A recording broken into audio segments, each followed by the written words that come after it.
Igbo bụ Igbo ndị ọma na-ege m ntị, ekene m onye ukwu kenekwa onye nta wee na-asị nke onye chiri ya zere ya mara anyị niile mma n'ụbọchị tata bụ ụbọchị afọ ana ma bụrụkwa ụbọchị anyị ji enye Chukwu okike abịa ma ekene n'ife ife ọma ọ na-emela anyị n'ala ndị dị ndụ dịka o si wee kee anyị ka anyị mejupụta iwu nke ya ma mee ka ihe nke o kere ụwa bụrụ ihe eji enye ya otito. Ana m ekene Igbo niile ebe ọbụla nọ n'ụwa niile wee na-ekiri Maazị Ugwu Okechukwu nke na-ewetara unu ka o si akpọtụ n'ala Igbo na ka o si akpọtụ n'ime ndụ ụmụ Igbo n'ụwa niile site n'obi nwanne Igbo News. Ana m asị unu nnọọ were na oche ka unu nụrụ ma fụrụ akụkọ nke anyị wetara unu n'ụbọchị taa ka ọha n'uju. Ebe ọbụla ị nọ na mkparaba ụwa dị iche iche mara na anya bụ ife a na-ekwukwe n'obi obi nwanne Igbo News bụ ihe gbasara nnwere onwe anyị n'ala Naịjirịa nke na-ekwere anyị nwụrụ mmiri wee tọgbọ iko. Ihe anyị na-ekwu okwu ka ụmụ Igbo n'ụwa niile ga-esi bịakọta ọnụ n'otu ezinụlọ n'otu otu wee mara ife a ga-eme ka edozie ebe anyị ka emekwa ka anyị nwa na onwe anyị nọ na mba ofesi ka anyị nwee ihe a na-akpọ dignity right nke anyị ga-eji biri n'obodo ahụ ebe a na-ewetakwara unu ya bụ ka anyị ga-esi wee mara ka anyị ga-esi nwere onwe anyị site na Biafra United States nke ehibere na 29th November 2024 n'ala Finland Helsinki precisely. Ana m asị Igbo niile bụ ndị nke ihe ọma na-adị mma bịanụ ka anyị kpakọrịta ma tụlee ka ọ ga-esi wee dịrị anyị mma na-enweghị nsogbu ọbụla n'ime onwe anyị. Onye ọbụla bụ onye nke na-anọ n'ụlọ wee na-ama ife azụrụ n'afịa bụ ajọ mmadụ. Ihe ekwu okwu bụ ịmara ka o si wee na-adị n'ebe nọ ka ebe a na-agwara anyị nwa bụ ụmụ Igbo ka o si na-akpọtụ maka na ya bụ Biafra bụ ihe ndị ụwa niile kwuru okwu ya ma mara na Biafra abụrụ ajọ ife. Biafra bụ ndị nke na-eti mkpụrụ nwere onwe ha. Biafra bụ ndị nke na-eti mkpu ka emegidedobe fa. Biafra bụ ndị nke na-eti mkpu ka alapụfa ka ha were akara aka Chukwu nyere ha n'ụwa wee dozie ma mekwa ka ike nke Chukwu bụrụ ihe nke ga-adị n'ala be nna ha.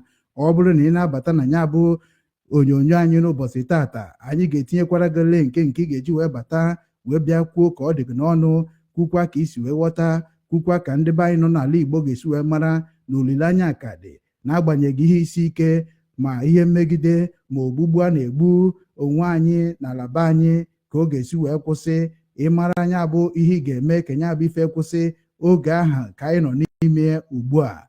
A na-ekenekwa onye ọbụla bụ onye Igbo na-anụ onu m dịka unu si wee mara na asụsụ Igbo bụ asụsụ ndị na nna anyị ji wee bụzụọ anyị na asụsụ Igbo bụkwa asụsụ ndị mmụọ. Ọ bụ asụsụ eji ekwu ka ọ dị mma na ka ihe a ga-eme ka ọganiru na-aga n'ala Igbo ma bụrụkwa ife nke anyị wepụtara onwe anyị ka anyị mara ife a ga-eme ka ọgụ Naịjirịa na Biafra ka ọ kwụsị. Maka na ije Naịjirịa ọkwa ndị Biafra ka ị ga-afụ ebe ahụ, ịbịakwa n'ala Igbo ọkwa ndị Biafra ka a ga-afụ ebe ahụ.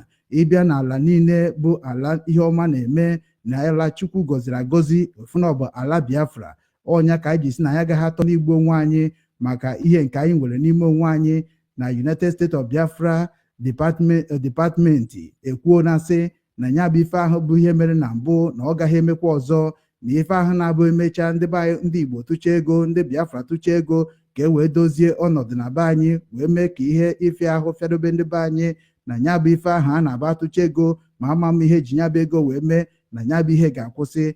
Na ọnya bụ ihe nwanne anyị nwaanyị bụ nne anyị bụ Dr. Ngozi Orabaeze, Chief of the Staff Deputy Prime Minister nke United States of Biafra nke bi na mba Amerịka na-etinye na mkpu wee sị onye ọbụla bụ onye chọrọ udo na Biafra n'oge ahụ akara ka erugo ga-ebịa ka anyị nyụkọ mamịrị ọnụ ka ọ gbaa ụfụfụ ka amara ha ga-eme ka nya bụ igbu mmadụ maọbụ iwere ihe mmadụ n'ike maọbụ imegide mmadụ maọbụ iwere oke nke mmadụ ka ọ kwụsị. Maka na ihe Biafra na-achọ bụ ihe ga-eme ka ala Igbo dị mma, ka oke nke ụmụ Biafra n'ụwa niile ka ọ rapid na-agbanaghị ha, ka ndị na-enwe ha ọrụ n'ụwa niile ka ha nwee ọrụ, ka ndị niile na-etinye aka na ji ife maka ihe isi ike nke Naịjirịa tiri anyị n'ime ka nya bụ ihe kwụsị.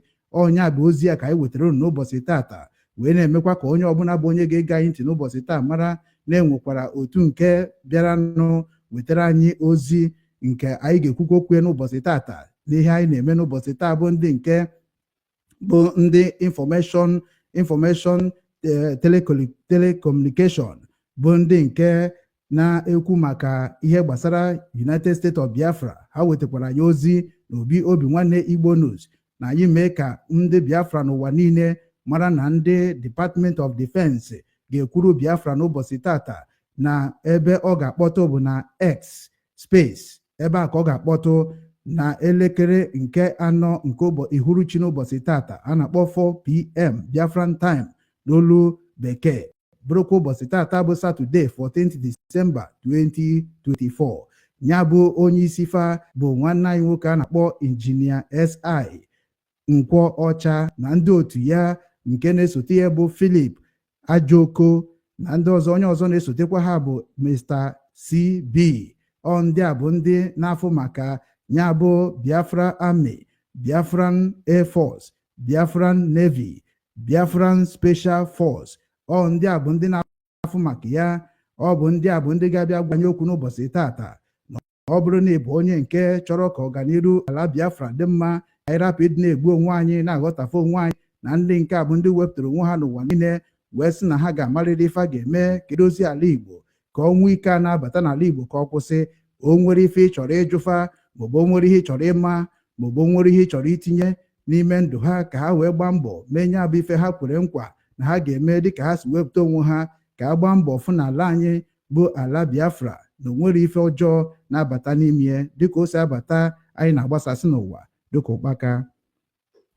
Ọkwa ọzọ ha wetakwara anyị n'ụbọchị tata bụ ha na-asị na ha na-akpọ onye ọbụla bụ onye nọ n'American ka ịgbaitebe na ebe a na-akpọ NG Leonsin ọfisi, na ndị niile bụ ndị Biafra nọ n'America na-ga-emepe ọfisi nke a ga-eji wee mara United States of Biafra na American n'ụbọchị tata bụkwa Satọde Disemba 14, 2024 n'elekere mbụ nke efifie nke a na-akpọ 1 p.m. prompt. Ya bụ ka ọ ga-akpọtụ n'ala American. Na ngwurube ebe ọ ga-akpọtụ bụ nke ha na-akpọ 51 Carmen Avenue, Trenchon NG 08610. ebe a ka ọ ga-akpọtụ ụmụnne anyị bụ ndị nke ga-akwadokwenye abịa na ndị nke a ga-eji ọfịs ahụ wee mara. Ha ga-emekwa ka unu mara n'oge na-adịghị anya. Afa ha dị na ihe onyonyo a m na-egosi unu ugbu a. Ya bụ ọfịs a bụ ebe a ga-anọ wee mara ihe gbasara United States of Biafra. Ọ bụrụ na ị bụ onye nke ihe na-agbagoju anya, oge na-adịrị anya anyị ga na-ewetara unu akara igwe unu ga na-eji na-enweta ọfịs dị iche iche nke eji mara United States of Biafra na mpaghara ụwa dị iche iche n'ụwa niile. Onyanwụ na ngwọ maka na nkwụ na-abịa. Ebe ahụ ị nọ ugbu a na mpaghara ụwa dị iche iche, a ga-enwe onye a ga-enye gị. Ọ ga-abịa ịchọrọ ịmara ihe na-eme na Biafra United States, ị ga-amata ya na-ataghị afụfụ, maka na ihe anyị nọ bụ ihe nke ndị ọcha na-akpọ digital world.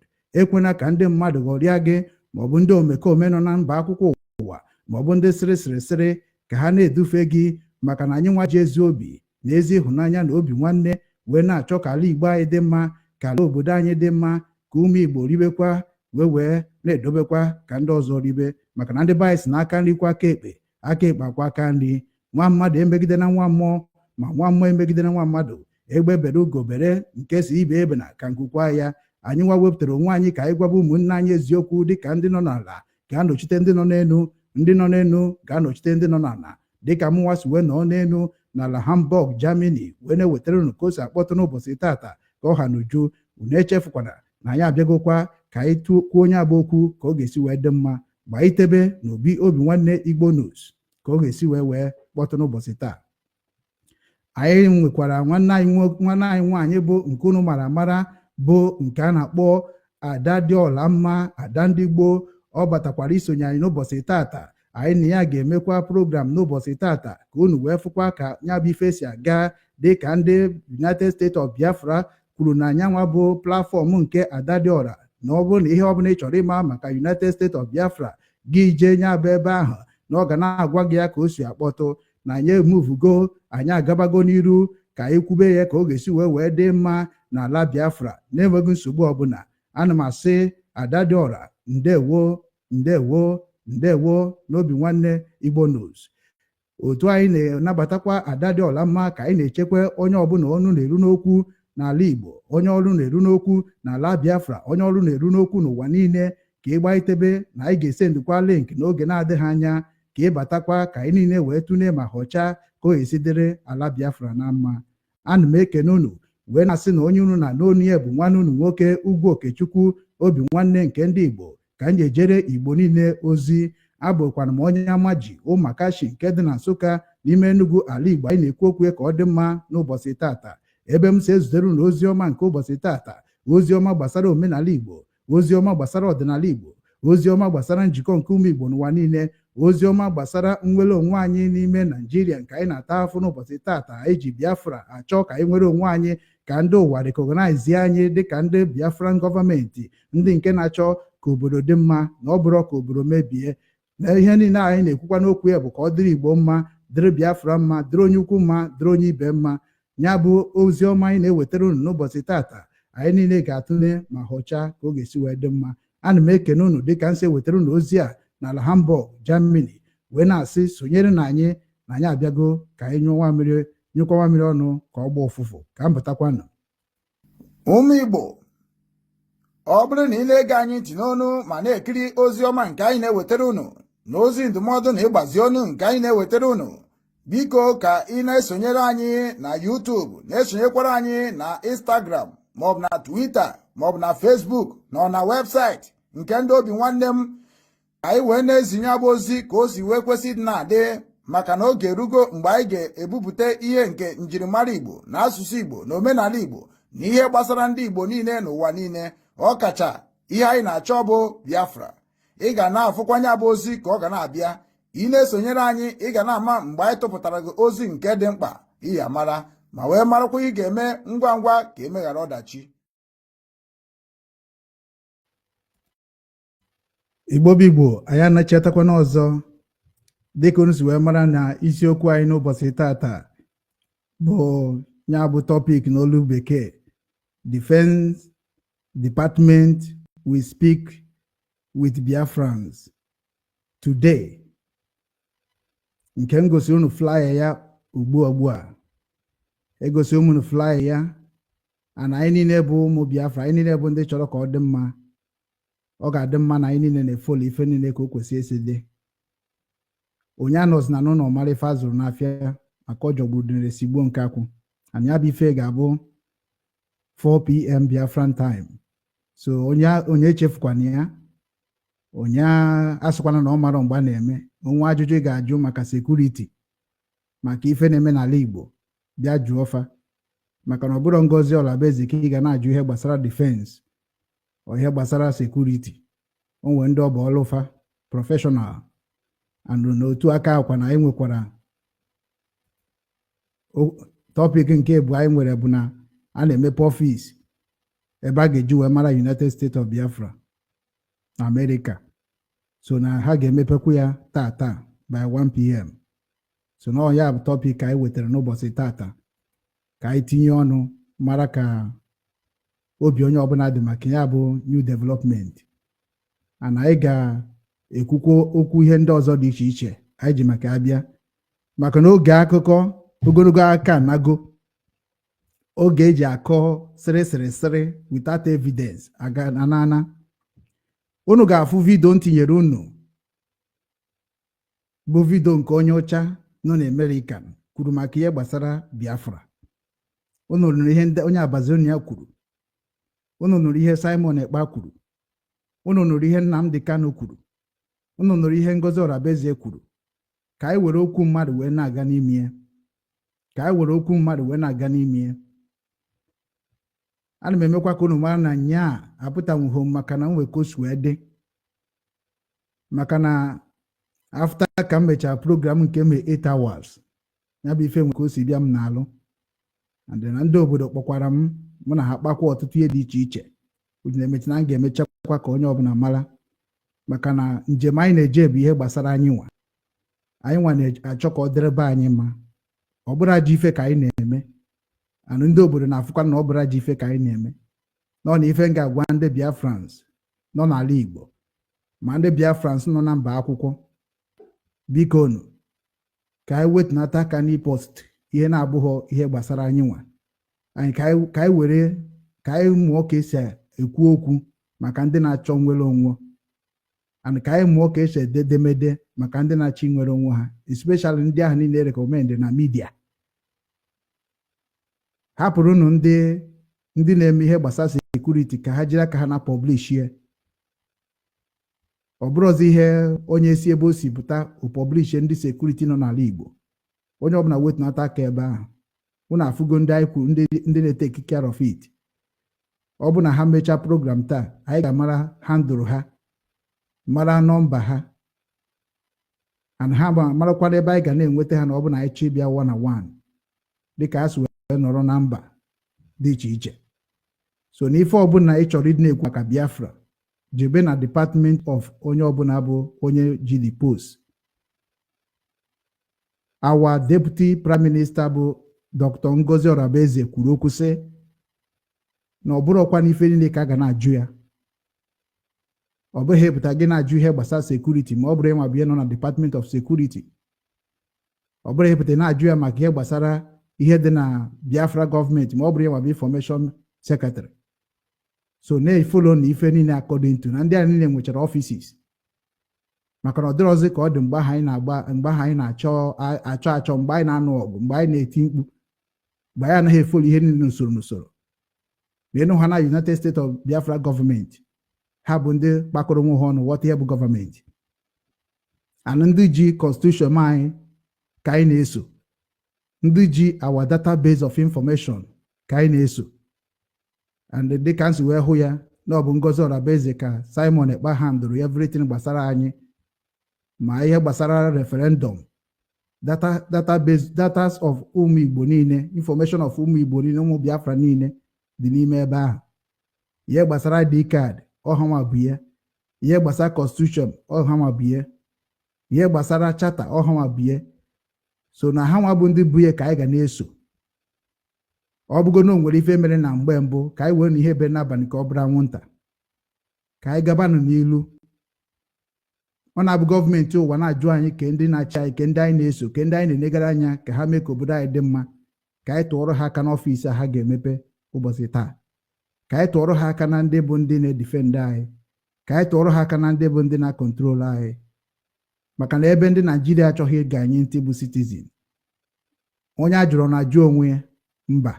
Onye ka anyị ji bịakọta ọnụ n'ụwa niile under the United States of Biafra gọọmenti. Anụnụ mana gọọmenti ka anyị nwere nke a na-akpọ transition gọọmenti, ndị na-enye aka ka ndị ụwa cheta na ndị a nwere right ibikwa dịka mmadụ, dịka ndị nwere obodo, dịka ndị ga-achịkwa nwe onwe ha. So na ọ bụ ngwa ngwa ndị dị important recognizere anyị, ịmana ga-ekwubezi ka a ga-esi na n'ala Igbo, ka a ga-esi na n'ala Biafra. Ọ bụ na ndị Naijiria megide ha land ya na ọ ga-abụ referendum, ịmana ga-emekwa another referendum, ndị kwere ma ndị ekwero. N'ọnya ka Simon ji wekwu okwu si na we will stand on UN Charter, we will follow UN Charter, we will respect the law of UN Charter, we will respect the law of Europe, we will respect the law of all the world leaders. And n'ọnya ka this USB, United States of Biafra government chọrọ iso. So na ọ bụrụ maka ndị nke ha na-ada bịa na social media agwa gị tụọ ha kedu ọfịs ha, kedu ebe ha si abịa, kedu ndị ha na ha na-alụ, kedu ife ha mụrụ ha ji ekwu okwu a, kedu onye mafa, kedu ka ha si kwado, kedu onye nye ha template ha ji arụ ọrụ, kedu onye saịnịrị ha, kedu stampụ ha ji aga. Emezina ihe ga-eme imechọ okonye gị n'okwu. Okwu Nnamdi Kanu kotere ndị Biafra, bie ndị Biafra na-agba mbọ ya ka ọ mara ihe ga-eme ka ọ dị mma. Maka na ihe anyị ji kwudoro na Nnamdi Kanu maka na o ji anyị wee na-ama ihe niile ọ na-eme.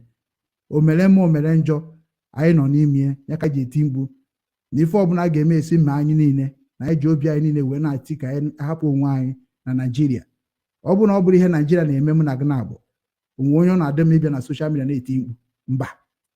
Simon Ekpa abịakwana dịka ejidere Nnamdi Kanu, o wee sị mba, kedu ka esi abụ onye kwuo ka ọ ga-esi dịrị be nna ya na mma, ala Igbo na mma, Biafra na mma, a na-achọ ndị ahụ ka egbuo?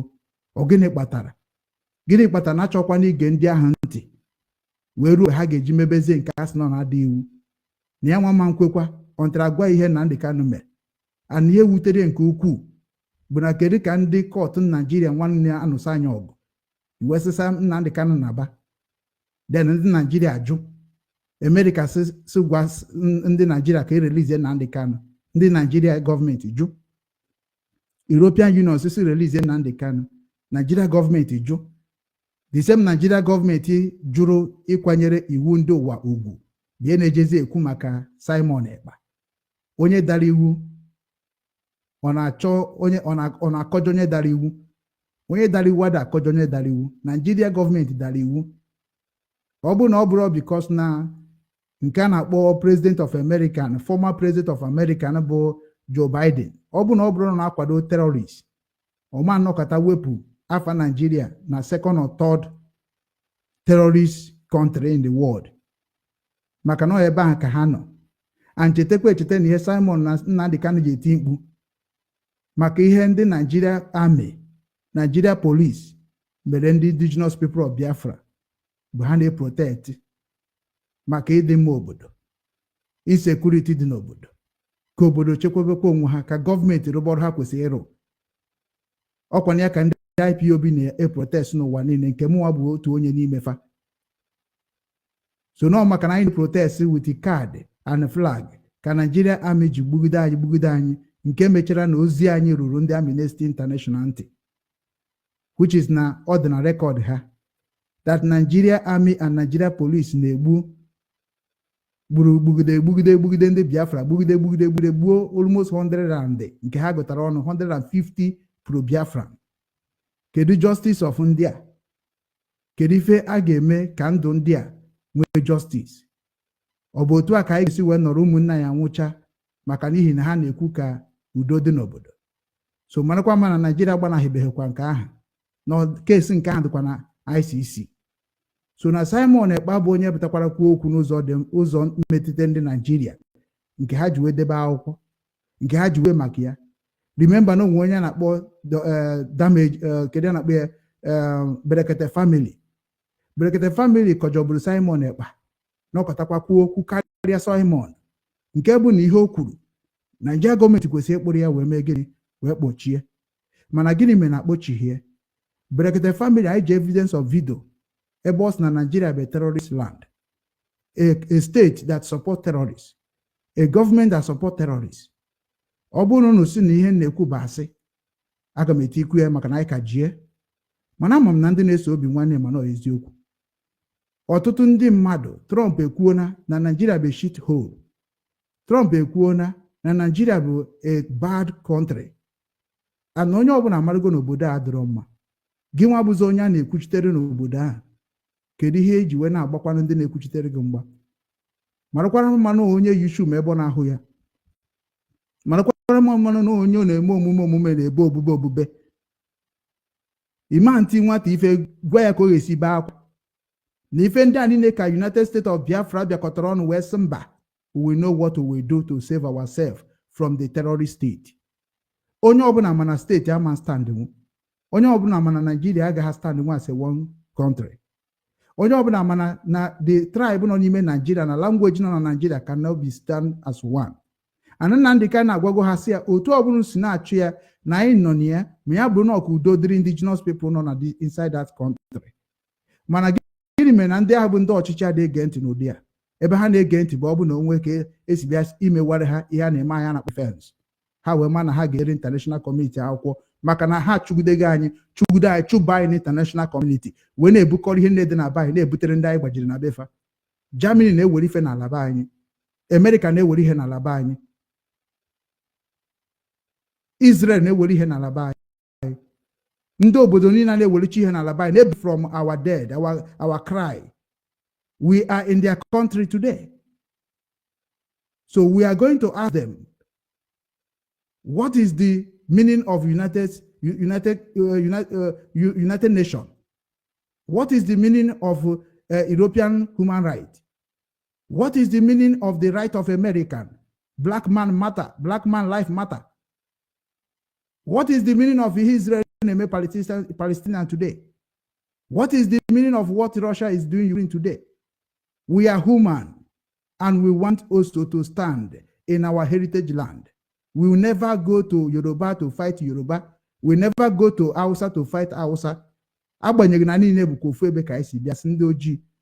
Mana ndị si na ha ma nọ n'udo, na ha ma so ụmụnne ha wee na-aga n'iru, na ha ma so ụmụnne ha wee na-aghọta ihe bụ nwanne, anyị asị ka anyị nabata onwe anyị dịka ndị ghọtara onwe anyị? Gịnị ka ha ji egbukwa anyị? Gịnị ka ha ji achọ anyị? Onwe onye gọvanọ Igbo ma gọvanọ nọ n'ala Biafra gasị na ife na-eme n'ala steeti ọ nọ n'ime na-achọ ọchịchị dị mma. Kedu ife ha ji egburu onwe ha ka ha wee mete onye ilo oyi? Kedu ha ji egburu onwe ha ka ha wee mee ka ndị kpọrọ ala Igbo nsọ, ala Igbo asị ka ọ bụ obi dị ha mma? Kedu ha ji egburu ụmụnne ha? Jụọ ese aha. Ọnya bụ ihe Simon Ekpa, Nnamdi Kanu and Biafra Republic Government na-eze tiri mkpu ihe, which is na edemolish go nke aha, edissolve go nke aha, wee bazie na Biafra United States, bụ ebe anyị ga-esozi ife niile diplomatically according to the international charter. So na ihe ọbụla na-emezi kịta ha gị na-eme according to the UN charter. Ọnya mere na-agwa ndị nke ahụ na-ekwu ka o si masị ha na mba akwụkwọ sị na ha bụ ndị na-agba our chief of the staff mgba, ma ndị sị na ha na okwesịghị ime nke na okwesịghị ime nke na okwesịghị ịbụ deputy prime minister ma o kwesịrị. Jụọnụ fa kedu ife bụ iwe ha. Jụọnụ ha kedu ebe ha si weta ihe nke ha ji agba ya mgba. Jụọnụ ha kedu ka ha si wee mara na odo emetie. Jụọnụ ha kedu ife ha ga-erite na ọ bụ na ha divide ya ezinụlọ ha. Nke a divide gbogbo adịgo enough. Ka anyị bịakọta n'ọnụ as one family, as Biafrans, and speak in one voice. E nwere 40 steeti edeclare. 40 steeti ahụ gbaa mbọ chọba ndị na-akọntrolu steeti nke gị. Gbaa mbọ chọba ndị na ha nọ n'ofu steeti na mkparaba ụwa dị iche iche. Gbaa mbọ chọba ka ị ga-esi wee ibe atụmatụ ka steeti nke gị dị mma, ka steeti nke gị nwee ndị na-echekwa ya, ka steeti nke gị nwee ndị ga-emepe ya, ka steeti nke gị nwee ihe a ga-eme ka obodo gị dị mma. Ekego steeti gị ka ị ga-agba mbọ chọba ndị ga-abụ ndị bụ ndị isi nke gị, chọba ndị na-akọntrolu ebe nke gị, maka na onwe onye na-akọntrolu steeti nke mmadụ n'ala Biafra. Otu amụwa si n'ala nsọ, kapital bụ Nsụka. Ụmụ achọba onye na-akọntrolu ala nsọ na Biafra gọọmenti. Otu a ka ihe si na-achọkwa Germany ambi kịta mma na-achọ onye bụ onye na-eweta ozi from Biafra gọọmenti. Ọnya ka m ga na-eso. Otu a ka ị kwesị isi na-eme. Oge na-adịrị anya ga-ewetacha infọmeshọn ndị a niile. Onye ọbụla ị chọrọ nke enye gị, jee na webụsaịtị Biafra Republic gọọmenti na-eze webụsaịtị aka na-eyuzi. Oge na-adịrị anya ga-atụgharị ya ọ bụrụ Biafra United States of Biafra webụsaịtị. Ife niile a bụ ife asị gị chere, nye ha obere oge, kwado fa ka ha mee ka ife niile dị ka oge si dị, ka anyị dị protected na the whole world. Maka na otu anyị nọ kịta, onwe ihe mere gị ebe ahụ nọ, kedu ihe ga-agbatara gị ọsọ enyemaka? Anyị nọzi ka ndị na-enweghị nne, ka ndị na-enweghị nna, ka anyị were n'obi nwanne wee chọba ife anyị na-achọ. O nwere ebe anyị emetere na mbụ ya ka anyị chọrọ ka anyị mee ite. So inwe atụmatụ, nwee nghọta a ga-eji mee ka emee ite, were obiọma bịa ka ife niile dị ka o kwesị isi dị. Ana m ekene unu na obere okwu nke m gwara unu, okwu ndụmọdụ, okwu ịgbazi ume m gwara unu, maka na kịta anyị anọghọzi na ịbịa kọba asịrị, anyị anọghọ na ịkọba ndị na-enweghị nkwanye ugwu na ihe gbasara Biafra na ndị niile nwụrụ na Biafrans. A lot of people die under Uwazirike, a lot of people die under Ojukwu, a lot of people die under Nnamdi Kanu, a lot of people die also under Simon Ekpa. Maka na ife niile ifuru na anwụkasị na be anyị mgbe a na-echekwa ya, ihe niile abụchakwa ya o ji tiri mkpu. A lot of people still they die today. So are we going to be always come on social media talking for what cannot help us? Let us come together with the truth and honest and transparency to make sure that the whole world knows that something is happening to us. Ọ bụrụ na anyị kọwa mmiri ọ na-agba ofu, achịkọta ukwu azịza a ga-azapụ nnukwu ihe na-enye nsogbu, mana ewere ofu ọ ga na-agbajisi. Ka anyị were n'ofu obi bịakọta n'ọnụ na under the United States of Biafra administrators and know what they have for us. So ana m ekele na ebe ọ bara ụba si na aga m ewere ohere a wee jee ngwa ngwa wee nabata nwanne anyị nwaanyị nke unu mara bụ Adagbo, Ada ndị Egbo na ndị Egede. M na-agwa unu si that na anyanwụ egbe a na-agba anyanwụ bụ agịdị ka na-ana n'iyi. Ọ nwaanyị na-acha ka anyanwụ, ifugoro isi ya na-acha ka anyanwụ. So unu kwesịrị ịma na o jezugo na onye ọbụla ewepụtarakwana ka ọ bụrụ onye ndu maọbụ onye eziokwu nke ọdịnala Igbo unu ga-ama na ihe dị ya n'alụ bụ ihe ọma so na nnukwu nwaanyị ka ọ bụ nwaanyị gabụ na-ekwu okwu ọ bụrụ na ị nweghị conscience ị ga-enwe conscience ọ bụrụ na ị nweghị obi nwanne ị ga-enwe obi nwanne so anyị na-anabata ada ndị mbụ na ndị egede ada ndị gboo wee sị ya ka o were ohere a wee kene ụmụnne anyị ọ bụrụ na o were nkeji 10 okwukwa bifo nkeji 10 anyị mara ma anyị na-enye nkeji 10 minutes iji wee kene ụmụ Igbo kene Biafrans kene ndị ụwa niile kene ala France dịka nsị ekene ala Hamburg wee mekwanụ ka unu mara ihe o wetara anyị na obi anyị n'ụbọchị tata ka anyị na-aga n'iru ndewo ada ndị mbụ na ndị egede ana m asị gị ndewo nnọọ na obi nwanne Igbo News obi nwanne ndị Igbo na-ekene tata bụ ụbọchị afọ ọma ya fọtara gị ihe ọma fọtara gị ọganihu ka m gọrọ n'isi ka m gọrọ n'isi m n'aha Chukwu okike abịama ndewo okwe onu m na-apụta onu gị na-apụta loud and clear oh my God oge akala kelugo oge akala kelune oge akala kelune n'ụmụ Chineke oge akala kelugo oge akala kelugo n'ụmụ Igbo le mana olugo oge akala kelugo nze n'ọlụlụle oge akala kelugo ụmụ ikorobịa Igbo olune oge akala kelugo ụmụ ụmụ agbọghọbịa ụmụnne m mana olune ụmụ Igbo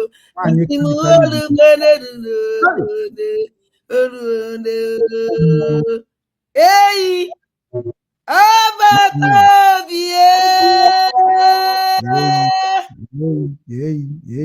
abatobie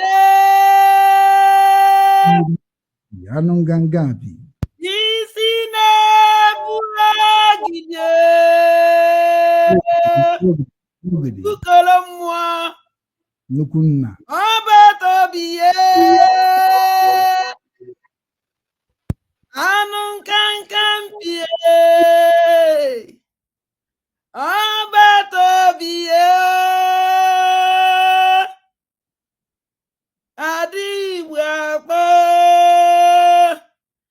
abatobie adekene ọbatobie isi na-ebu ogidi ka ịwụ anụ nkanka mpi onyiri dike na mbunyi mmiri eli ọba ukoro mmụọ oke ngwu agịrịga nna m ana m ekene na-asị ebe ọwụ na ịnọ anyị kwugidigba ebe ọwụ na ịnọ anyị na-ekene gị nna m afụfụ ịtala anya anaghị n'iyi ije niile ijere anya anadata gị n'iyi ife ọmụ imere anyị na-eche ka ịpụta ebe ahụ isi anyị iri akpọrọ anyị ana Biafra ihe akpọ na anyị na-eche gị anyị na-eche awadide Maazị Nnamdi Kanu maka na unu uwe anya anyị ji afụ ụzọ unu uwe ikuku na-ekusa anyị na m echetara m mbọsị ikpeazụ fụrụ gị ihe ibupụtara wife anyị ji n'aka justice and ya justice must ya iwulili iwuliti na justice ya emechicha pụta ama m ife iji ya the last day na gofụ witi mgbịrịmgba iji akụwu ndị ụchụ ịkụziri ede gba nka m mere understand the message ọbatobie adakwụgụ n'iru adakwụgụ n'azụ adakwụgụ n'aka nri adakwụgụ n'aka ekpe agbara gị n'ibe nwuwe eke mmụọ n'ọnwa alụsị ka nwụ ngụnwa na onwe gị ikwụsịgbugakwa ofu ebe ahụ ka isi anyị niile maara onwe anyị don't worry ịgwara anyị side that na ịpụta na ihe ebu ike wee pụta and ike gị ahụ nwa onye ya anapụghị ya nụ ọbatobie ndị be anyị si na ikuku kuchaa isi osisi akwụrụ ikuku na-eku ọdụ igu na-waste time maka ọkụcha ọdụ igu ma kwụsị ike ọbatobie jisi ike anyị nụ ya nwee ntụkwasị obi ama na ị nwere ya and anyị enweghị nataghị ike disappoint gị ihe ọsọkwa anya wụlọ werekwa ọhala wee na-ekene our chief of staff o oke nwanyị hey agwara ka ibie hey asị datị na mmadụ na-esiri ike na nke awụdachi amamibe mma akpọ ya akpọ ma akpọ ya aladite kpọ ya aladite esighị ike ịkpọ iwe ọkụ ka akwa akwụrụ ekwo isi fat asị na nwaanyị siri ike mara nke ahụ edachi ọ naghị emuvu di ya asịrị ya ji ya ka ọ naghị emuvu di ya ibiri ife a na-agwa ya na-enye ya ike n'elu ike ọ na-awọ karịa mkpa ya sụmnna emebapụ ndị a m ji ezu ike ana m asọ gịnị dị nke kedu ụdị nwaanyị dị ime ị na-ewere ya iwe n'iwe kwesịrị ị na-ewe ọsị m eweziri n'iwe doro ya nọ hapụ m fesi my own efesikwa my own ada asị ngụ jisi ike na ndị be asị na ọkụ agụrụ nwata n'aka ya elewu ya onwe nataghị ike ilewu gị ada na-ekene gị sị gị jisi ike nne m ụdị mgbe okpuru ọsọ ọsọ na-agba gị ụdị ọnụ ọsọ ọsọ na-akọ gị si nso ụwa ụkwanịta ka o bido nke m gwa na onwe nsokwuru kọ gị ya eyi eziokwu dị n'eziokwu mana mgbe m mechara m were onyokomita wee nyoo wee kpaa nkata wuti ndị ọmụ na-afa wee sị na ọdachi eke ọ bụ eziokwu na m apụta m pọblik esi m azụ ụlọ wee mee mana ana m ekene Chineke n'aka gị si gị nna m jisi nne m jisi ike ekene nwoke kene nwaanyị kene ikwu na ibe yes kene nze na ọzọ kene ndị chiebe na aja na Igbo kene ụmụ ọkpụ kene odogwu niile Igbo ji dị ebube kene our angel I call them angel mama wanyere fafa angel Biafra angel and our angel kunu ya wugide ụwa asaa ụwa asatọ afọ nke ndị mmụọ ozi Chineke zipụtara ya na m ekene ụnụ wee kene mmụọ niile Igbo jide ebe aja na Igbo mmiri Igbo ikuku Igbo ọkụ Igbo ana m ekene ụnụ niile kene eke oye afọ nkwọ ọmmadụ ka ụnụ ala na-azụ nwa ekene m ụnụ niile wee kene eziokwu tọkọ nna m Igbo ụzụ ọgwụ wakpọrọ anyị saa were ụmụ gị ndị anyị wụkwa na ụmụ gị nna m Igbo ekene m gị were kenekwazie Chukwu okike abịa ma ei azala onunu ka azara mbara onye ka ị kpọrọ na-akpọ ya ikwuru onye na-akpọkwu ya ọkwa nwa mbido onye isi onye ihe niile onye nwere ihe niile dobe onye kene ihe niile ada ekene gị asị Chineke gọziere m ezi nwanne m obi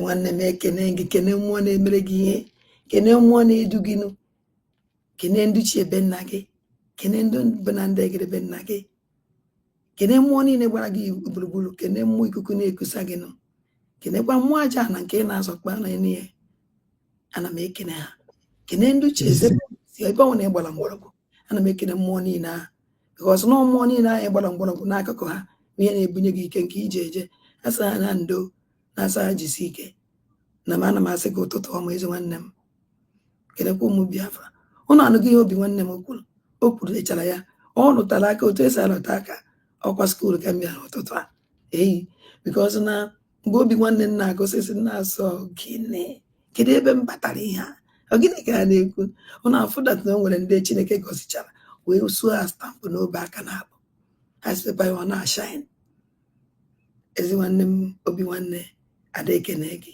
jisi ike ụmụnne m ọ na-afụna ka esi n'ọkọta tata ana m asị ka unu gaa anyị ntị ute obi ọcha obi mepere emepe na ndị be anyị si na onye ọ na-emepe anya Chineke ji chikechala anyị niile jide anyị ụgwọ anyị jidekwuo ya ụgwọ onwekwa nke fọrọ okechichichara anyị onwere ebe fọrọ enweghị ebe ya si nọ na ngala ọnwụ na enweghị nke a ihe ama na nke a na-eme na ngala ọnwụ na m enweghị nke a ihe ma ama na nke a mere nke a okele anyị nye anyị isi ụfụrụ anyị eji na-eche kechaa anyị wee nye anyị ntị anyị eji na-anụ ife nke ọma anyị anụ ya nke ọjọọ anyị anụ ya kechakwa anyị nye anyị anya anyị eji na-afụ ihe niile na-eme na ụtọ na osine na-eme ihe na-afụ ya were kechichicha anyị wee nyezie anyị ọnụ anyị eji wee na-ekwupụ nke ọma anyị ekwupụ nke ọjọọ anyị ekwupụ kedu ihe ọzọ fọ onwezikwa ihe niile ọ dawara n'isi ya ogu na ọfọ ka o jiri anyị nwa ka ọ dịziri iji ihe dị n'isi ya wee mepụta ihe isi n'isi ebe anyị ji akata wepụta ya ihe niile a bụ ngọzi Chineke onye na anyị ji wee maa mgbe anyị nọ n'elu na mgbe anyị nọ n'ala, mgbe anyị fụrụ ife ọma na mgbe anyị fụrụ ife ọjọọ, mgbe anyị nụrụ ife ọma na mgbe anyị nụrụ ife ọjọọ, onyezie anyị akọ na uche adị akọ na uche akwụkwọ n'isi ya ka ọ dịkwa iji wee gbakọọ wepụ. Anyị enideghị ịbịa na-agụ egwu mgbe ị na-ele anya ya ama nkenwu nke otu ihe niile na-aganụ ihe afụzie.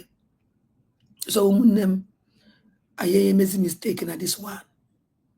Kịta ife aka nna agwa unu na-agwasị unu ike, this is the time, this is struggle a kịta nwaanyị nwanwụ ndị chienu ọnwụnwụ nwezi onye jie. Biafran gọọmenti eji ọkụ ya, the cabinet eji ozie, our chief of staff eji ihe ka nwokwu n'ezu even ọbata obi eji ọkwa this is struggle anyị nwanwụ ndị jie na anyị nwa ụmụ ndị Igbo, anyị nwa ụmụ Biafra ndị ji struggle kịta. Ife anyị gwara ha ka anyị eme na ihe ha mere, ihe anyị gwara ahụ na anyị niile kwunyere aja n'ukwu, because na mgbe anyị kwunyere aja n'ukwu ya na anyị sa agaba, mana ọ nwụ na anyị sị ma na aka m adịghị ya ahụ onye kwu nna ya o nwere ihe onye emenwu gbuo obi nwanne m, onye kwu nna ya emenwu onye ka ndị sunu ndị anyị si na igwe bụ ike, igwe bụ ike. Ana mmadụ pụta na-eme ka ọnwụ na ụnụ apụta wepụta taa na ụnụ na-ege m ntị dịka otu a nọ na-amụ na obi nwanne m, anyị na ya apụta na-ekwu ọnwụ na onwe ofu onye na-apụta na-ene n'anyị anyị ya apụtakwa echi obi nwanne ya apụta ị na-apụta onye na-enene onwe na-ege gị ntị, onwere ịnọ alone ịpụta nọchaghị na echi niile ya apụtazi otu aka nji isi ya ihe njiji matụ ka ngwa ndị be anyị na anyị nwawụzi ndị ji ike ya wụ strọgụl abaghị anyị n'aka, anyị nwa ji chata, anyị ji everything, anyị ji all office ka anyị niile pụta gwa ha sị anọ otu aka unu ga-esi wee lụrụ anyị ọrụ ahụ na alụala anyị ọrụ otu ahụ ebe aka unu ga-ejere anyị be ejebere anyị na be ejere anyị hapụ ha oge elugo. This is the time mgbe a na-akpa ebidokwa agitation n'isi anyị agago, anyị nwee pụtakwa kịta bidokwa agitation n'isi izu an insult fọ anyị nwe ụmụ Igbo, izu an insult fọ ndị nwụrụ anwụ. Ọ mkpali ka ọwụ dịlu ụmụ Igbo, mkpali ka ọwụ dịlu ndị nwụrụ anwụ, ndị egburu na strọ na njem nwere onwe a, ọbara ha na-elugharị, mkpụrụ bụ ya na-elugharị.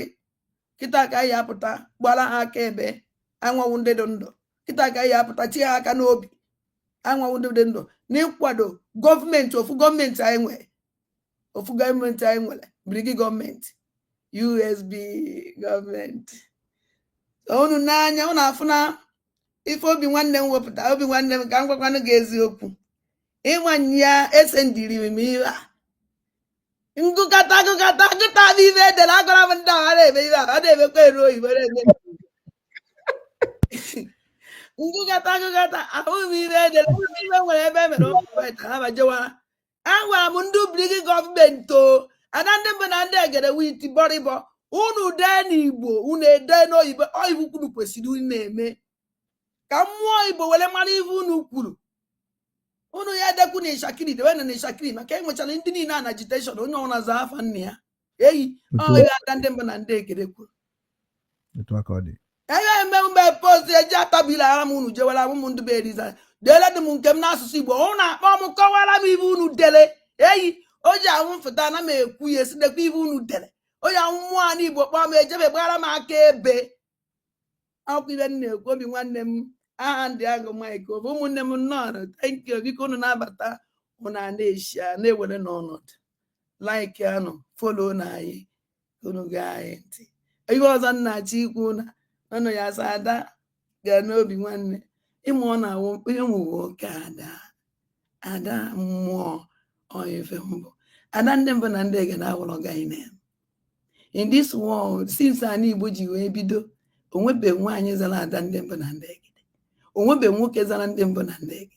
Mụnwa onye isi o nwere ife kpatara ya nọ, so ya ka m ji wee bịa ekwugo nkwu okwu ọkarịa m enidiri m onye ya eti m aka n'azụ bituo m azụ aka ada nwụ. Ya ka m ji wee gbakwute n'obi nwanne m ka o tie m aka n'azụ butuo m ka m butekwa ike Pentikọst maka ụmụ nwaanyị na-eme anyị eji ehunatara nwoke ụdị odogwu anyị odogwu Igbo ji ide ebube onye ọsọkwa anya nwụrụ ma ọwụ di ma ọwụ di ma ha si na nwoke ka ọwụ nwoke wu ike nwoke wu pila ideji unu ebe ọsọkwa anya nọrọ ma ya ma ịma ya ọha si na nwoke anyị Igbo ka ọnwụ iwunatara ya otie gị aka o bunye gị ike ilecharakwa na-eje ka m bịa n'obi nwanne m ka o bunye m ike ka m wee lecharakwa na-eje obi nwanne m. Thank you very much. Ndo nna m na-akpọpụta n'obi gị, Chukwu gọziele gị. Enye gị mike. Ndewo ada ndị mbụ na ndị egede. Ihe mere na mụ adịghị reply gị because ọ dịka na-eme eko mana onwe ya ka anyị ga-eji na-aga. Ịma na onye na-amarọ asị onye na-anọghị ebe a nọ n'ozu asị agbọba osi ebe dị ya mma mana ọ ka azụ ozu ndụ ka a na-ekwu okwu ya. Ịma na abịa na be anyị asị na onwe ihe dị ka nne ya ka eji nwee Nneka. Ihe nwere bụ nna m dị, nna anyị dị ndụ nwụrụ anwụ mana ọ Nneka. Ọ bụ na ndị Igbo jee jụọ kedu ihe bụ Nneka, ha ga-aghọta ihe ada ndị mbụ na ndị egede na-akọwa. Ọ bụrụ ọsọsọ itinye aka n'obi na-asị na ihe Igbo ji eje bụ mmụọ. Anyị niile nọgụ n'ime anị gị nwa mana anyị niile nọgụ n'ime anị gị nwa mana onye ọbụla bụ onye kwudoro aka ya ọtọ na onweghị ntukwu ga-adị na bie na ndị be anyị si na eziokwu na-agba agba na ntị mana asị na-atọzi ụtọ n'ọnya ka ha ji birizi bụ ndị ọjọọ.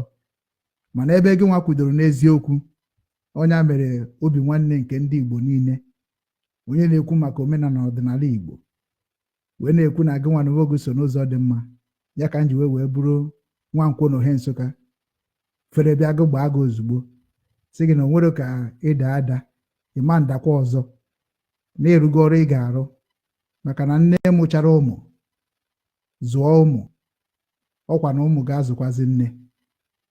Ọzụzụ ka anyị ga-azụzi gị na ka ike aka kaja ma ọ bụrụ masta prọfesọ sị gị ndị kajara kaja asị gị na nwunye m siri ofe kajara kaja. So Igbo nwere ihe niile, ịchọ kọmedi anyị ga-enyefe gị oke mana ọ n'olu Nnamdi Kanu ka m ji wee mụta ọtụtụ ihe dị iche iche. Nnamdi Kanu si na agaghị m eselebreti kwa birthday, o nwere ihe m ga-eselebreti kwa ọzọ ọntịrị Biafra enwere onwe ya. Celebration ebidokwa na mgbe ọbụla ị na-selebreti ihe webanye na ndị ọzọ na-eri uju, ọ dị ka ndị na-akọ ndị ahụ ọnụ. Ọ omenala Igbo ka ọ bụ na ndị Igbo ada na ebe a na-eri uju bụ okwu ka ọ bụ kana anyị niile nọ n'ụjụ. Ọ bụrụ na ị bụrụ onye nwere obi nwanne nwee conscience, ị ga-ama na ala Igbo na-agba ọbara. N'ala Igbo na-agba ọbara enwere ihe dị ka ihe oriri maọbụ ihe mmemme ga na-aga n'iru ma ọ bụ na emeghere ndị a niile ji ike wee nwụọ n'ala Igbo ife kwesịrị imere ha ha wee jebekwara na ozi itinye echi ịkọta ya, itinye ede ịkọta ya, itinye ọka ịkọta ya maka na ihe ọbụla itinye na ana nọ n'iwe ọ ga na-apụta n'iwe. Onye mere mgbe gboo ọ bụ na papa anyị eji ma ji ahụ emere ọfụma ha jụba ndị a na ajụjụ. So na onye mere etinye egwu n'ọgbụ ọ na-egbu akwa ma o nwere ihe ma i nyere ihe ajụba ndị a na ajụjụ maka na asụ na o nwere mgbe ọkụ a na-ada na be anyị. Mgbe ahụ ọkụ anaghị ada nke ị ga-eji na-arịgo n'elu okwute na-arịgo n'elu osisi. Ọ bụ na emeje ana iwe webe ana anyị na-anụrụ anyị olu n'ụzọ dị iche iche. Ana ọnya bụ ihe anyị chọrọ ime ka ị mara asụ onye Igbo ebo ka ịkụnye kịta medobe ihe ọjọọ n'ala Igbo na ihe ada ndị mbụ na ndị egede ada ndị gboo. Ihe ọ na-ekwu okwu ya bụ maka ụmụ ya, ana ụmụ ya ka ọ na-etiri mkpu ya ma onye ukwu ma onye nta ma onye ọjọọ ma onye ọma maka nne na-amụgide mụọ ma onye ọjọọ mụọ ma onye dị mma mana hospital sị gị hapụrụ ha na nke okweghị ga-emekwata bịa gwa ya ka o mekwata ya. So na ndị nne niile bụ ndị kụniri na iwe na ọnụma anyị na-asị unu ka unu butuo na kịta na ahụ ọchịchị abago ụmụ nwaanyị n'aka. So ihe niile ahụ Nnamdi Kanu kwuru n'okwu ya abịago na mmezu. So na ọ bụrụ na unu cha niile ga-abịakọta ọnụ under the leadership of Dr. Ngozi Orabaeze wee soro ihe ama m na ihe dị iche iche ga-eme. Ihe a ndị ụmụ nwaanyị Aba mere ha ga-emekwu ọzọ. Ihe ụmụ nwaanyị ndị IPOB mere ha ga-emekwu ọzọ. Na-asị na mbido akwa na-afịa arụ ma n'abalị ọ na-atọ ụtọ. Ha bụgoro n'otu o si bido ka enye ya ohere ọnwa mbụ na ọnwa abụọ ọnwa atọ wee ruo n'ọnwa 7 onye ihe Igbo ji biri ka anyị magoro ka ha si kwado onye akọjọna ha onye kwujona ha and marakwa ama na ọ bụrụ sọsọ ya na-alụ ọrụ a ozi ka ọ na-eje ndị na-arụ ọrụ na-alụ ndị na-eje ozi na-eje so na ana m agwa gị ada ndị mbụ na ndị egede ihe niile i mere under the leadership of Simon Ekpa in the movement of Biafra Republic government in exile onwere nke ga-ana n'iyi ise ihe niile ahụ bụ ma ndị na-aghọtafe gị ma ndị na-aghọta gị ha ncha niile bụ ụmụ gị otu a ka ọ dị nna m a sị na iwe nwanne adị eru n'ọkpụ atọ maka na nne were aka tie nwata ihe were nke ọzọ kpuchie ya si ebe anwụala eziokwu itigo ndị nke ahụ ihe ka ị esi ti ha itiwago ha azụ otu a ka ọ ị gaghị etigbu nwa mụrụ mba na ihe ga-akwadobe gị bụ werezie aka nke ọzọ sị ha bịanụ ka nche unu ara otu a maka na ama m na ihe unu mere dị ihe adịrọ ma na nkwado unu mgbe ahụ na ọ ga-adị ka ma bụrụ ezigbo nne otu a ka ọ dị so na okwu ọbụla ị ga na-ekwuzi dịka isi bata n'obi ndị Igbo niile ebe a na-ekwu eziokwu na-ada akụ mmiri ebe a na-anọchite ndị mmụọ na ndị egede ebe anyị na-achụ àjà ikpe wee na-ama ndị mmụọ a sị m na ndụ gị agbanweela na ife niile ahụ kọrọ gị anachiatakwa n'ọzọ otu a tata bụ ụbọchị afọ a na wee na-asị na ahụ izodoro ọkpa n'ala France ihe ọbụla ị chọrọ je n'ala France ahụ ị ga-enweta ihe oke Biafra dị n'ala France ị ga-ebu ya nata ise ihe ọbụla France na-eme ka ha megide ala Igbo oge atọ ha ise ihe ọbụla ndị France na-akpa nkata ka ha kpaa nkata wee were Naijiria gọọmenti wee mee anyị ife ga-eme anyị ka anyị bụrụ ndị ihere n'ala be anyị o nwere ife nchọrọ iweta na-ekwu ịkpanye ya bụ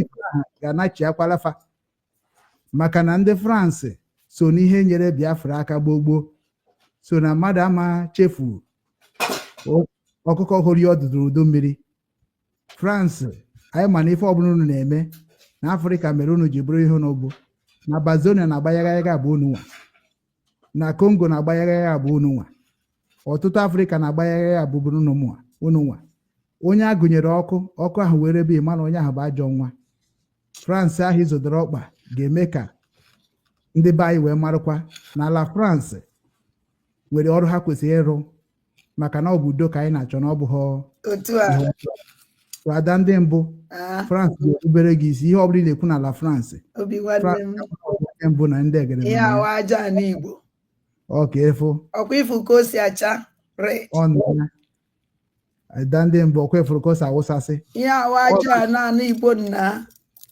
ụra n'afọ ya o chizuru echizu obi ọfọ obi ife niile Igbo ji dee ebube wee buje n'ala France ka o weta oke nke Biafra nọ n'ala France anọ ọnya ka o ji nọrọ o jebeghị maka ọ chọrọ ije obodo oyibo o jebere maka na o nwere oke anyị dị na France anọ ga-ewenatara ya n'aha Chukwu okike abịa maka ikwuru okwu ihe ọbụla o kwuru bụ okwu ọma ọ ga-esi ya wee nata na be anyị nke ọbụla bụ nke ọjọọ tinye n'osimiri ka osimiri biri wee naba maka na osimiri ka anyị ya wee bịa ụwa ya ka anyị ji si na anyị nwa na-egosi obi nwanne m aja Igbo nna ọkụ na ofu aja ala Igbo ka ọ na-acha mmemme ọbara ka unu ji wee mara datụ na okpu a mkpụkwa n'isi bụ mmemme otu a ka ọ dị unu ga-ama ihe ndị be anyị ji ekpu okpu mmemme unu ga-ama ihe obi nwanne ji wee nwee mmemme kọlọ maka na ihe ọbụla mmadụ na-eme n'ụwa a ọ na-enwe ihe kpatara o ji eme ya gị nwa na-eme na-enwere ihe kpatara iji eme ya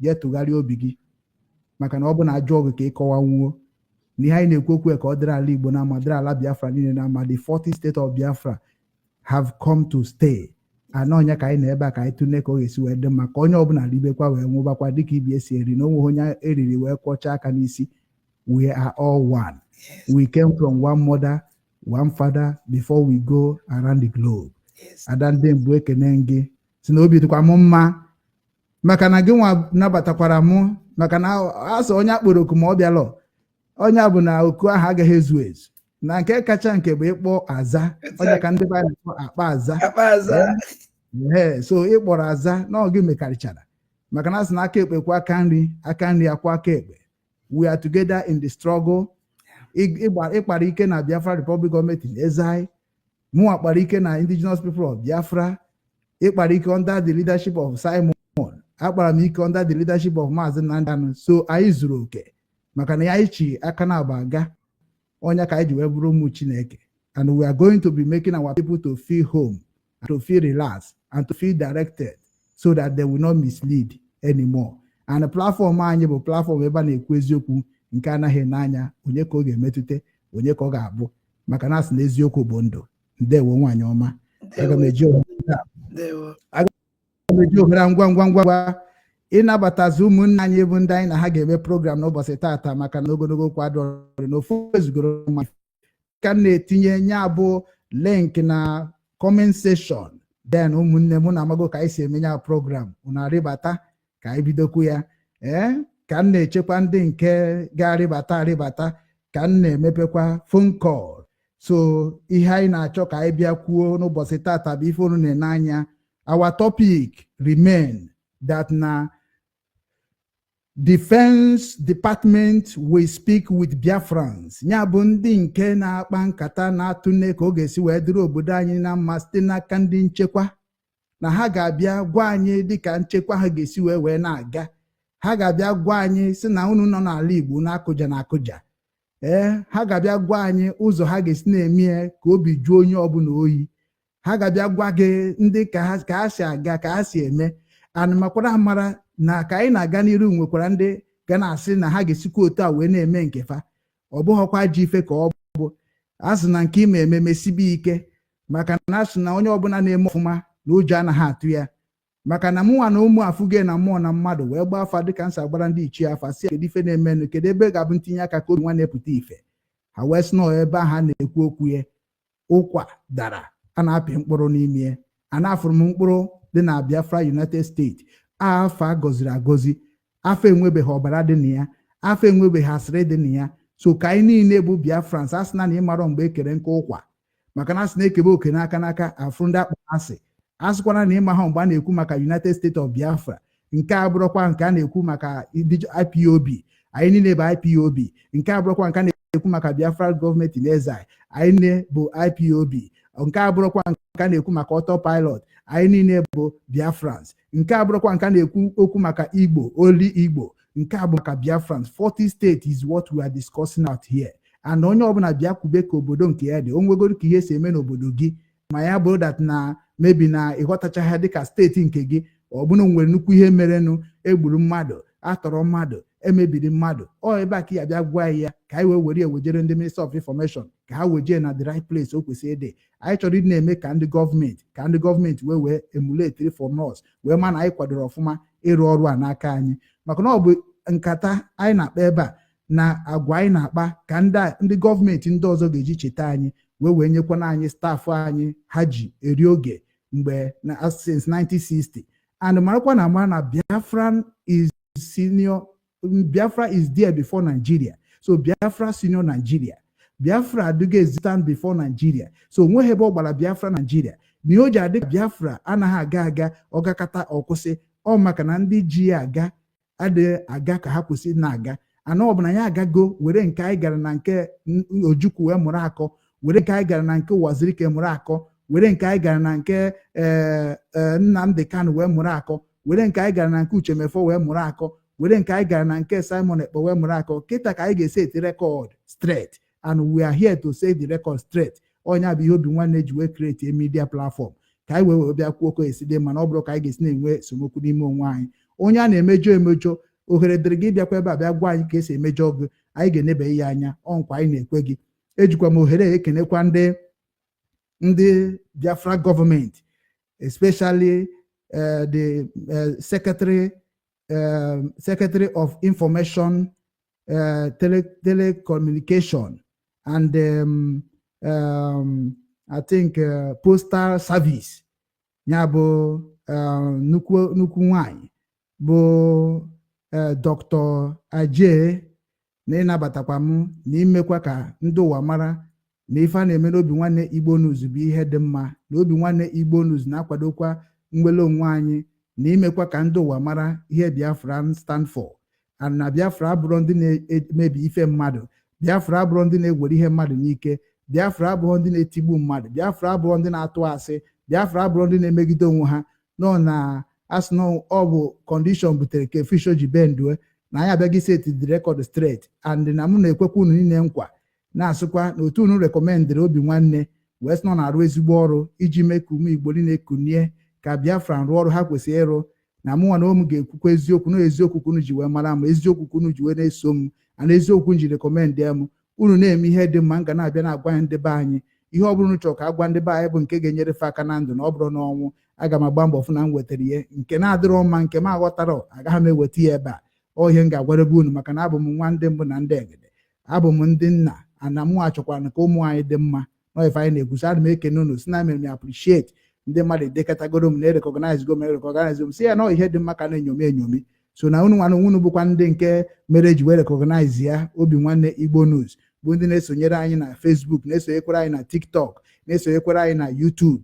Ọkwa ha ofu obi nwanne Igbo News, mana o nwere another platforms anyị ji arụ ọrụ, mana ka anyị gbagodo mbọ fụ na obi nwanne Igbo News na-aga ọfụma. Ije na Facebook ebe anyị na-estream na-abụ obi nwanne Igbo TV, ọkwa na ebe a ka anyị nwere ọtụtụ followers. So na gị nwa bụkwa onye nke na-esonyere anyị mana TikTok, mana YouTube, mana Facebook, ebe ọbụla, ana m asị na otu ahụ isi eso m ka m si eso gị, otu ahụ isi chọọ ka alaba anyị dị mma ka m si chọọ ka alaba anyị dị mma, otu ahụ isi chọọ ka ọ dịrị gị mma ka m si chọọ ka ọ dịrị onwe m mma. So ihe anyị na-eme bụ ife anyị ga-eme ka anyị hụbakwa onwe anyị n'anya dịka ụmụnne. O nwere ife onwe ebe m kwuru m ekwutere ya bịa gbazie m onu na karịa m ịgbazie onu. Anyị chere m echiche ọjọọ, maka ichere m echiche ọjọọ na-echere onwe gị echiche ọjọọ. Anyị nwa bụ ndị ndozi, anyị abụrụ ndị mmebi. Ine anya na rekọdụ nkreti na IPOB, ọ ka dị ụwa niile ma ya. Rekọdụ nkreti na obi nwanne, ụwa niile dị ma ya. Iruo n'ala Igbo, ndị obi nwanne na-akpagharị achọ ka ihe dị mma karịrị akarị, ndị obi nwanne na-eje ije ka achịkọta omenala anyị karịrị akarị. Mma nọ na soshal midia na-eme ihe ọjọọ, ọ na-atụ ndị nọ n'ala Igbo. Adị m etinye aka n'ihe ọjọọ. Ife m na-ekwu bụ ife ga-eme ka ndị be anyị mara ebe ha ga-eji jee chọta ihe ga-adịrị onwe ha mma. So na ihe mma na-eme ka unu mara bụ nke ọbụla Biafra gọọmenti kwuru ka unu mara, ewere m eweta asị ndị jọnalist, ewetara m nri unu wee sị unu na-eke o si dị na-eke o si dị, dịka unu si wee fụ na ha nwere mitin taa. Ehuge so mitin ha nwere taa, onye ọbụla jee jụọ ajụjụ ebe ahụ. Nke a bụ ndị defense department, jee jụọ ọfa ya gbasara defense, ya gbasara sekuriti, ihe ọbụla ị chọrọ jee jụọ ọfa. Ọ bụkwa na ohere dị extreme kwa ya live. Then ndị nke bụ ndị ọfisi anyị bụkwa nke dị n'Amerika na Biafran ọfisi, ijekwa ebe ahụ jee marakwa na ọ bụ eziokwu. Kịta na-abụ oge eziokwu, kịta bụ oge eji eseti rekọdụ straight. So unu nwa na-esonyekwa, ana m ekenekwa unu na-asị na anyị niile na-eme ya ka ọ dị mma dịka dadi ọdas wee kwuo. Ọ bụrụ na unu akwadoghị kekwana ka ya bụ ihe ga-esi wee baa uru. Ọ nkwado unu na ishie ihe a na-eme mere ndị mmadụ ji wee mara onwe ihe dị obi nwanne Igbo News. Mgbe na-ayọkwa ndị aka zuru ike, ọ bụkwara dat na ị ga-akwado nwa obi nwanne, ọ dị ụzọ dị iche iche. You can contact my number, gwakwa m ebe esi na-akwado, maka na ọ dịrọkwara m izi since 2019 ka m bido na-etinye ihe gbasara ego na midia. Ọ dịghọrọ m izi, ndị na-akwadokwu ya akwado, onye mekata ike egwu ọ dịka o nwere ihe ọ na-afụ ọgbaba ọsọ, maka na obi siri ike ka eji aga na midia. Ego midia bụ ị na-eti ọ na-ana ivuge oles na enweziri ndị pụtara na kwadobe gị, ndị mmadụ wee marazie na onwere ihe dịka edo na dịka ndị Biafran gọọmenti ji wee kwado ya. So na otu akwa ka ọ dị, onwe ihe ị chọrọ iji wee kwado, maka na agwaghị stri ka anyị si akwụ ụgwọ eme ihe ndị a niile enwere ike ịchọ na egwuregwu. So ị nwere ike bịakwa, ị na-akwadokwa every month. O nwere nwa anyị nwoke nọ na Amerịka na bụ Dr. Chika Daniel, onye ọ bụ onye mere na m na-anabata m na stream today. So ọ kwukwara next month emekwa nke ga-abụ anyị ga na-aga na stream platform obi nwanne niile. Ihuge anyị na-ekenekwa Dr. Chief Chika Daniel na Amerịka, bụ onye mere ka ọ dị ụnụ ma nke nji emebu mgbe ahụ na egoro m nke m emenwu. Ivuge mana nke a onye ma sọpọtụrụ ya. Enwekwu ya dịka ihe ị chọrọ ịsọpọtụ n'obi nwanne, ịkpọtụrụ m na nọmba, anyị akpa nwere nke m na-eme ka m mee ka m bụ ọgaranya, na m eme ka ala Igbo dị mma, ka ala Biafra dị mma. Ọ dị ha na mma, kedu ihe anyị n'obodo oyibo eme. Ihuge ọ bụkwa na ị chọrọ iso wee bụrụ onye na-ama na-ejikwa peji obi nwanne dịka YouTube, dịka ya na ịmara anya ihe ndị a, ịkpọtụrụkwara m ka nye gị dị ọkwa ka ị were ihe na-eme, maka na mụ agaghị agba eche, mana ọsọ nsọ mụ na-agba mbọ ka m mara ka o esi bụdo ife ọ pụtago n'ife. So ọ bụrụ na ịdị good na ịmaneji YouTube, ịmaneji Facebook, ime ka m mara ka nye gị ka ị na-agba m nke ha kwuru, na-agwakwana ka a ga-esi na-eme ka ọ na-aba na iwu ha, ka anyị hapụ ịdị iwu ha, ka e werekwa nke a wee mara ebe a nọ na-ekwu ọdịmma nke ndị Igbo na nke ndị Biafra n'ụwa niile. Ọ bụkwa na gị nwa bụ onye nke bụ n'ifiri na o nwere obere ego dị na akaụntụ gị, ị ga-eji wee sị anyị tọọ ọjọọ ụtụtụ dịka Obi Eze si eme ya mgbe ọbụla. Wetago gị etere anyị ya, jee ebe ahụ a sị na o bido na $10 ka $10 $5 wee gagide wee ruo ka aka ha gị. Evuge na ya bụrụ ndị na-etiri mmadụ ọda maka na onye na-ayọ ayọ o nweghịkwa choice ọ na inyere ya okene maka na atọrọ atọ na inwos pass ịkụnyere anyị ya na ọ bụrụ ije na nke ndị ilo ị na-akụnyere ha nwetacha ike ha ga-eji gbaa mgba ha gbaba gị mgba ịgbatakwa na saịdị anyị sị biko kwuo nke a kwuo nke a mana gị nwa na ebe anyị naghị akwado anyị na ahụ maka na akwadobe anyị kịta na ndị mmadụ abịabazie ịfụ na ihe ọma ha na-agbara ọsọ ifuge ha nchara na ebres by force anyị nwa bụ ndị kwudoro n'eziokwu kwudo n'ezi omume anọ nya mee nji na-asị onye ọbụla nọ n'obi nwanne I will never disappoint you ụnụ nwa na-asị m gbaa mbọ mee ka nje n'isi jee n'ọdụdụ o nwere ijegoro kpọọ Ngozi Ọrabezo ọ ga-ekwu karịa ndị defense ga-ebịa kwu okwu today defense department okwu okwu ọma nkwukarị ndị information minister okwu okwu ọma nkwukarị ndị men on ground okwu okwu ọma nkwukarị ndị ahụ niile bụ ndị na-eme biznes so nke ọ ga-ekwu bụ nke ahụ ọ bịara na tebụl ya ọma nkwukarị ọma nkwuru onye ọzọ ọnụ ya so na ya nọghọzi mgbe aha ga-asị gị na ọchịchị dị sọsọ na Simon n'aka ọchịchị dị sọ Nnamdị Kanu n'aka anyị egburigo that one na condemn ga ya suspend gị enweghịzi ihe dịka abịazie akpụrụ Simon ọ dịka confusion adịgo akpụrụ Nnamdị Kanu ọ dịka constitution adịgo akpụrụ Okechukwu ugwu ọ dịka constitution aghasana mba anyị akụgbusigo ihe ndị a niile onye ka na-akpọ organization kịta na abụ Biafrans control Biafrans, Biafrans support Biafrans, Biafrans defend Biafrans, Biafrans help Biafrans. Ọ ebe anyị nọ kịta so nwere onye ọ dị n'aka ọ dị onye ọbụla n'aka onye ka akpọ citizens as far as bụ citizen we are all equal onye ka eji asị na nwayọ nwayọ ka eji ghọta ihe a na-ekwu okwu ya ekwena maka asịrị wee hapụ ịma na ihe a na-ekwu okwu ya bụ ka be anyị dị mma ka anyị nwekwa right obodo oyibo ọ ihe a na-ekwu okwu ya ana adị m ala ka itinye aka n'ihe ọjọọ onwe onye nna akọjọ onwekwa onye njeke ịkọjọ so ka anyị ncha niile wee mee gịnị wee kwanyere onwe anyị ugwu wee sobe eziokwu anọzna na social media wee na conclude jee na department and ask question pick number and make a call so that na ndị be anyị ga-amakwanụ nke dị mma na ndị nọ n'ụlọ ka anyị na-emechitere ebere ndị nọ n'obodo oyibo na anọ n'ebe a dị protected gọọmenti protectịrị gị sekuriti protectịrị gị ịnọzi na Facebook na-asị ekweghị omu mmadụ anwụọ gbada n'ala Igbo jee kwuo mmadụ nwụọ ka efu datị ga-anwụ mana ọ na-abịa nọ na Facebook na-ekwu mmadụ nwụọ egbuo mmadụ o eme bikos ị nọghọ n'ala Igbo ị naghị afụ ihe ndị be anyị nọ n'ala Igbo na-afụ mana anyị nwa na-afụ ihe niile ndị nọ n'ala Igbo na-afụ bịa na-achọ udo maka na o nwere okwu abịkwuo na Facebook ọ kọsụba problem n'ala Igbo anọ onye a bụ ife niile anyị chọrọ ka anyị dozie anyị kwurie na Biafra Republic gọọmenti na-eze onye anyị nsogbu kwue na autopilot onye anyị nsogbu kwue na IPOB onye anyị nsogbu we want to settle it and make it now ka ọ bụrụzie is something that the whole world will listen to us like they listened during IPOB. Ifuge so mụnwa na-agwa gị that na ebe m tiri isi nwere ife nna afụ dị so na ka anyị hapụ ịsịkwa na ya mara mgbe Biafra gara fa ifuge soro n'ihe a na-eme na Biafra sobefa ọrụ mma na-agwa gị na mma na-ewetara nu department by department number by number everything that will make you to follow the right channel about USB ịma na ọnya ka obi nwanne ji wee nọrọ so ụmụnne m unu afụgo etinyere m link ọ dịka o nwere ndị na-bata ha netwọk na-enye unu nsogbu ka ntikwu ọzọ ka ntizie nọmba fọm anyị kwube maka tọpik anyị n'ụbọchị taa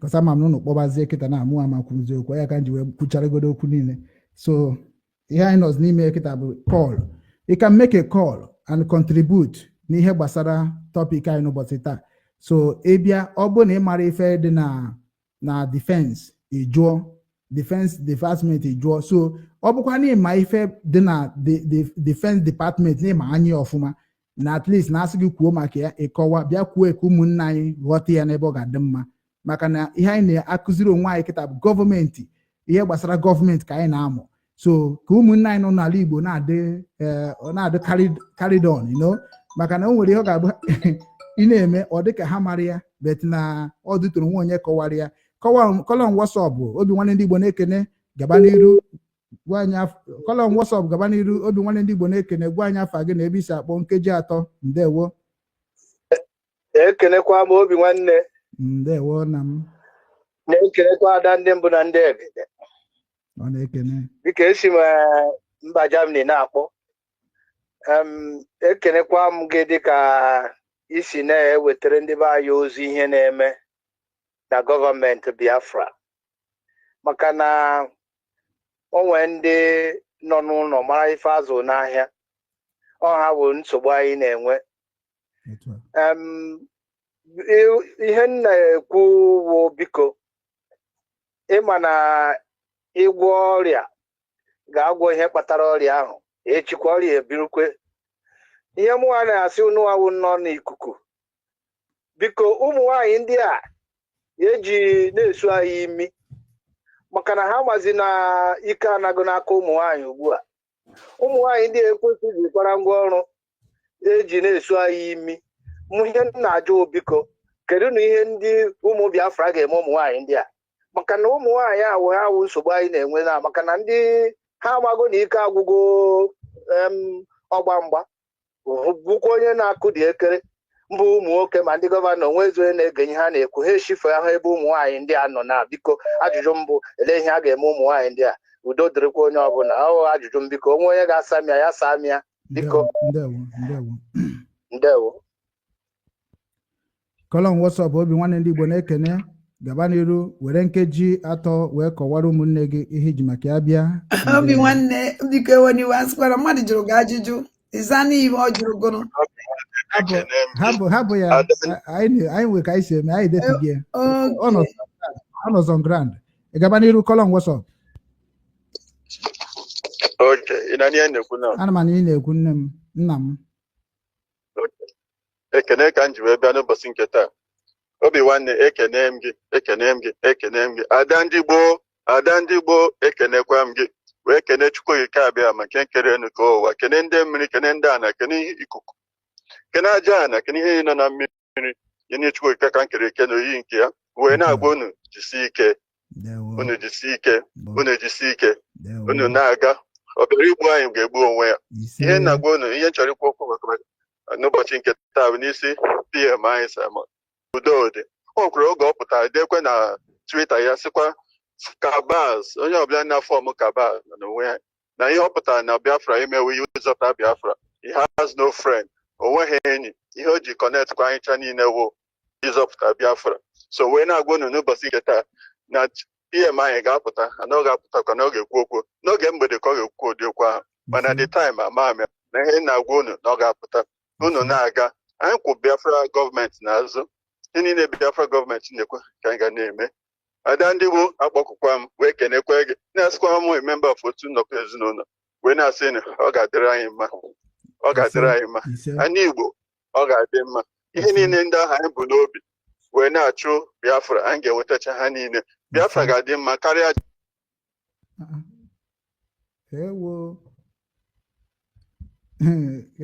Fonu m tripụzi n'ike. Tripụzikwa n'ike, makwa m ihe mere ya. Ebe o ji tripụ n'ike. Ya dịka anyị si aga n'iru, fonu nwanne anyị nwoke ikwuchago fonu jọs tripụ onye aka ọ na ha ebus, so ewenara m iwe. Ọ nachatago so na-ewenara m iwe ama m na ikwuchago okwu niile egere ege, so anọghị ekele ka ikele. So achọrọ m ịgaba n'iru bifo anyị enwetakwa kọọlụ ọzọ. O nwere nwanne anyị nwoke jụrụ ajụjụ ụmụ nwaanyị ndị be anyị a na-eme nke na-adịrọ mma, gịnị ka a ga-eme ka ha kwụsị ihe a ha na-eme? Ada ndị mbụ amaghana m ọ nọ na kọl, so onye nke batakwara fon ya na-ere olu. So ada ndị mbụ ọ ụmụ nwaanyị ka na-ekwu okwu ya, kedu ihe ị nwere ike izi ụmụ nwaanyị ka ha kwụsị ihe ha na-eme emegide ya bụ strọgụl, ka e were gị wee mụrụ akọ? Ndewo, were oche. Obi nwanne, ịma na o nwere ụdị ife nna aza nwa ụdị ife ma ya aza, because this nwanne anyị nwoke onye ka m ji esi gị mgbe a ka ịza ya nke ọka nọ na line, mana ọkọtụrụ maka enwere ajụjụ nke ala eju ya ka ọ kọwaa, because amara m ebe o si abịa. Ọwụ na mmadụ si na ife na-atọ ụtọ ya kwa ife ọ na-atọ ka ya. Ọwụ na ịpụtasị na ụmụ nwaanyị, gwa ife ụmụ nwaanyị na-eme, gwa ya ebe ịfụrụ ha, gwakena anyị ibe abịa apụtasị anyị datụ na ụmụ nwaanyị na-eme ibe na strọgụ na-eme nke ame nke ọzọ. Ya bịazie mbịakwu ibe ya ejidebe na amara m ebe o si abịa. Onye onye fụrụ ife ụmụ nwaanyị na-eme ya bịa gwa anyị sị nekwa ibe na-eme, kedu ibe anyị eme, nekwa ụmụ ibe mere bọsọ ebe a nwaanyị mere ebe a, mee nke bọsọ ebe nwaanyị mere ebe a. Na ya ka m ji sụgụ ka azagodi ya ajụ, ka ajụkene ya ajụ si ya kedu ibe ọwụ ụmụ nwaanyị na-eme na strọgụl a. Onye ka m ji isi mana ọ pụgo, o nwere ebe ọzọ mma ekwu ụdị ajụjụ a mmadụ wepụta ụdị ajụjụ a ịjụọ ya ajụjụ akọwala ụmụ ndị gboo ndị niile na-ede n'elu kedu ile si na o ji kwue chere kọlọ whatsapp chere ka okay ya ada ndị gboo ịma na onye nwa bụ onye kọtụrụ ya okwu ha na kọtụ ndị ịma ndị be anyị na-ege ege o nwere ihe dị na news ị na-prezent news o nwere ndị chọrọ ka ha jụọ gị pụọ nwee ndị ka ịza ya to the air nwee ndị chọrọ ka ha jụọ gị ka ịsakwana ha anyị ma ọ taịm ka anyị ji eme ọ gafere na taịm gị anyị enye gị ọnọdụ ọzọ maka ndị ọzọ ga na-echi na-akpọ so na onye akịta kpọrọ bịa nwanne m nwoke ọ gị nwa bụ onye kpọrọ jụrụ ajụjụ maka ụmụ nwaanyị yes ọmụwa jụrụ biko ịma na ọwụ asụ Igbo ka asụrụ ụmụ nwaanyị ndị a ndị zu gọọmenti na ndị British ji na-agba anyị mgba ka m na-ekwu nwunye Ojukwu na nwunye Maazị Nnamdi Kanu na ndị ọha ka m na-asị biko ka ihe ụmụ Biafra nwere ịgwa ụmụ nwaanyị a kedu ọnọdụ a ga-edu nwa ya maka na ọha nwa ka ebe esiwaziri ugbu a iji wee ghasa ihe anyị eme maka na nwunye Ojukwu ji egwa ha n'ọdị ya lụrụ ọgụ nke mbụ nwunye Nnamdi Kanu si n'ọdị ya bidoro IPOB na ọ chọghị ọgụ den eji wee nyewe PM nsogbu enyewere ya maka na abụrụ na ụmụ nwaanyị a agaghị ihe ndị a gara dị otu ọdụ maka na otego zu debere petishọn against PM ndị a gbahapụ ya maka na ụmụ nwaanyị a ga-ejizi wee ndị Yoruba do na Fulani dobeziri n'ihu were na-agba anyị takụlụ ajụjụ mbụ biko kedu oche ga-ebunye ụmụ nwaanyị ndị a ọwụ ha wụ ihe m na-ekwu ndewo ka nza ya biko nwanne m nwoke Biafran gọọmenti anyị nwere law mgbe bịa anyị hụ na anyị nala unu follow according to law mana na anya ife nna-achọ ime ka ịmara ọdatụ na ọkwafe edego petishọn ebe ha dechara na petishọn mụnwa na-eche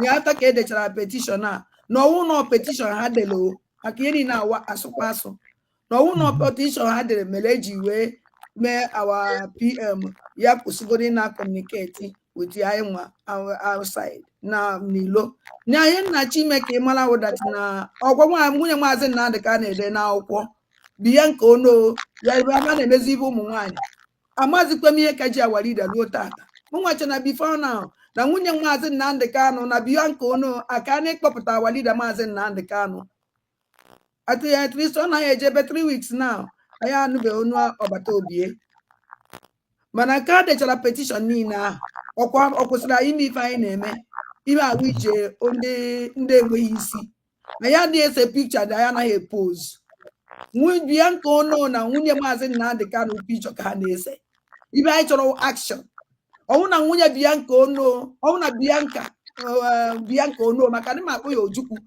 ọnwụ na bịa nke ono mana ọ dị intelijent ya jee kpọpụta awadida Maazị Nnamdi Kanu ọnwụ na bịa nke ono mana ọ dị intelijent ọ wee frish woman ọ na-eme ka di ya Ojukwu weta Biafra bifo ọ nwụọ mana ibe niile ahụ bịa nke ono dara wee elu wofri ebe ọ nụrụ elion wee chigide elion ọnụrụ chigide elion nwụnyụ anya emepụtaghị anything tigide Ojukwu tigide mkpu nwụọ and all the same thing ahụ ka Uchechi Kanu jikwa ọzọ na-aga otu mkpa ka Uchechi Kanu the same thing ka Uchechi Kanu wishikwara leader Maazị Nnamdi Kanu ka ọ nwụọ n'aka ndị DSS.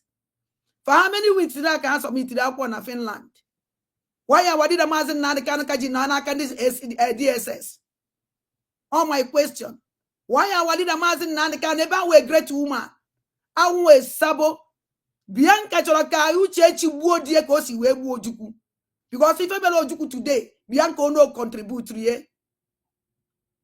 Because also ma ka nji asị nwoke ya anụ nwaanyị ya jee nọ ejie ejezi na agadi nwoke ma nọ 50 something je nọ nwa 17 years keke years wee control ye o nwere mgbe o ya woluo that age ehukuo ihe menwizi ma nwụrụ nwata nwaanyị da akpịrị ego power dị na arụ power chọrọ ka ọ na ọchịba ma ahụ nwaanyị fụ nwere akpịrị ego power dị na arụ ije nụrụ ya echi niile ọ chiwezi ego ọrụ na anya etiwe anya ya mụ ibi na-ejebigado ụlọ nterele nwụnyụ anya ịpụtazie n'igwe 60 years na-amụ ahụ jijiji because ije nụrụ nwaanyị karịrị gị onye nwere ife ji mere our gallant man Ojukwu aka na adatara Bianca ono ya ashamed of herself mgbe ọ fụrụ dat na isi di ya nọ n'ego Biafra 100 eje mma kedu ka nwaanyị ya esi n'ala ha ụla na ọnwụ na o nwere conscience upon ihe niile o chiri die chigide our gallant man Ojukwu nwụọ with the Nigerian flag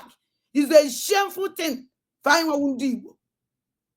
So mụnwa na what if anyị eme na anyị Igbo ya take care of them ka m gwazie m unu anyị nwere a great land red na-enye ka nchichara aka ọkwenụ fụrụ ka aka mede ọbara anyị Igbo ndị ya judge everybody.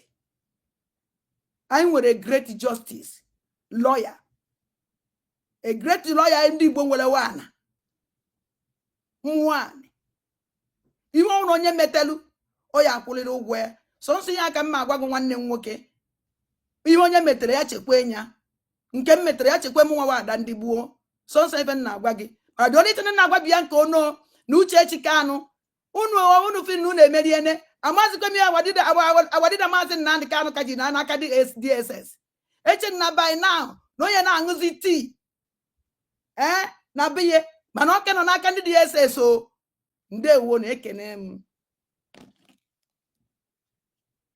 Ndewo ada ndị mbụ na ndị egede nnukwu nwaanyị ịma na asị na okwu baa na nke nwaanyị nye ya ụmụada and ọ bụrụ na ụmụada triti ya ma o kwere ha enye ya ụmụ ọkpụ. Anyị nwere ebumwe mpụ na otu isi ka ọ dị okwu ịgwara ụmụ nwaanyị anyị ka ha ga-anụ maka na nke m a ga-asị na nwoke ka mbụ mana itinye ọnụ na ihe gbasara ihe nwanne anyị nwoke bụ iji wee kpatụkwuo ya aka bụ na ana m eme ka ndị Biafra niile nọ n'ụwa niile ka unu mara ife a ada ndị mbụ ekwuchana na ọka mkpatụ ya aka asị okenye asị nna asị nwoke. Anyị nọ na-eti mkpu na IPOB. Obi nwanne m o nwere noise na-apụta from your end ị na-ekwu okwu na okay.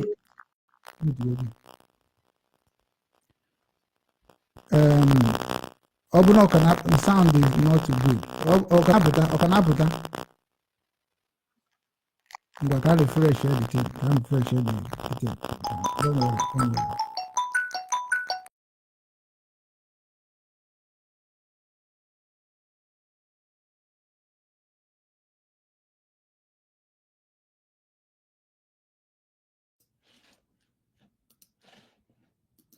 Ụmụnne m ka anyị na-eche n'obi nwanne ndị Igbo ka m na-agwa onye ọnwụna anyị nwawo ụmụ ndị Igbo anya ka anyị na-enezi oke obi nwanne ya the thing ọ ka na-eme ọ dịgo mma na wedalụ nwaanyị ọma na mbutukwuo ebutuo maka na ọ dịkọ na-eti Igbo ya ụmụnne m dịka unu si wee mara ihe m chọrọ ikwu ajoin m Maazị Nnamdi Ukwu Kanụ in 2013. Ajoin m ya na Ukraine ebe ọ na-eti mkpu maka Biafra and the Biafrans soberie ma mụnwa soberie maka eziokwu ya. O nwere ihe nji eso Nnamdi Kanụ amaghị m onye ọ bụ mana ọ na-ekwu ihe gbasara ebe m so wee nwere bụ territory of Biafra. And mgbe esobere m na ezi omume na eziokwu na ịhụnanya nke nwanne asonye na-asụ Igbo and ka anyị na-eso Nnamdi Kanụ mgbe ahụ anyị nwabe na-etake care of Nnamdi Kanụ and ka anyị si etake care of Nnamdi Kanụ ọ maka na ọ na-ejere Biafrans ozi onye ma ọ ya bọpụta ọsị gị na I am messenger of indigenous people of Biafra. So and nwunye nọkwa n'ebe ahụ and mgbe ejidere Nnamdi Kanụ IPOB na-etake care of nwunye Nnamdi Kanụ ego m so nọ n'ebe ahụ ụmụ ya ma ihe niile anyị so ma atụ eto ka ọ dịrị ha mma maka na ihe dị na-anụ ọgụ ya bụ maka ihe ọjọọ Naijiria na-eme anyị. A na-ebelieve m na ọ bụ na nwunye Nnamdi Kanụ nwere conscience ọ ga-ama na ihe niile abụ 28 men nwụrụ n'afara Ibegwu na onweghị udu leta ụsọ ya dee n'ụwa niile ka ndị ụwa fụ ya ka ezigbo nwaanyị ma ọ bụ na o dede leta ahụ against Nigeria gọọmenti maka na ihe mere Simon ji eti mkpu maka ihe ọjọọ Nigeria gọọmenti ha na-asọpọtụ ugbu a mere di ya mekwa mama di ya mee papa di ya. And ọ na-edekwana leta against Simon ya marakwa ma na leta ahụ ga-abịakwa against Maazị Nnamdi Kanu, maka na ihe ọbụla ndị ụwa na-eme bụ ife ka o si mee ka ha si eme ya. Onweghị onye nọ n'ụwa gasị na ya mara ihe bụ eziokwu. Esoro m Nnamdi Kanu soo ya ọfụma n'okwu ọnụ ya. O kreetiri ESN maka ife ọjọọ a na-eme ndị mama anyị na papa anyị n'ala Igbo. And ESN o kreetiri ịjụọ ihe o ji kreete ya, Simon agwakwa ihe o ji wee kreete Liberation Army. So na ha ncha niile ka nọ n'ofe ụgbọ. N'ige asarị dọkụbọ ntị onye unu kpọrọ pig. You call asarị dọkụbọ pig in a river, in ofe mmiri. Ọkwa the pig unu design chara, all of you that was against truth. The same pig unu designer share to the whole world. Because him have food different on my platform. Ọnụ akpọrọ asarị dọkụbọ pig bi unu gbakwuzirie enyemaka. The same asarị dọkụbọ unu so forget that person. No be agent of Nigeria. Kunu gbakwukwaziri. Kunu wee yo enyemaka maka labe nna unu. The same pig in a riverland area. Kunu jezi nye akwụkwọ si ha nye ndị Finland maka nna Simon Ekpa. And the same pig bụ onye na-abịazi agwa anyị lekwa ihe unu nwa bụ ụmụnne anyị na-eme anyị. My sister, nwunye Nnamdi Kanu, ka m gwa gị eziokwu. Ihe na-emekwa na eji akpọ mmadụ aja afa bụ ife ọ na-eme. Ihe na-eme eji akpọ mmadụ ezigbo afa bụ ihe ọ na-eme. Iji tukwuru ana chee echiche the commitment of your husband before you begin to attack anybody from Biafran territorial. Abịa na nke ono bịa ka ono o nwere ife nwere ike ịgwa gị maka na according to the history of Ojukwu, a lot of things happen. And even mgbe Ojukwu nwụrụ, unu were Nigeria flag wee nie ya, which ọ bụ alụ. Mgbe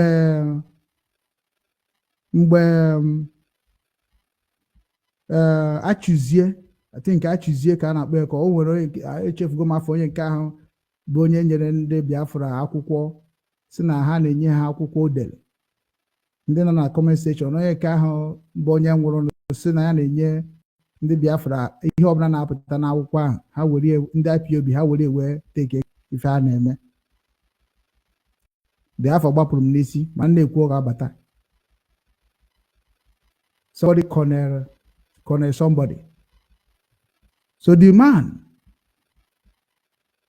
mgbe ọ nwụrụ, ọ Biafran flag ka eji nie ya. Unu gburu Ojukwu asọ, nyụọ ya nsị n'isi. And na anyị bịa kịta na ka ekwugo okwu ka di gị bụ Ojukwu si wee gbaje Ivory Coast. Achụzie, Colonel Achụzie. Anyị bịa gwaba gị ihe kpatara nọ di gị bụ Odumegwu Ojukwu Ezigbo gburugburu Ikemba ndị Nnewi. Anyị gwaba gị ihe o mere wee gbaje Ivory Coast. A man get ezuzu na Nigeria that is destroyed 3.5 million under your husband. I ga-akpụ ya na carelessness ka digede. I ga-akpụ ya na dige mere ọfụma. I know na digi rupụrụ na ya isi. Wee mee ihe ndị a ime. We have the stories. So why you people are trying to jeopardize the children of the Most High, think twice. Because na ya chọrọ ka ọ bụrụ anyị nwa ga-akọ ka Ojukwu si wee mee. Ọ bụghị anyị nwa ga-eji ọnụ anyị wee kọ ebe Ojukwu emetọrọ. Ọ bụghị anyị nwa ga-eji aka anyị wee kọ ebe Nnamdi Kanu emetọrọ. Unu nwa ga-eji aka unu wee gwakwa ndị ahụ unu jere na befa na Finland ebe Ojukwu emetọrọ, maka na Simon Ekpa na-eche unu niile. And anyị nwa na onwe anyị na-echekwa unu niile. Ịbịa na IPOB, they divided into pieces. DOS, they divided into pieces. And here they were divided there because na ha ji ego ndị Biafrans when na-emefe masịrị ya nke na-enyekwa gị nwa na ụmụ gị. And nne na ya anya bụ onye kpokọrọ ego ahụ wee na-eyuzie na-enyekwa gị nke a na-enye gị na-enyekwa di gị nke ha na-enye di gị. Today o jizi ego ahụ nọrọ na Germany with nwanne di gị. Anya na-eje that side ekwu okwu. Unu mere Uchemefo ka ọ bụrụ ajọ mmadụ. Anya na-eje that side ekwu okwu. Uchemefo ji history di gị ka eji nwaanyị n'aka. Anonya mere ije na platform Uchemefo. O nwere okwu ọ gwara unu. Sunu unu nwa na-achọ ka nwere onwe Biafra nke di gị sowe na-ekwu bụ gị nwa bụ Uchechi. That unu na-achọzi ka unu support zie Nigeria government wee gbuzie ndị ka unu eme ife ka ọ dịrị Igbo na mma. O nwere ihe Uchemefo publishiri before ma bịaba. Gwekwa ihe o kwuru before nkwukwara ebe a. Maka na ihe anyị ma bụ Uchemefo na di gị n'ihe gbasara IPOB worldwide. And Uchemefo ahụ ka nọ na London ịnọ. And Uchemefo ahụ bụ Biafra ka o ji wee nọ na London ahụ. So and Uchemefo kwuru sị, we have made both legal and the moral case for the Southeast region, the Igbo Biafran region, the idea of Biafra, that idea of freedom, equity, and justice shall outline Nigeria, and make no mistake about it. Forget all the grandstanding. In fullness of time, Nigeria shall eventually collapse in the face and under the wealthy of the resilience and the ingenuity of the indomitable Igbo Biafran spirit for the emancipation of a viral and engulfing Igbo nation state. Manunu nwasuru oyibo. But ebe m chọrọ igba bụ ebe ahụ ọ sịrị na-ege ntị. Ebe ahụ ọ sịrị Nigeria shall eventually collapse. 1 point. Nke abụọ o kwuru mma ekwukwa ka unu mara. Ọ sịrị that na make no mistake about it. Forget all the grandstanding in fullness of time. Ya bụ Uchemefo onye nya na di gị bidoro wee tibe mkpu IPOB. Uchemefo sụrụ unu na know that no nwere Simon na-eme Nnamdi Kanu anaghị eme. Come and tell the whole world. I am former national coordinator of IPOB in South Korea. All Nnamdi Kanu di gị bie tiri mkpu na Israel. Where say, even South Korea is bombing. It's my duty, it's my work that made it to speak like that. And even in Ukraine, I stand bold and make the Ukrainian government to understand what IPOB stands for. And IPOB is not your husband property and can never, ever be your husband property. It is among of us. Anywhere you go in the world, presenting a Nnamdi Kanu case, it's better that you go and learn from Kanu Takano Mbokpoporo Okechukwu court. What later happened? Oburokwa kita na ọ na-adanu ọ na-atụ n'ụtọ na ntị. Odunu kuna n'emihuru na-eme. Mgbe ọ ga-abịazi, mgbe unu ga-achọba negotiation, nrutere gị okwu Nnamdi Kanu digi gwara unu sị there is a time there is not going to be a negotiation. What we judge all of us is going to be the Constitution of Biafra. And the Constitution of Biafra did not read by Simon or read by Nnamdi Kanu. It was written by Biafrans. And this is the time for us to tell the whole world, we are tired of what they are doing in our land. In the name of let them make what they will use to make their land to be good, whereby our own is. Chetegodu na obu na Nigeria collapse. There is one American platform that is said that before 2025, that Nigeria will collapse. Go and check.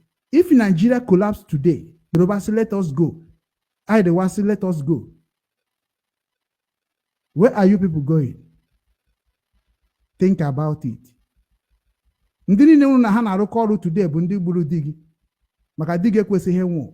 Gowon dị ndụ tata because ha na-eji ọbara ndị dị ndụ wee na-azụ ya. Abasanjo dị ndụ today na ha ji ọbara ndị dị ndụ ọbara ndị obere nwe wee na-azụ ha. Na Babangida ka dị ndụ na-agbagharị na wee chi ya because of ọbara ndị ụmụ Igbo ka ha jari.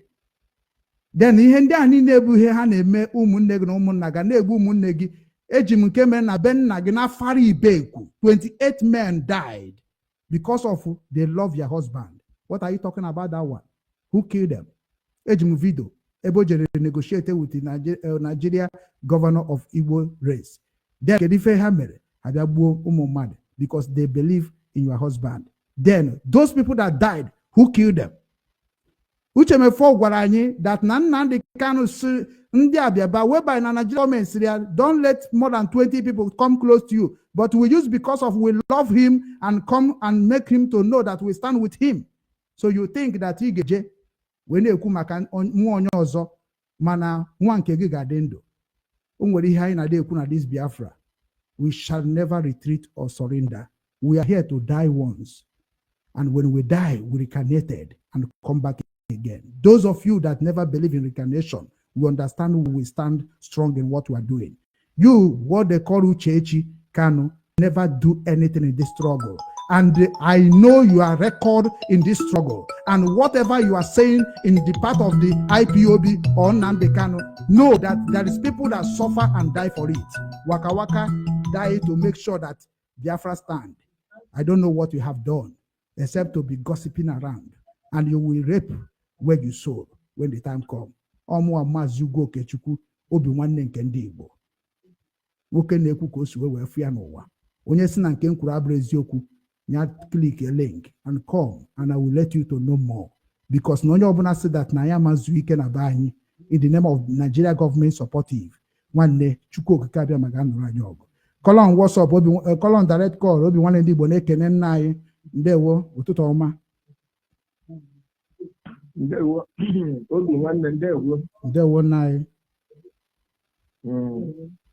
Biko gbatuo nke anyị jekiri biko gbatuo nke anyị jekiri anyị ka ọ dị mma na ntị. Aha. Ka mbalata agbatugo m ya ọ dịgo mma. Ya gabazie n'iru na anyị. Obi nwanne ana m ekele gị nọ. Ana m ekelekwa ada ndị mbụ na ndị ege. Unu na ha agbalị nọ. Ihe dum i kwuru dị nnọọ mma. Ọ bụrụ ma ọ ga-ekwe eme okwu uche mmefọ mere anyị alụ. Uche mmefọ mere anyị alụ. O nweghị na-ekeghị uche mmefọ na-ekwu otu ma ọ na-ede anyị na-anya ntị. Mgbe obi ha Nnamdi Kanu o mere anyị alụ, o mere ka obi dị anyị mma. O mechiri anyị ike. And ihe ahụ uche mmefọ mere mgbe ahụ ọ dị semte ihe Sani Akpara Awa na oge Chukwu nkere na-eme the same thing. Uche mmefọ chọrọ ime Nnamdi Kanu gatụrụ. O nweghị emetere anyị achọghị emete na okwu otiri nonsense. Ihe ọ masịrị ya kwochie ya jee weta dictionary dum dị na London. Ejiri ego Biafra kwụọrọ ụgwọ skuul kwụọrọ ụgwọ ụlọ zụọ ya. Ruo mgbe anyị nọ n'oke nsogbu ya gbanahụ Nnamdi Kanu mee ya bitre dịka Judas Iscariot. Biko okwu uche mmefọ modere Daily Times modere FM Port Harcourt ma ọ bụ redio Imo wepụ nọ ihe uche mmefọ na Biafran struggle. Chineke meela anya pụọla na struggle anyị bụzi independent country. Ada ndị mbụ na ndị egede m na-ekele gị naanị gị guzoro ka nwaanyị wee were na site.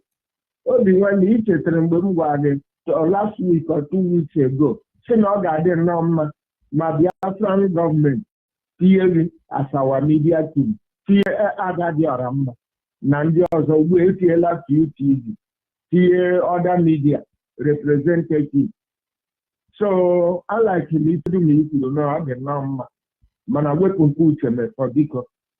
So ihe kwuru maka olili Ojukwu ejiri flag Naijiria lie ya. O nwere onye a na-akpọ Odenigbo ma New Jersey.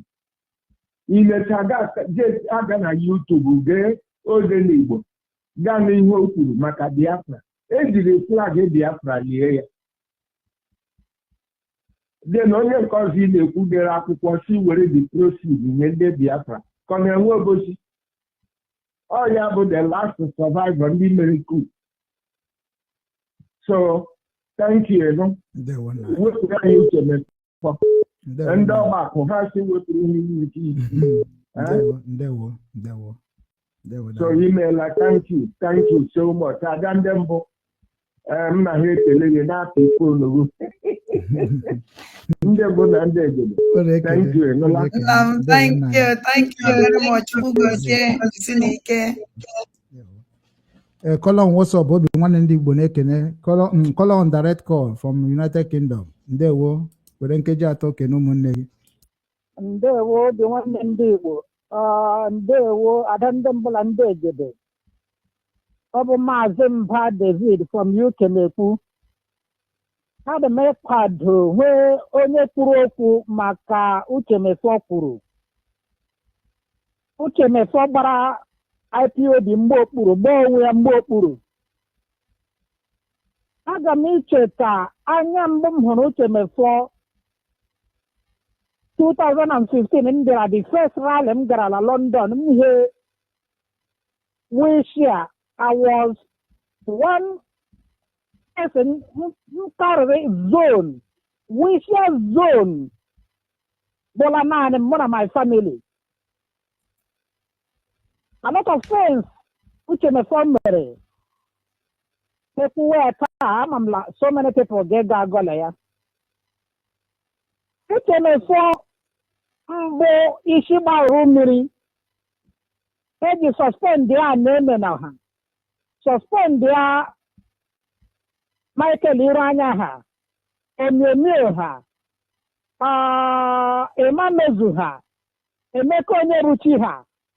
2016, early 2017.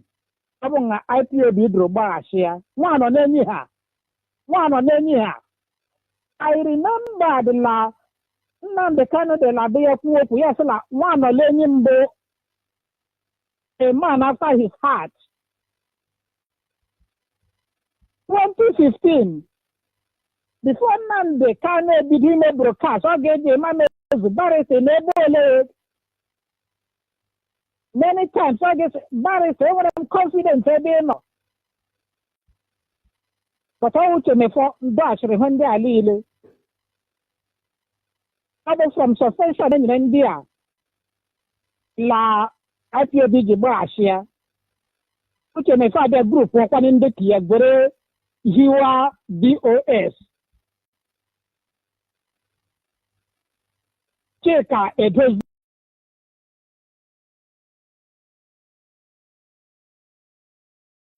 Ụmụnne m ekene m unu. Apụrụ m na dị program obi nwanne m na m ewe n'iwe na m agwa ga-emesi aka mụ na ana bụ kwuo bikos na ife ị na-eme ndị mmadụ kpọkwuo uche ha. Mgbe ọzọ ya eme program ka anyị diskọs ife ya eme. Awụ nọ mmadụ ịkpọ anyị ọrụ mbọsị mmadụ ịkpọ okwu uche ịbịa ụmụnne m o nwere program important program m chọrọ ime. Obi nwanne na-eme kọlụ na asa ahụ ndị mmadụ kpọọ jụọ ajụjụ ọkwuo dị program a alaikere m ya mana o nwere mgbe m ji alaike ime m chọọ ya relax eme m opening play ọ na-emekwa ọfụma mana enwere m ihe ọzọ mmemme so n'ọnya ka m ji wee mana m echi ya azụ I will go back and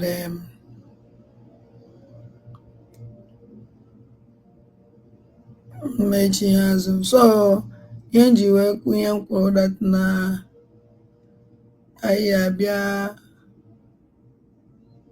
mee ihe nji wee bịawa because yesterday nya ọnụ unu cheta ọnụ ya anụ mgbe mgba na ọnụ that na enwere m many things anyị eme today and that na so na anyị eme today ihe nji like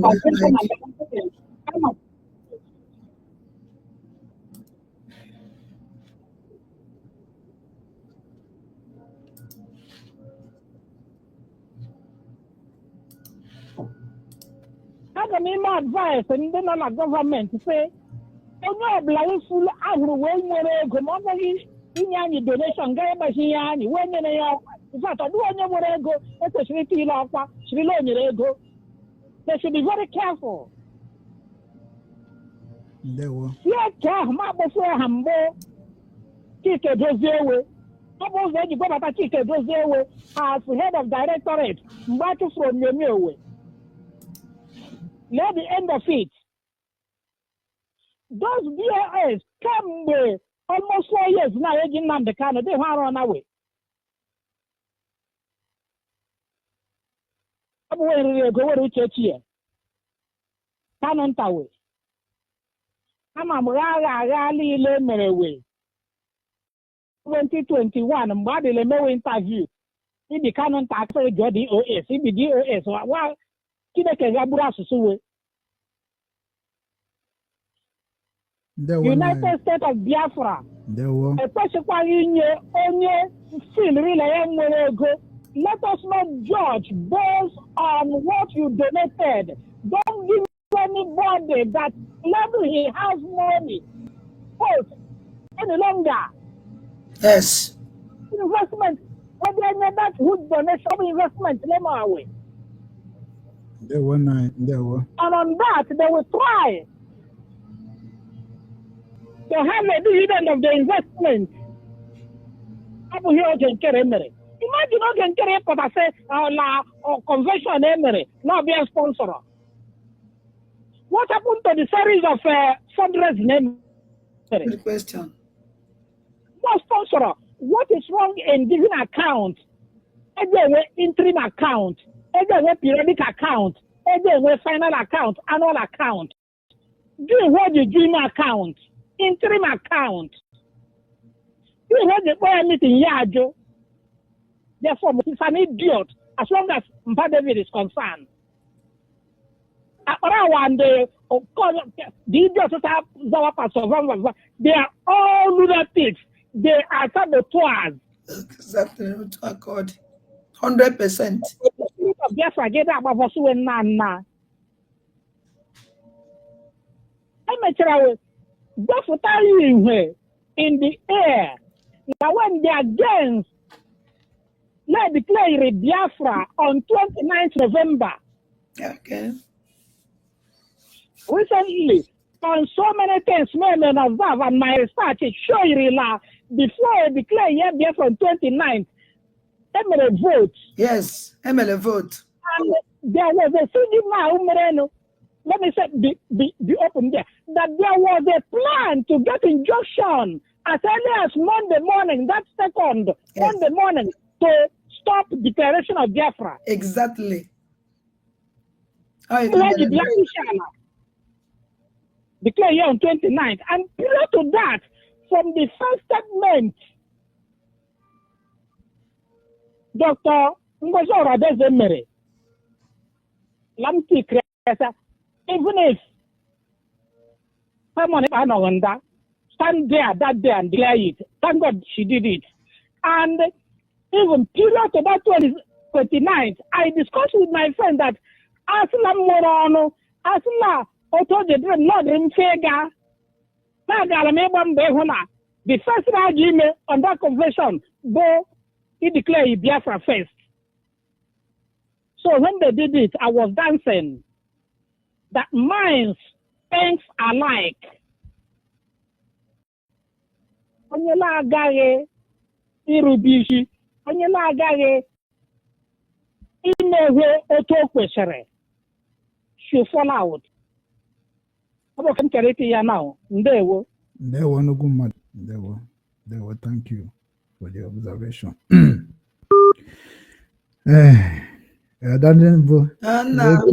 Yes, because now anyway, before na-alacha ọnụ ewenere m iwe ka anyị mgbuchasịa ndị be anyị isi.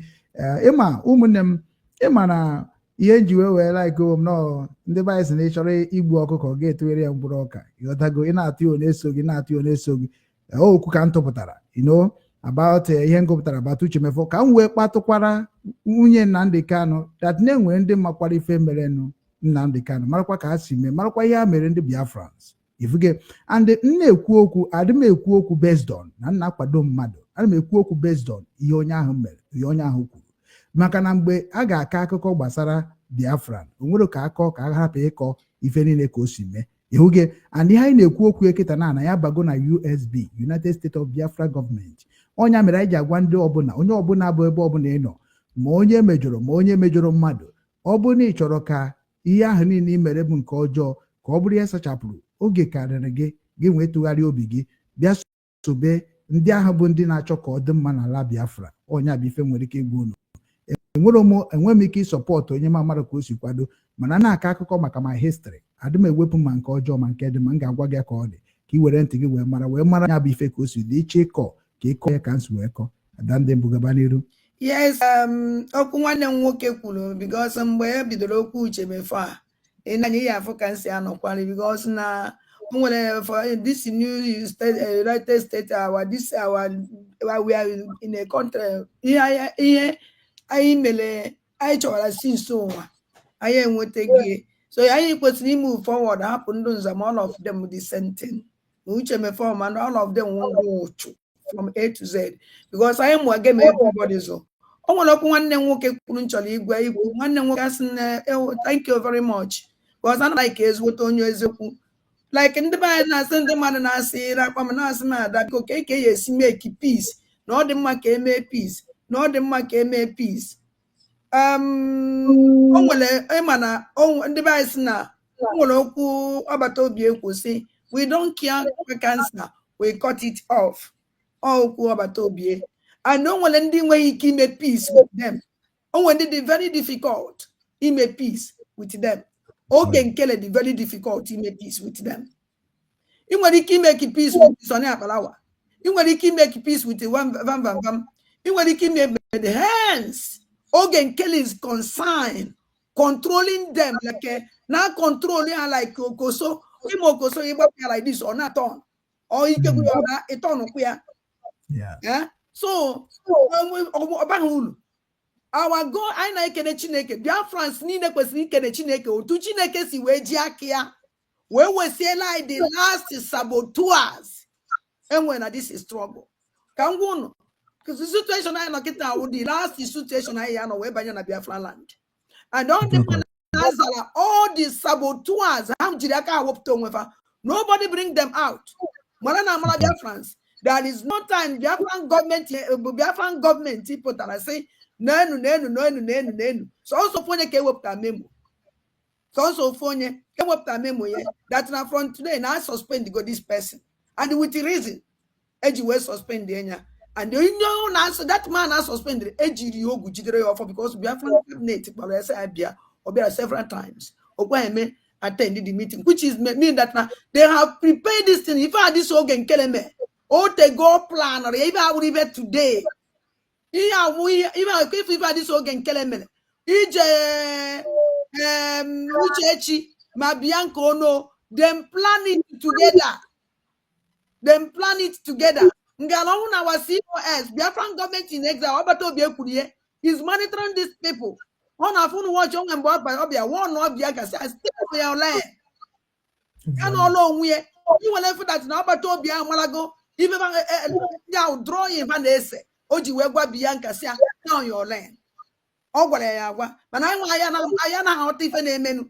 Now succeed is that now, and well, many the cabinet member, the Kogan Kelly, who not the Kogan Kelly, Ogan Kelly and Docho. ibie who's in the Yelahaka will complete the mission because they know about to be very well. Without to how we complete in a then can make it. We are all that they declare Biafra on 29, which about to be in a good things saying no that na on when I monitor Nigeria. No one go ya they declare Biafra before the time. On a queer steady, Okuyembo, Okuyeto, and the Onoya show you that no one a good government, which in Nigeria say, oh no, we family. Can you also that now will a big government to a very strong cabinet government. That's now we are in the government. That's a word draw. And don't even name now. After can Jesus Obatobia, which you hope that everything collapse go. Thank God now. Government Obatobia built. They rig the good ones on him here. The member cabinet on him here, the intelligent. Where they are now want to talk about Nigeria, but have to hear name Pam. And when Jidaha by surprise, he declared Biafra onto, and they don't want that in our own watch. If I can't he declared that in Biafra on that 29 because they delay here. Our COS, but not sent by force. Can we say Biafra what happened? How will you have Bono? Muna name COS. All both forces way in declared that Biafra. Oh no, that the force our forces way in to the stage. A yellow declare who watch it declare by late evening. Could you now be able to vote? Oh no, that they declare Biafra on 29. No man and baby and ototo. Oh yeah, we be say bido after cake which a onyo on a vote, onyo on a to a declare Biafra. For you to see the sabotage non near by all this useless cabinet, some useless sabotage when inside the cabinet. Had rebe not putoya until COS will see. No, enough is enough. We're more HSC. This let us go. Thank God. When we keep here, we may for me. You watch ya, Ogen Kele said that near I support. Why you want to just be a one day America? Yeah, judge say on lose one day America, just on this one day America, won't go America, but they declare if you want to consign our with overload. Can you make us a cause on that man? Which is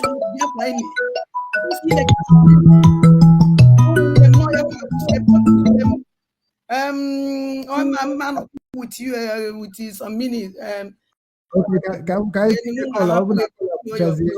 thank you. So wadro dalu nwa Colon what's up gabaze niru my Colon direct call obi nwanne all veteran alaghachiri mazo because zigoro United States of Biafran government ozi biko ozi abụọ nke mbụ bụ ndị anaghị eyuzu the coat of arms, government seal, government coat of arms, where we are now a nonsense, a coat of arms, where we are na YouTube. They should stop that nonsense. Ihambo, United States of Biafran government coat of arms. Onye ọbụla nọkata were ya jee wepụta na-arịọ ego nke ahụ bụ number 1. Number 2 bụrụ ndị bịara itinye false account number close kwere close. Ihe anyị nwee bụ www.newdimension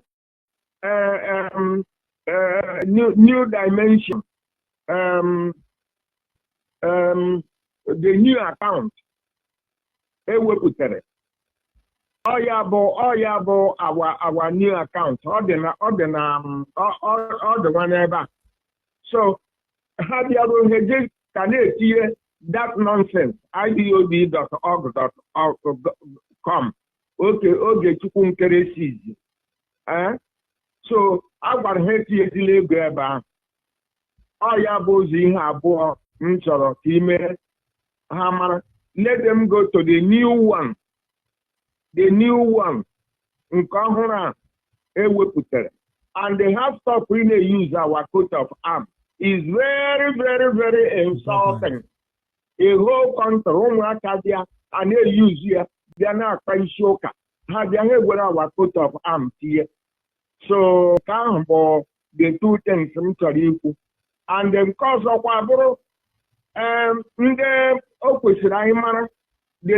the declaration of the restoration of independent state of Biafra on the 29th of November. That very day, probably, Cotton Junction on that Monday. So, he will to carry the after. Na Sonia Parawa, na Rambo, our money, ego anyi. Anyị tụrụ nke anyị tụrụ under Nnamdi Kanu nne nna ya anya na ndị otu ya. That's one gone. Ma uche mefọ ha atụọ ndị atụrụ ma mezu ma Clifford iri anya asụkwa m na kpatara Timegood1 na omiomio nke ahụ gone.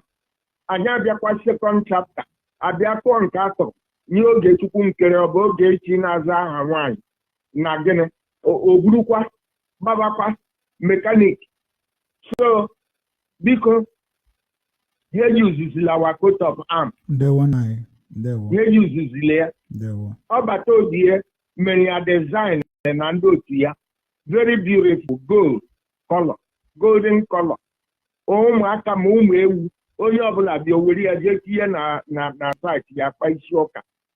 So, because me roll hosey. All the Kamga and Kuchana, all them Kanga for her direct. Memesia. Thank you, Obi-Wan. Thank you so much. There were. Yeah. Because correct. The website. Yes. The website www new mandate, the new mandate.org www tag me put na this our destiny and then get this is open okay and the www.thenewdimensionmandate.org I hope you want to know in where you may send the newmandate.org. So onye ọwụna Nigeria New Dimension Mandate onye ọwụna Nigeria fiwe our brother kwuru maka our coat of arm nna be anyị ọhụ na ị na-ege ntị ife na-ekwu forget about that coat of arm. That coat of arm just onye ahụ kpụrụ that coat of arm ka o were mere onwe business. Our new coat of arm akpụrụ wute ebube na-abịa. This one enweghịzi ebube because ebe onye kpụrụ coat of arm kpụchala coat of arm wee gbaa ya coat of arm ọkpụrụ azị gbaa ya ụchụ ya buru ya gaba wee deny ya Biafran gọọmenti wee sị na ya akwụghọzi onye kpụrụ ife ahụ the minister of art, a minister of art, which is the whole Biafra ma onye jiri ite ọsọzụwa onye mere this coat of arm ya nwa mekwala eje mma. Now ọhụrụ watch ya mbosi our minister si bịala day before yesterday I nominate kwala this woman or ọsọzụwa again for this new minister. I nominate kwala new minister art ya nwa pụtara na program ogenkele wee denounce that Nia do interested to be a minister under Biafran government. So also in the undo ocho so for Muma why is that get the consign that coat of arm who as a coat of arm ocho coat of arm is not Biafran coat of arm or original when the Biafran coat of arm ya bia a caricature a post na social media. Have you seen American emblem na social media? The answer is no. Kedu obodo ifru na obodo na nwere ife ejiri marafa ifu na ebe eji egwu na social media. Have you nwere ifu na ebe ifra before? Onwun if this coat of arm ewere na-agba azị ewere na-eme ụtụ onye kpụrụ ya denounce ọnya the person kpụrụ this coat of arm denounce this coat of arm so so onye kpụrụ this coat of arm Judith Osozua denounce this coat of arm Biafrans were no that coat of arm wee mee ife ọnwụna sọ n'ụnụ ọwụla Biafran coat of arm we don't recognize it na n'ife na-agwa ụnụ mgbe Biafra original one wee abịa ya akpụrụ anyị nke bụ ebube unu ya adụ happy na o bụ ebube kedu ka mmadụ si wee onye kpụrụ unu coat of arm bịa deny ya unu denounce unu so na ọkwa unu nyere ya ọkpụrụ ọ dị coat of arm ọkpụrụ under brigade government sizie na ya adịghịzi interested na cabinet ya adịghịzi interested na minister enyere ezike unu esi wee recognize the coat of arm ọ dịghị possible ọwụrụ mgbe ada ndị mba na ndị egede nọ ndụ onye ọnwụna ya eme ife ọ na-eme na this is struggle akarịrị ọcha obi gị ya adị ọcha ife ọnwụna ihe enye Biafra ya adị neat ya adị ọcha na-ene ya anya n'afọ ebube ya na-ene anya this coat of arm ebube ya apụgo since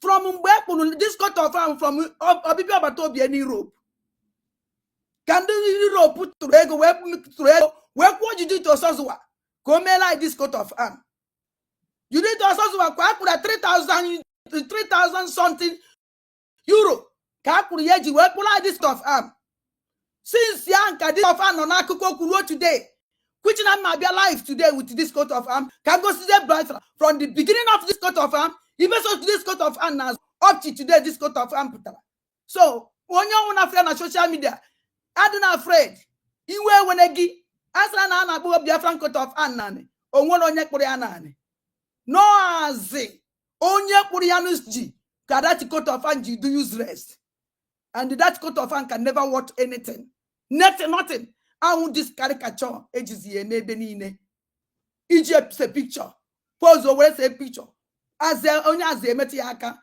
nna fiap ebe ka the coat of arm nọ kedu ebe the coat of arm nọ juke na ajụjụ ọnọzi n'aka Ogonkele na ndị otu ndị ebe Judith Osozua osozi oge nkele unu fara na program Ogonkele mgbe o denounce Biafra mgbe o denounce the cabinet mgbe o refuse the minister of art enyere ya imezi anyị expect recognize the coat of arm ọkpụ not ọnwa bịa ndị mba na ndị egede nọ ndụ ekene m unu nwunne m sọsọ ife aka nwere ike ikwu maka coat of arm my brother iwe wene gị Chineke anyị nọ n'ọlụ biko ifu datin fears no toy ụmụazị ji egwu na ọwụrụ Biafran coat of arm ndewo obi nwanne mmapụ maka nnọrọ na program ga-enwe m ike ịkọsụ go problem because ịma na system program gị awụ system with me na nke nwụ ana m agba iji nwa ya eme eji enwere ike ebe ndị ibe maga like na my system adị ma bịa ebe a bịa tinye nsogbu na mee ka ndị followers gị wewe iwe or something like that because mụ nwa anaghị ata ukwu atawele ekwe ana m ekwu ya otu ọ dị so ọhịa ga-abụ o nwere chọrọ igosigoro before wait column WhatsApp ị ga-agbatu nke ahụ iji ekiri m dịka now wait gbatuo nke ahụ iji ekiri m gbatuo nke ahụ iji ekiri m ị na n'ife na-agwa gị ị na n'ife na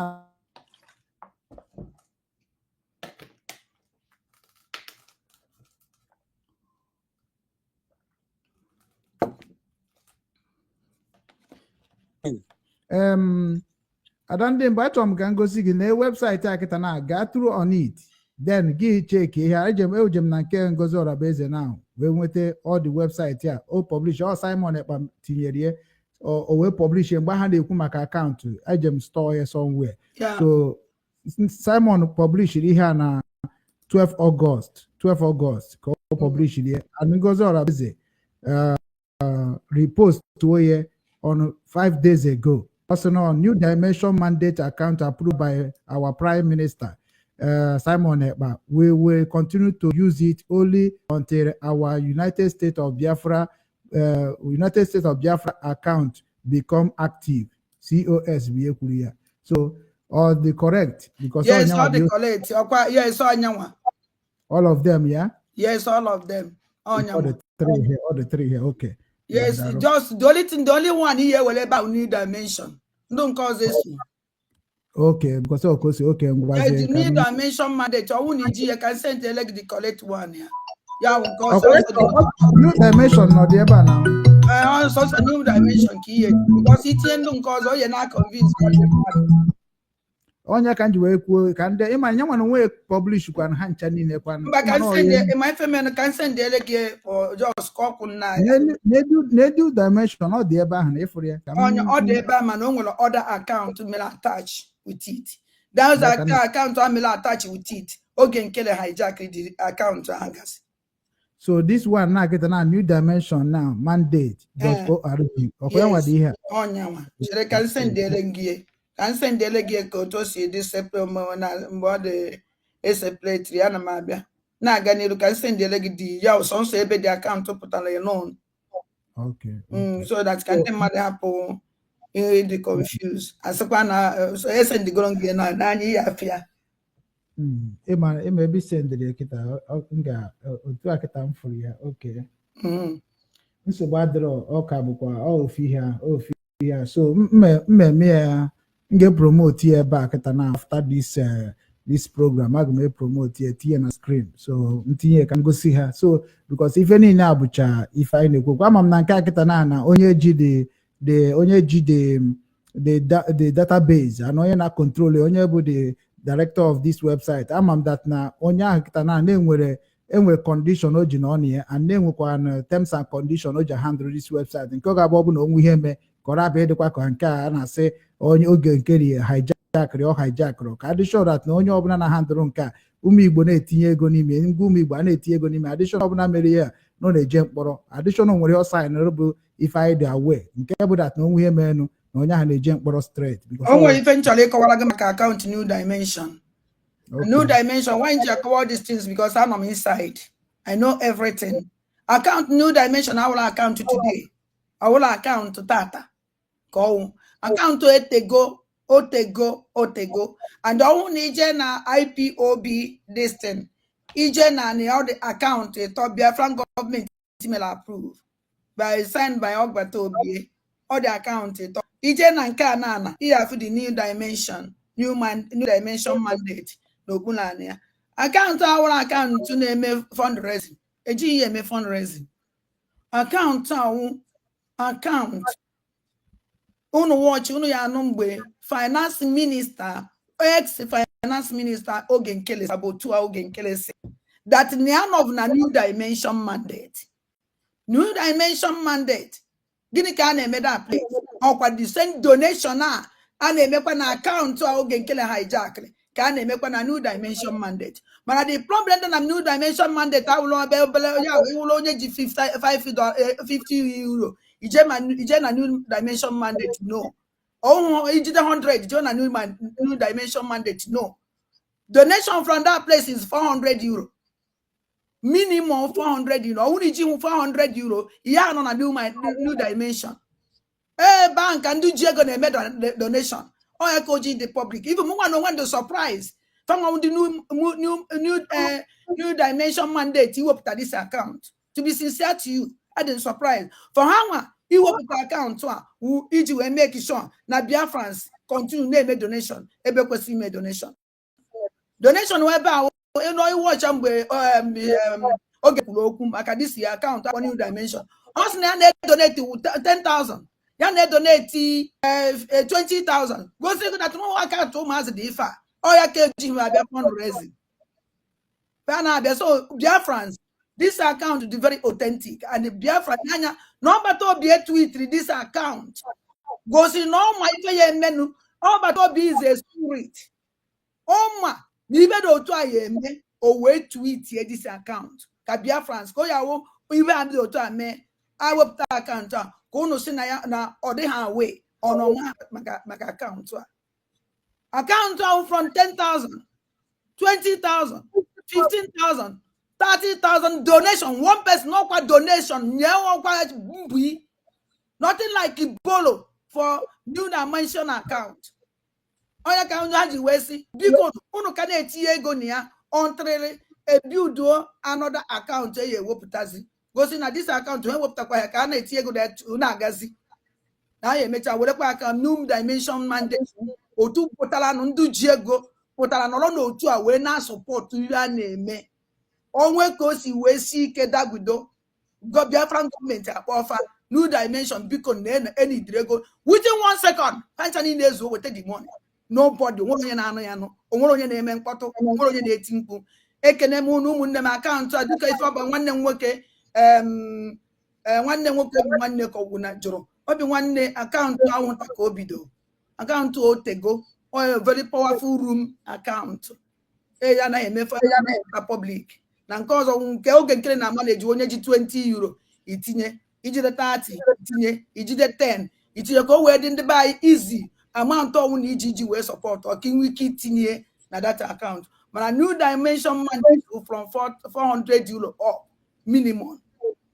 Ndewo ndị bụ na ndị anọkwa n'ime ya abụra m asị nka m ji esoro ime ana m ala ka isi ọgaranya nwa nwa ogbe mana abara m emere nye nke izizi mee ya nke bụ ahụ dị asamụsụ harabajewara anyị gbara m ọsọ na ya dividi ego ụlọ gị na 400 euro every month nna bezi ka m na-esiri nne ụmụkwana and iwu dị ya atụ ya iwurite every good month at times ha atụchakwa nke ba ya atụ every month ahụ onwe ka esi wee lak ya ọbata obi ebesara fa akwa nekwe n'enu ozugbo ebela akwa apa akpọ ojenti emergency meeting pam ọ bụrụgodị that na the money ezu okwu complete otu akọ ndewo nna ya bụ ọkpọgokwa na ndị a niile na-akpọnụ bifo mpikiri nna ya biko na-ewere m iwe na dis akaụntụ ebe a na-etinye ego ọ dị oke mkpa na ịkọwara ọfụma maka na ndị mmadụ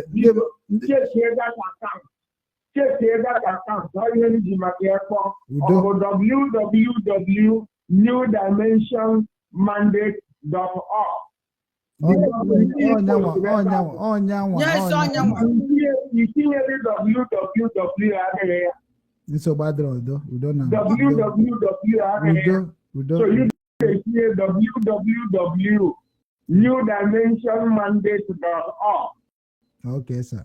Obi nwanne biko m like for the account na program www.newdimensionmandate.org. All you have the correct biko ka mistake ghara ebe. Thank you. Dewo. Before I na-aga n'iru unu mana ihe nji ndị nọ n'ime USB United States of Biafra Government onye akọ ya bụ ha kpọọ enye ha ohere maka ihe unu kwesịrị na-aghọta bụ ife a na-ekwu the right place ka ọ na-abụkwa ibu eruo echi na-etiri m ego ebe a ewee rie eri họ ewee ejide họ ha wee wepụ onwe ha n'ọkụ ha tinye onwe ha n'ọkụ so kịta niile anyị abịago correct the mistake anyị mere before maka na ọ sị na ememeghe mistake ịmafụ n'ebe a correct ịmafụ correction so onye ka nna kwe ma ihe ọbụla gbasara ego o so na aghọ ezi na IPOB wee nwee experience ihe ndị mmadụ gabigara n'ego so onye mere ihe ọbụla m ga-epromote dịka ego maọbụ ihe ọbụla m ga-ekwu aga m adị sure that na ihe ahụ na ndị ahụ ga-enye anyị assurance that na ụmụnne anyị tibe ego ebe a na-enwere ihe dịka na-emechi webụsaịtị akịta na-asụ oge okere uche mana gọọmenti ga-emechikwa JGA mana ọ ga-abụzi ihe ga-abụ leta because ọ webụsaịtị ụmụ Biafra ji wee tinye ego anọkwa ụmụ Biafra bịa tụrụ ụtụ eji wee rụọ webụsaịtị a so ọ bụghị maka na onye nwa bụ na under the control ọ na ya bụ intek rụrụ ya amarọ m bet na ihe niile a ga-anapụtacha ha one by one because na ihe gbasara Biafra ị kwesịrị inye ha na ọ bụ na ịrụcha ọ bụrụ ịrụcha asị gị pụta n'ụzọ gị bịa kwechiri ọnwụ ọnya bụ ihe na-eme na ya na ha aga n'iru mana anyị abịago kịta ka esete rekọd straight so ada ndị mgbe ka nọ with me ọkwa ya because achọrọ m ịnabata obi eze ọkwa ka nọ ya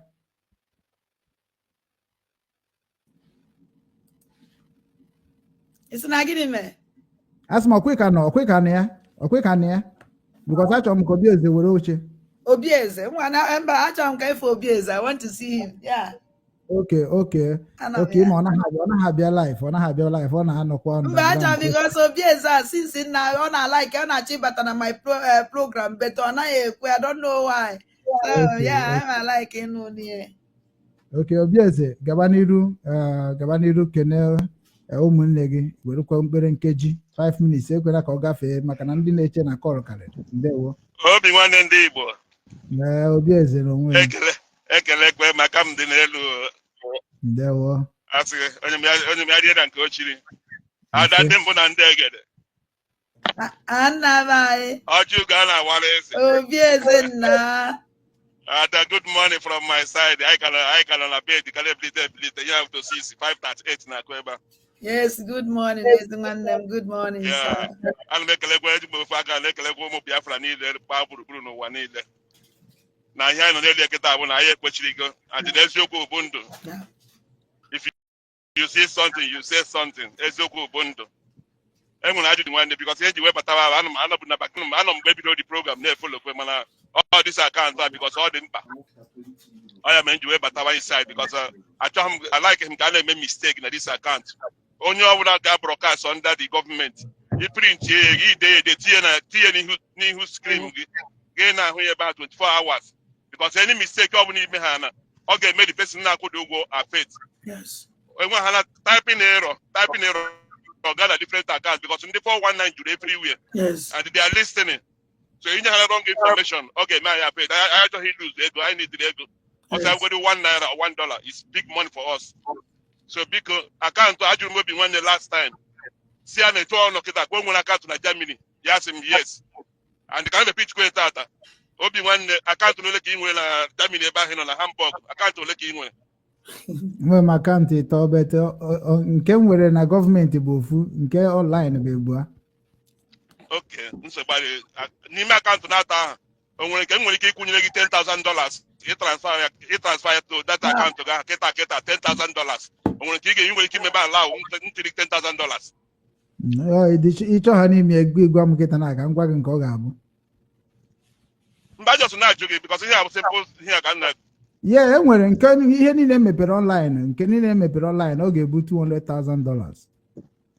Okay, nke mepere nke abụ online abi Nke online nke gọọmenti ka na-agwa gị nke m ji eme mụ na gọọmenti ji arụkọ ọ bụ nke ha nyere m so mụ were rugo ogo imepezi nke ga-ebu data amaụntụ ahụ bete ọ ga-abụzi ọ bụ na nje demand ya because nke ahụ ga-ebe ebe 100 ordinary account ka ọ bụ ka business account. Okay. So ihe nji were ajụ ajụjụ ahụ because our people behind them mislead our people ịghọtara. Try kịta enwekwara m akaụntụ my own business account mana all the business the registration ji were register at the low.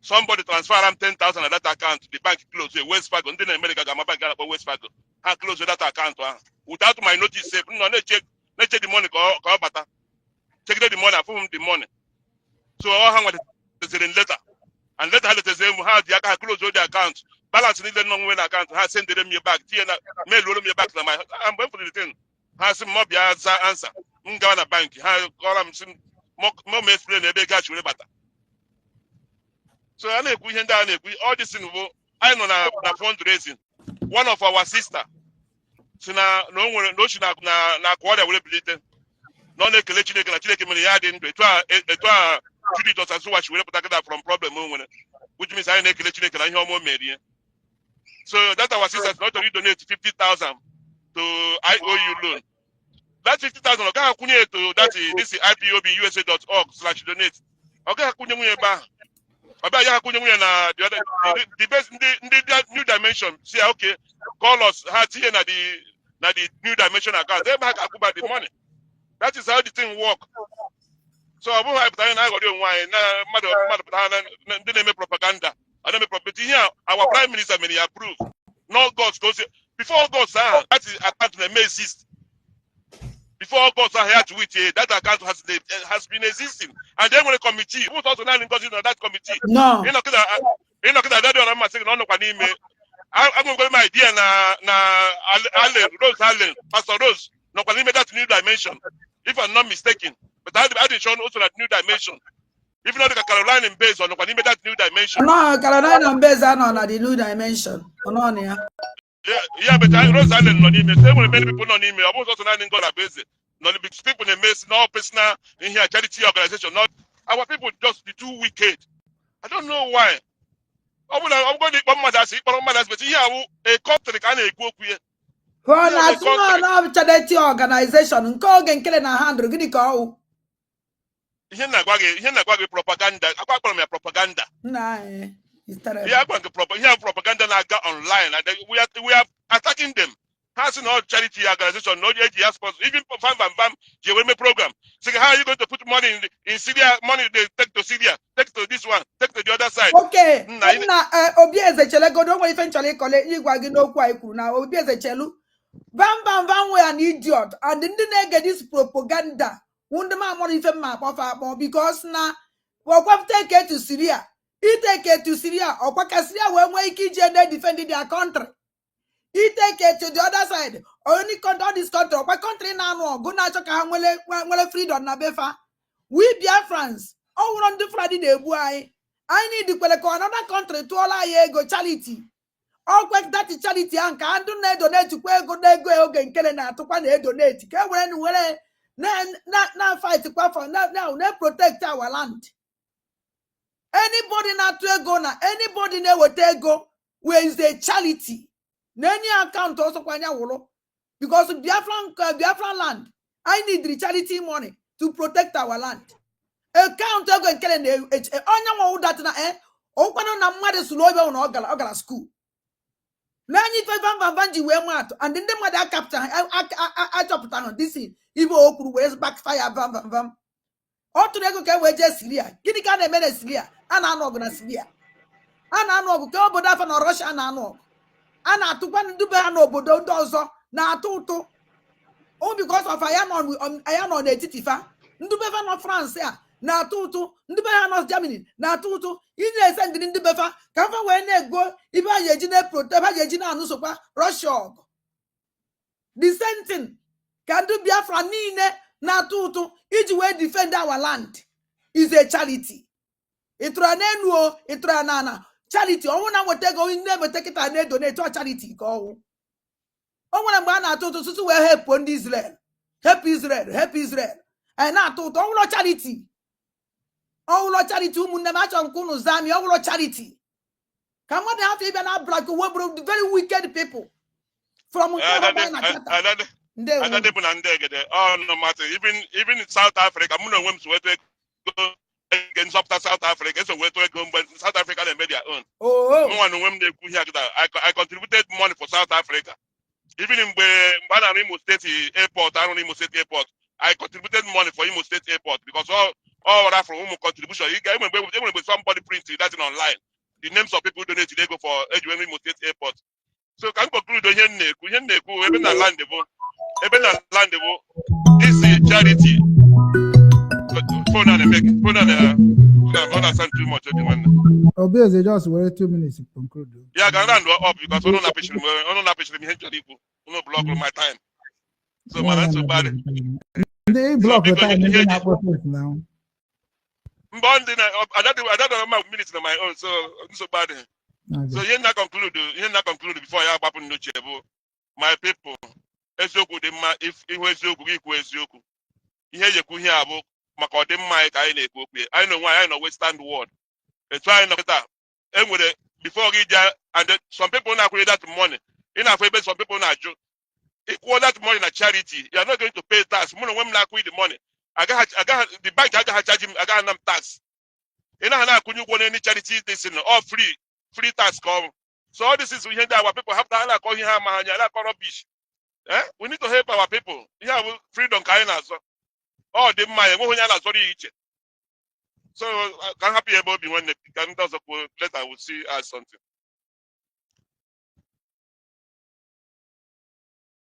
And there were Obieze, there were ụmụnna anyị bụ ndị na-akpọ sensi unu ewenara iwe maka na ọkwa nke esi etie rekọdụ streti maka na ihe ka mkpa ọ ka mmadụ na irutere ọrụ aka ka anyị burubezie obi nwanne ndị Igbo na-ekene kọlọm WhatsApp gabara iru were nkeji 3 kene ụmụnne gị gwakwana ihe dị gị n'obi n'ụbọchị tata. Ụtụtụ ọma na ya mara anyị mma nwanne anyị nwoke Obieze nna anyị mgbe ọbụla ị na-akọ akụkọ ị na-akọ na edo Biafra niile anya nkọwa gị bara uru my brother asị m ka ya makwara gị mma n'ụbọchị tata ada ndị mbụ na ndị egede ekelele m gị ụtụtụ ọma obi nwanne ndị Igbo ekelele m gị asị na onye asụ jide ka o ji ọwa ezigbo ihe ka jidenu nke unu ji obi nwanne ka m gwa gị ọzọ platform gị awụ ekwugola m ya mbụ platform gị awụ BBC Igbo ọ CNN Igbo ọwa Jeziri Igbo ọwụ national television Igbo na-arụ ọrụ na-arụ ada ndị mbụ na ndị agara aka Chukwudi ya platform gị wụ one in town ka m gbuo n'ofu ihe ka ị hụrụ these two platform ọkọnkago platform niile nọ ọ bụrụ na ile anya ị ga-ahụ na ndị ọzọ agbafusiele ada ihe mba dị na-aba ihe a niile na-ekwu mmadụ sị gị kwụsị akwụsịkwala because ha adapụsịwala ịchụfuole ha ebe ịchụbasịrị ha na-awụzi na Twitter ha na-azi apụtanwu na X ka ha ncha nọzi enwezi onye ụjọ na-ekwe apụta even ha na-azi eme morning program otara ka platform ha ga-esi akụkpọ I told them all Biafrans mere ọdịka ụnọwu ọdịka onwere ihe ụnọwu everybody is officers in this our struggle everybody is ministers in this our struggle hence na-eme ihe Biafrans na-ekwu and onye ndu mere ka anyị mata na ị na-eme ihe ọma ị na-ekwu eziokwu Biafrans ga-eji nwayọọ na-ele gị ha legide gị ha mara ihe ị na-eme so you can't force people to follow you just like Nkere cannot force people to follow him ilegoro pụta ikwu okwu mmadụ ole na-anọkwa ndị mana obi nwanne ndị Igbo asị m nkụzi na-akụzi iwu ihe niile na-ekwu wu ihe ndị Igbo chọrọ and ilekwa anya on part of Adadiora mokwu exactly what we want so asị m jisi n'ike na ihe na-eme tinyekwere nwanne anyị nwaanyị wu Judith echekwa mma Judith ọnọzi ya echekwa mma Judith ọnọzi ya o wepụtara pusu nwụrụ anwa mam ihe ọ na-akọ mana ihe mere n'ụwa na anyị ga-ejide this our logo anyị ga-eji logo anyị na-aga tili logo ọhụrụ apụta anyị agaghị atụfu ya mana Judith si na ọ na-agbaba n'ọnụ ndanda ya gbaba n'ọnụ ndanda onye go anyị this logo and akwụrụ ya ụgwọ ya anọ na Biafrans logo a anyị ga-eji ya na-aga tili ihe niile nọrọ ma onye chọrọ iyuzi ya ma onye na-achọghị iyuzi ya n'obi nke m ha yuzu ya ha nchawụcha advertisement ka a na-emere Biafra mana very soon anyị ga-ama ụgụ because ọwụrụ ụgụ niile Adanne ji lọta ahịa awụ ụgụ a sị m ada ndị mbụ na ndị egede jisi ike obi nwanne ndị Igbo jisi ike na unu ịpụta n'ụtụtụ a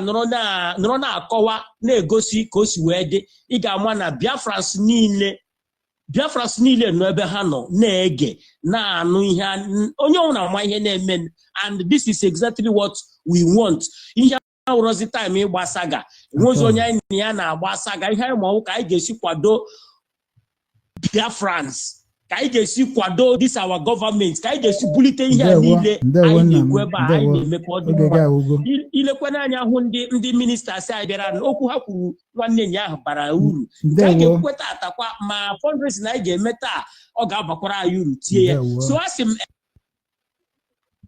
obi nwanne ndị Igbo na-ekene kọlọn WhatsApp gaba n'iru were nkeji atọ gwa ụmụnne gị niile ịbịa n'ụbọchị nkeji atọ dị too much n'ebe nọ obi nwanne pali wa obi nwanne ịkpọbata anya ada na-ebu na ndegede ada from South Korea na-ese ndị ekele sụọrọ ya fresh ahụ ị chọrọ ịsụ taa sụziere ya fresh ka mazi na eme ihe na-asụ maka na ụlọ na-asụ ịma ndị Igbo na-agha aghụghọ anọkọta na-asụ ekpekpe onye na-amara oche nri na-asụ ọfụma sụziere ya fresh ka ọ reply ya gị na ka anyị makwazi ụnụ akwadokwara ọfụma. Okay. Bonsoir Ada Ndembu, bonsoir. Bonjour. Comment ça va? Ça va très bien et toi? Hey. Oh, je vais très bien. J'espère que vous allez bien. Là-bas. Très bien. Merci beaucoup. Je vous appelle depuis la Corée. Ah oui, j'ai vu ça. Ça va. Continuez tout ce que vous faites. Dieu sera avec vous. Merci. Rien ne vous arrivera. Merci. Mais arrête de pleurer seulement. Parce que tu pleures beaucoup. Exactement. Because I know continue here in a mess ndị Biafra na-eso gị mmụọ ka njikọ gbaa nke ahụ maka na m na ndị ada na ndị egere nọ ya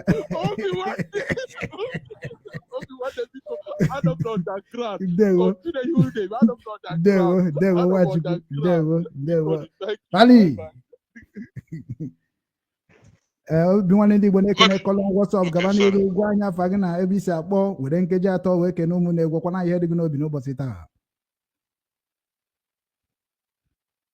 Kọlọ WhatsApp anyị jikwa igwe okwu gị onye nke a anyị na-anụ onye anyị chọba onye ọzọ.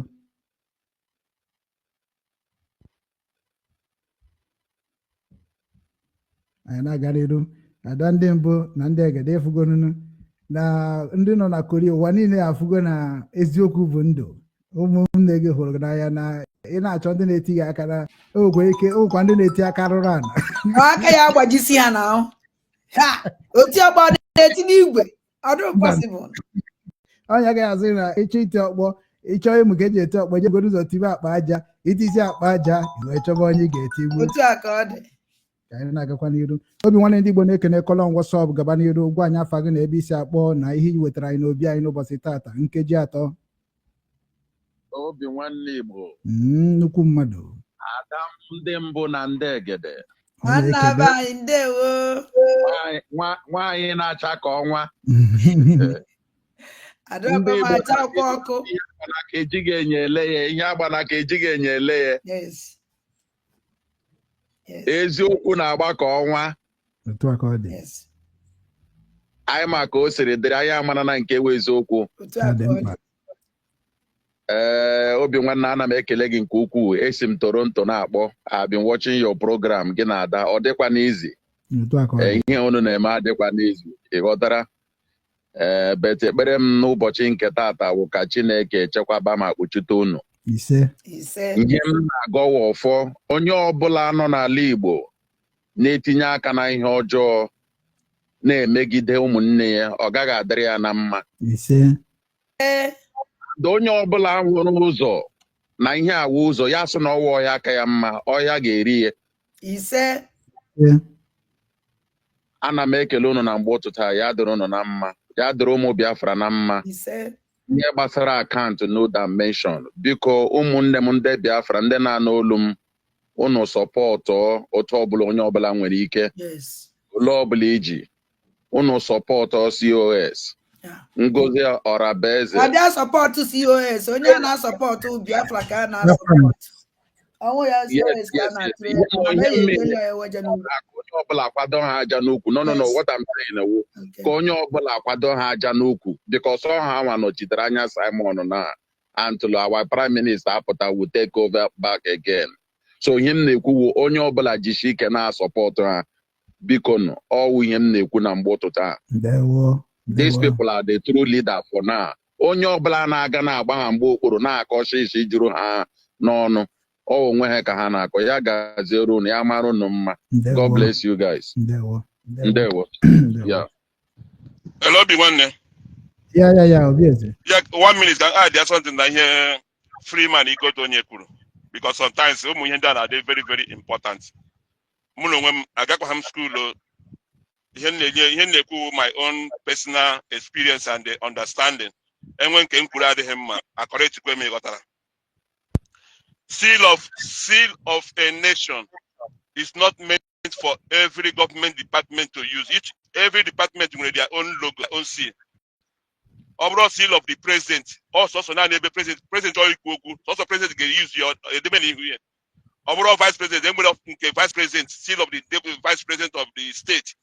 Can the military, army, or navy, or air force have their own logo. And when I told you about somebody in the media, now broadcasting the media, NTA behind the slogan damn Tina they are this in or not this anywhere. Because we have new governments kind of build the water. I can encourage things are there normal. We have to follow the rules and regulations of the law. You got have a media team and the media team of the government media team say talk less of the logo government Tina this thing. It doesn't work like that. So because that seal that have special for the government, all government seal, national antenna, or for national. It's not for private business or anything. So anybody who can plan to use your future should desist from it. I know the government I get what you ready because I can add here Freeman go to Onyeku. Thank you. There were. Ụmụnne m na ụmụnna m unu afụgo ya ana m ekenekwa anyị hapụrụ kwa ndị comment section wee na-asị nọmba anyị ka dịkwa unu na-akpọ ka unu na-ekene ada ndị mbụ bifo chịkọta dịka unu si wee mara na ọ nọkwa ebe afọ anyị niile anyị apụtago ọrụ a na anyị pụtazi na nke ikpeazụ a nke eziokwu na ezi omume o nwere ife m chọkwara itinye aka n'ihe nwanne anyị nwaanyị bụ ada ndị mbụ kwuru ebe a ịma a sị na o nwere okwu eji akpọta nwa okwu eji achụpụ nwa okwu eji eme nwa ka nwa lara ụla and ya bụ okwu ka eji mara ndị mbụ ịma o nwere okwu na-ebute okwu na ụka anyị bụ gọọmenti ka anyị bụ kịta and anyị ihe merenụ anyị ji wee bụrụ ike Biafra niile bunye Nnamdi Kanu ka o buru esonsi ya maka na anyị amarọ ndị bụ ndị ọjọọ anyị amarọ ndị bụ ndị osochi egbu so anyị emezie na anyị niile ji efolo Nnamdi Kanu n'okwu and emegidekwa o wee baa Simon aka anyị niile wee kwukwasị ka anyị folo Simon were ewe na-aga ifugo kịta na onye wepụta ofu onye eje nwụrụ onye ahụ ewepụtara ịhụrụ ya ịhụ ka a si eme so onye nke akpọrọ ọnụ sị ka agba Ngozi ajọ n'okwu COS afọ ma mgbe ada ndị mbụ sịrị ya na Biafrans so which is na okwu niile o kwuru dị mma ma ọ ka anyị na-enwe ha na-akpọ tone of speaking tone of address maka na ịma na isi ile n'anya ọ ihe kwuru na arịkọrọ dị so ọ bụrụ na ị were dịka briji o nwere ndị na-akpọ ya briji mụnwa na bidoro ikpeazụ wee nụbazie briji mana ihe na-akpọ ya Biafra United States of Biafra United States of Biafra in exile Biafra government in exile sorry so mkpọ ya ọfụma baa m isi otu akwa ka ọ dị Dr. Ngozi Olabeze ivuge ọ bara m isi so otu akwa ka anyị na-ekwu okwu ya anyị bịa sị ka anyị kwado gọọmenti a ka ha wee mee gịnị wee nyere anyị aka wee mee ka ndị ụwa wee mara na anyị niile bụ ndị Biafra chọrọ ka anyị naba nke taa ka nke echi efu na onweghị onye iwepụrụ ikwuho oli Ngozi ikwuho oli ndị na-echekwa ikwuho oli ndị na-enye ego ikpokọtara ya ọnụ so ka anyị bịa ebe anyị sị ka anyị kwado gọọmenti ọhụrụ a bụ ndị chọrọ iduba anyị na United States of Biafra na ọmara mma so ịchọzi ikenezi individual you can make a special greeting for onye donasị ọkacha nwanne anyị nwaanyị a bụ onye na-agba mbọ fụ na ife niile Simon gbara mbịa Nnamdi Kanu gbara mbịa na ọ naghọ n'iyi ịhụrụ ya so na ọka esi ekwu okwu ọ na-enye ndị nọ na pọblik obi nkasi obi ha na-ama na onweghị onye a hapụrụ n'ije a iwọchifụ na onwe ndị na-asị kedu Nnamdi Kanu pụta kedu ọkụ ya o nwere onye kpọrọ sọnsị ya ka ọ chọrọ ịma kedu ọkụ ya kedu ochie ihuge so mana ọ bụrụ na ọ jere na template ewepụtara ebu 24 cabinet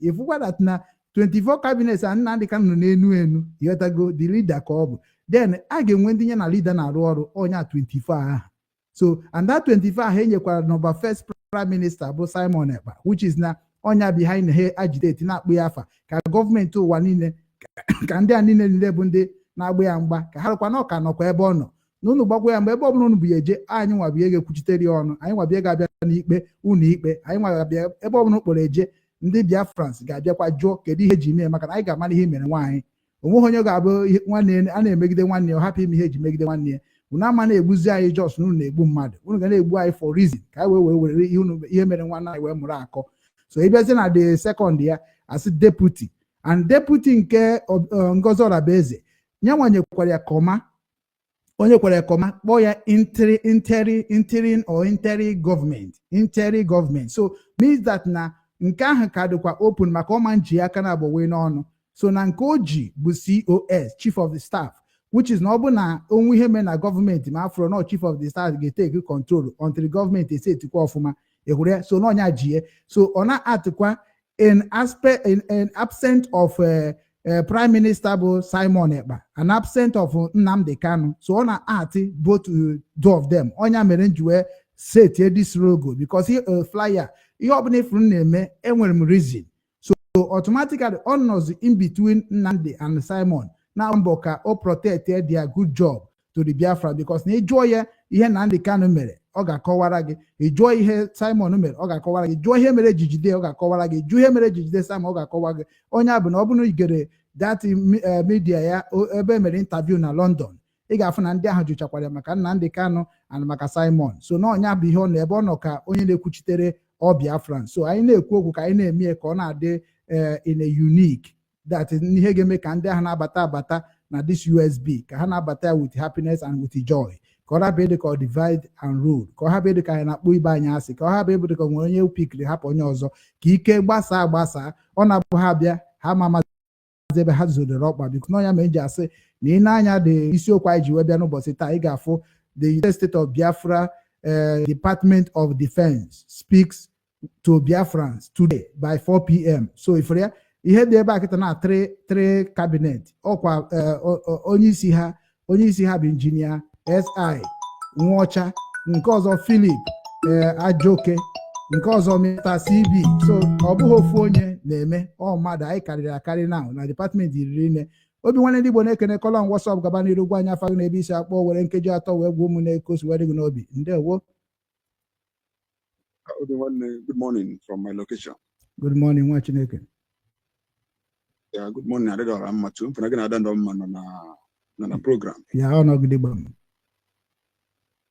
Okay, obi nwanne biko ihe m ji kpọwa why you can challenge you ka ịkọwatụrụ m because as na onye amaro akọwarị akweta because ihe ndị na-esi ada kịta m nwa nọgodo na ene na amagodo ebe ya biko nchọrọ ịjụ ọkwa in every organization onye a na-enwe rules or law na guide any government at all.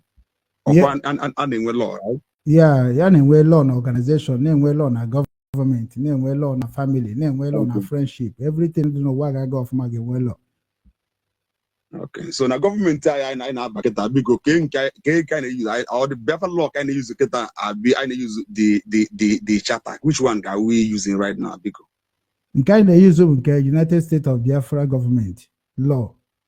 Or the Biafra Biafra law kind of use keta or the charter. Which one are we using? A na-use ha na abụ na enwe constitution, enwe charter. Nwe template. Use we go the Biafra constitution keta and use Biafra charter because when you now our PM na Finland 2023 also na that charter he declared to be law guiding the Biafra. So we're not which one are we using now? Are we using that charter or we are using the so which one are we using? Kedu nke ọ dị ka na-use n'ihe ndị a nke a kịta na from your experience? Obi nwanne chele ka my brother ajụjụ ọ na-ajụ. Abaghị. Ịma ada onye bụ na-ekwu. Ị na n'ọnụ m. Ngwa gaba n'ihu. There was nwanne m. Ma like iwetuo your mind. Because when iwetuo obi gị, ị mara nke wezi okwu. Follow because otu si for your voice dey. Obi adịghị gị mma. Ndị ọnọma. That charter, you watch if you na charter. Enwekwara some of ihe dị na charter ahụ nọkwara this constitution, Biafran constitution. And the charter Biafra emelie na ya emelie iji wee follow dịka ọ bụ isi wee kwu n'ọbata wee na no ife dị na charter ahụ ka ihe eso. Mana o nwere ife nchọrọ ime ka maka amago m ebe ị na-eje because of ife oge nkele ha Biafra Unite gụrụ ana onye ọna na-eji chata ọ ife nchọrọ ịjụ gị during time okay mana this charter ọkwa 2000 and ọkwa last year 2023 ka emere charter na Finland. I was there. Yeah, 23 years. And since 2023 ahụ no today onwere onye na-ekwu okwu charter. Ọbata obi eli press go joy iru obi onwe this ọrụ ọjọọ iru obi na ọkwa mana onwere onye na-alụ vienu. And the charter ahụ adugo mgbe onye ahụ mesiri up echenji enya tie joy ilu obi then onwekwara onye ọzọ in the press kwala again ọdụnkọ minister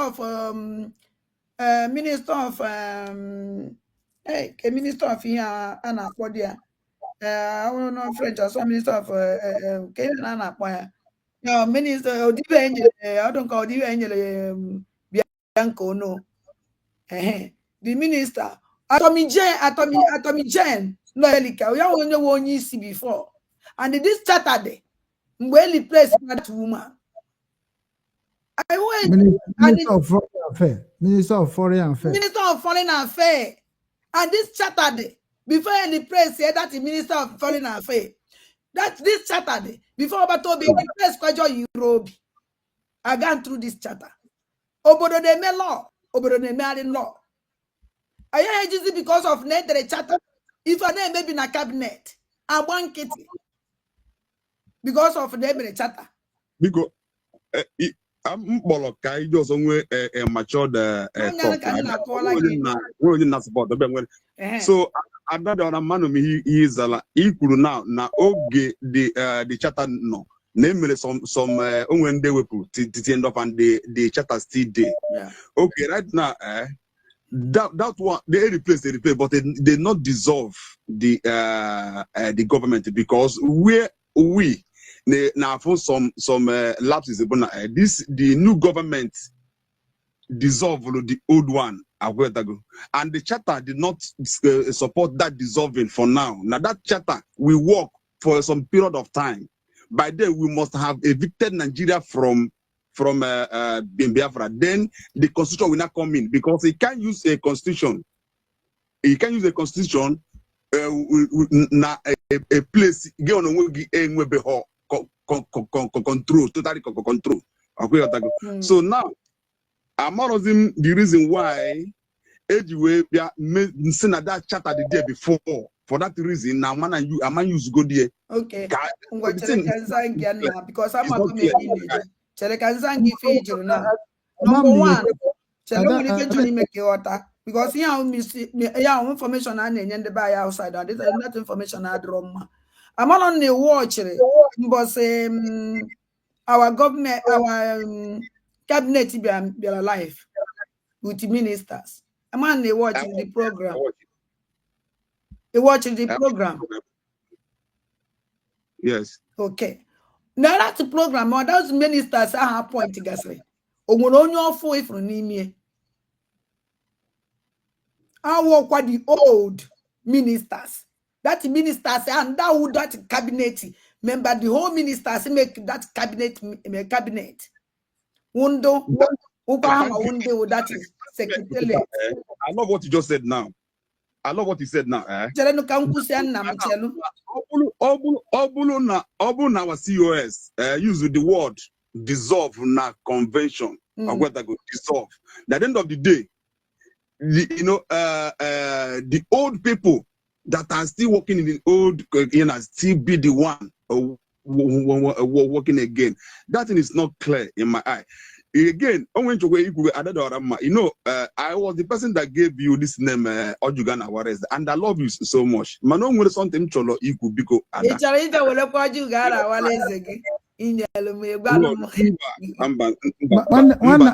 one atom ka just ka iwere ofu question ya 1 minute atom make all my brother my brothers something very important.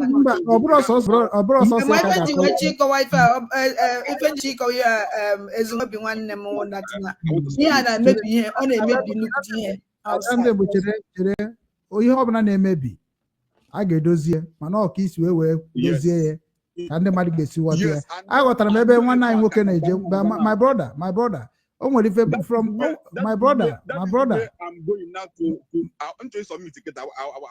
I want to submit. Okay, well, 1 minute. Yes, 1 minute. Because this year we are all Biafrans. Even Ada herself is Biafran. Oge is Biafran. Ongos is Biafran. All of us we are Biafrans. Exactly. We will still yes. And by the time we get now, usually because of anger, we're saying no. Is a government agent. No. Can't stop. If you know the work if you put outside. I don't know if this government all these ministers I appointing now. Mana that no one now follow up Toby yelling only follow our prime minister every time not been alive. Because our prime minister be a live program we choose on mother no undeje we do this cabinet ya no kita ye wele ye alu ebidoro immediately declare Biafra.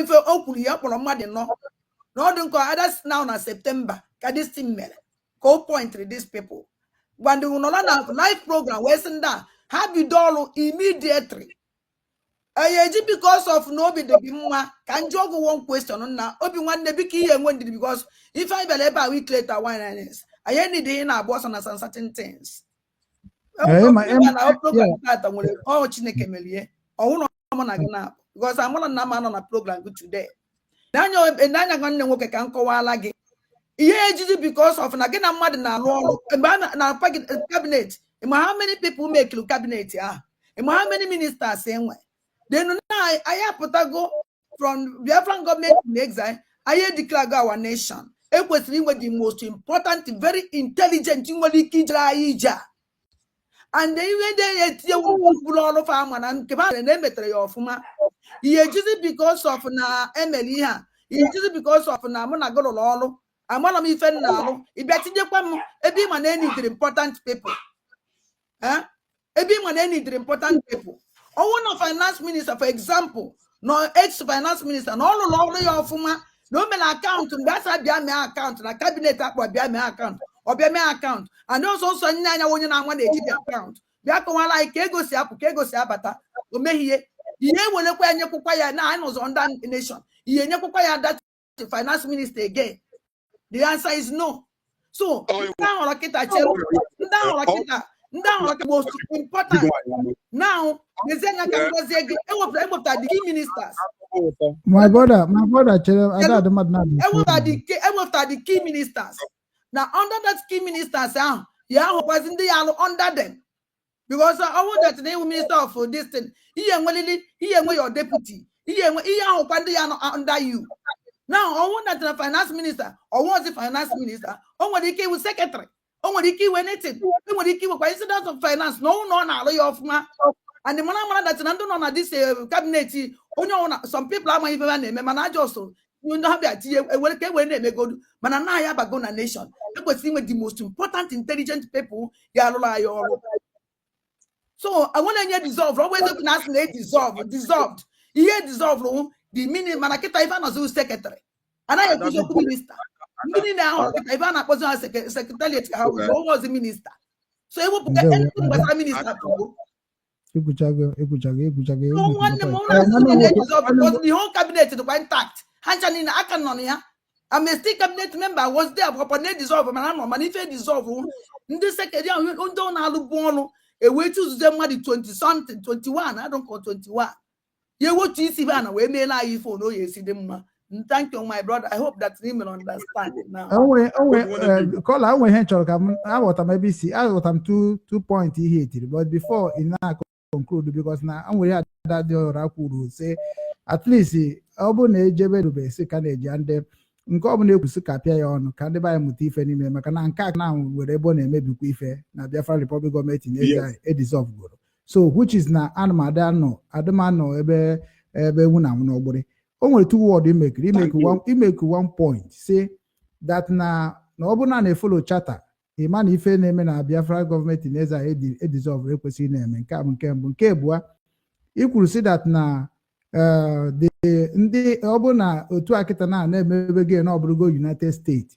Na obuhonde kwesi jaka we ho ha no kwesi ebukwa here Biafra nsi nwere ike iwepụta nwa ha we me we mana ndị bụ ndị then nke ahụ nkịta na aka mma na o ebe a ka dadoro ejebe mana o nwere ife nchọkwara ikwukwu ọzọ mgbe Simon Ekpa bụ Prime Minister Biafra Republic Government in exile mgbe ọ na-ekwu okwu o kwuru okwu sị na họpụtago ndị ga-afụ maka this dissolve and this declaration.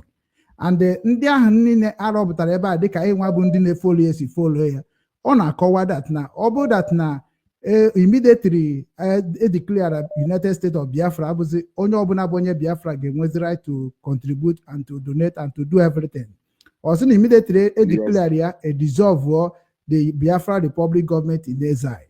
Then ndị ga-switch in ga-abụzi ndị a na-akpọ transition government. No ndị ahụ bụ ndị ga na-enyezi aka until a recognize Biafra internationally. And immediately recognize Biafra internationally. then ndị Biafrans abịazie emezie normal election ebe a ka o kwuru okwu sị that na somebody like Ngozi Okonjo-Iweala can be come and campaign. Na every Biafran na governor, they can come that and campaign because he has the right to destroy what the international community have recognized, which is now just Geneva. Mgbe declare Biafra, mgbe dissolve Biafra Republic government in exile, we declare Biafran United States. O nwere ife anyị nwa bụ ndị na-ege ntị ege maka na yeso ho wee rụọ ọrụ na Biafra Republic government in exile, but anyị gere anọghị anyị gere ka anyị na-ekwu. Mgbe ahụ Ngozi Orabaeze bịara dissolve Biafra Republic government in exile, ozugbo ahụ dissolve ya, ndị niile kwesịrị take over bụ ndị ahụ emere appointee ga-abụ ndị ga-etake immediately the position of transition government, which na ha go set. And ndị ahụ na bụ ndị a na-agwa gị na tupu a na-abịa na-declare the United States of Biafra, na ndị niile ahụ bụ ndị chịrị ọchịchị na Biafra government in exile na-akpọ ha oku, mana na-akpọ ha oku ka ha bịa ka ha kpaa nkata maka that dissolve in Finland.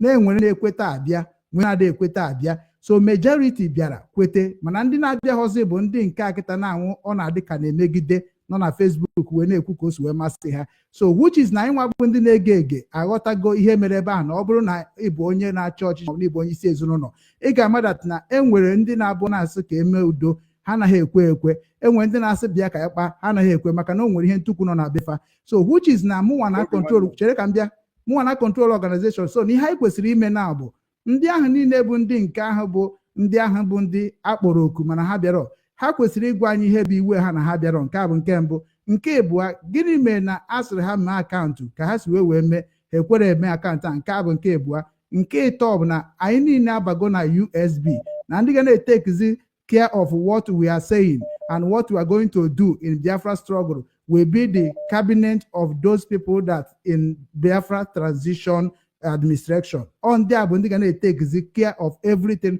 we are going to say. Anything mere na Biafra Republic government in exile, anyị achọghịzi na anụ ya na the place anyị na-discuss about USB progress. But na mmenyezi gị 1 minute ka i wee kwuo ihe ọ bụla ị chọrọ ikwuo ya, ikwucha ya, ị hapụzi ebe a gabaziere ogogo. Obi nwanne biko o nwere one of minister biko Obi nwanne o nwere one of because how do our brother one of ministers no on the line ọ chọrọ ikwu okwu now biko hold on say no nwere one of ministers if ọ chọrọ eji ajụọ the minister biko nsogbu adịrọ ngwa. I want to drop. Obi ikwuru okwu na-abụ ikwuru kịta make sense na why ndị ọgbata obi họlọ supposed ịhazi ọlụ or that body was being dissolved before convention day. Secondly, issue of the account government they dissolve before the convention day. Nobody dissolved them before the convention day. My brother, even our information nobody dissolved them before the convention day. No.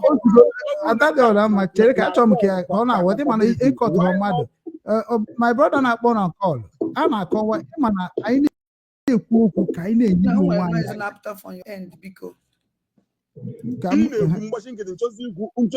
ka mbịa ọ bụrụ na atụ na-asụ na akwụmụgwọ platform a, kedu ibi ebe a gị put to face information ị na-eme m ka m buo ya nya ejidezie m kịta asị na my platform ka na-okwu o nwere ife ikwuru ebe a kịta na-adịghị inform isi na dissolve those selected people that supposed to that arrange this declaration and dissolve the Biafra Republic government in Israel. Isn't it dissolve that one before an age?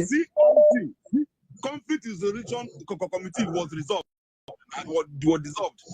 Am I lying to you?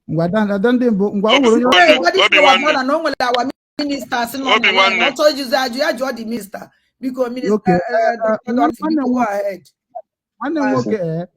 Achọrọ m na ka everyone. Obi nwanne chere ka the minister kwuo okwu nke a ya record na ya. Chere. Good morning. brother nọ na the king gee m ntị gee m ntị o nwere onye chọrọ inyeziri gị aka kọwaa ihe ọfụma ka ndị Biafra ghọta ya so that person bụ onye nwa bụ o so n'ihe a na-eme ọkpa afọ ị ga-ama so ka anyị nugodo n'ihe ka ọ gwa gị ife niile transpire na ife niile just calm down he ada ndị mbụ gwa ka mama anyị ahụ kwuba okwu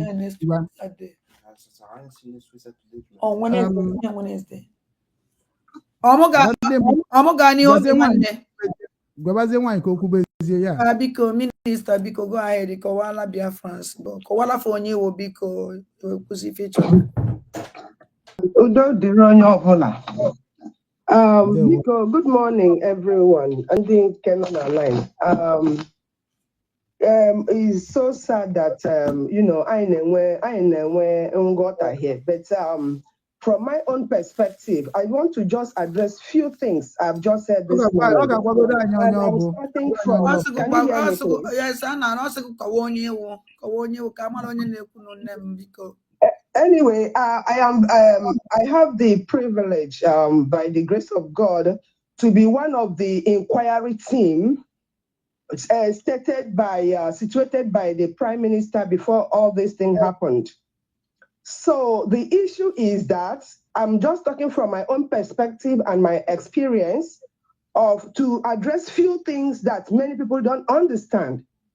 And I'm starting from when, before the convention. Before the convention, the Prime Minister instituted an inquiry team, which I am one of them. And this inquiry team was supposed to take stock. We are talking about stock and accountability here.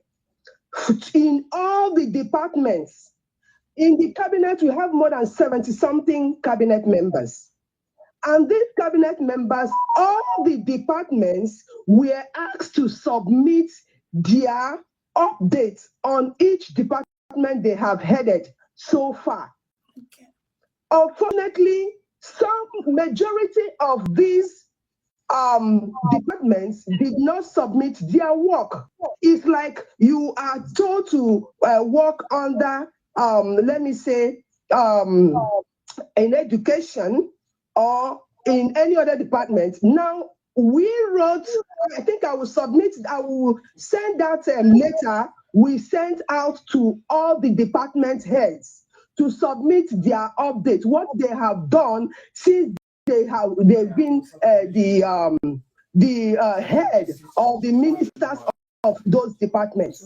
We wrote and addressed those departments specifically to submit their updates. If you know what you have done since the inception of your position, submit it to the inquiry in which the Prime Minister, His Excellency Simon Ekpa, has situated. I am telling you, I don't mind bringing the results, but it's personal anyway. I think it's a government property, so I don't need to bring the results of all the members, all the cabinet members that really submitted their updates in each of their departments. One. So, secondly, before during this program, we wrote the PM situated this particular team on the 13th of September 2024. And like I said, few cabinet members submitted their updates of their department, what they have done, what they have achieved, what you think you will do for Biafrans when you are given that position.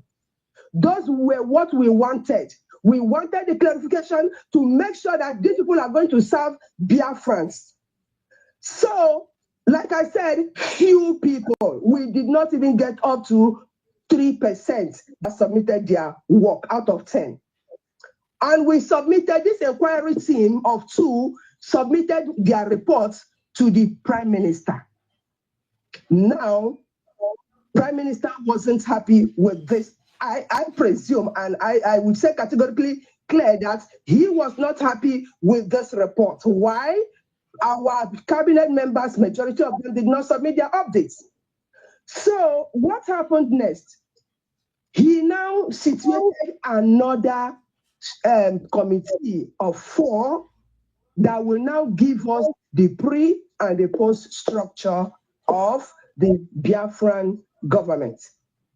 And now this team now walk through both the inquiry, what the inquiry team did earlier on, and what they think will help, will bring Biafrans forward. I mean, make them one of the greatest nations we are still talking about. Now, these people, quote me, those who wrote their updates and submitted their updates with the result we had, are still in this cabinet. Secondly, because it's like many people don't understand. If you are not inside, you won't understand what is going on. And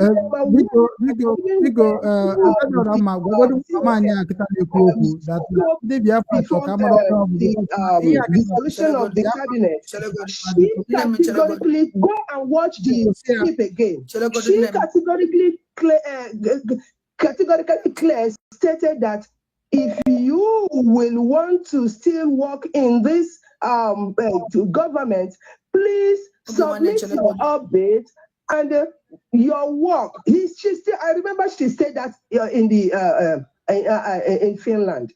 So I don't know how many people submitted their work or their updates, which we have been talking all this while.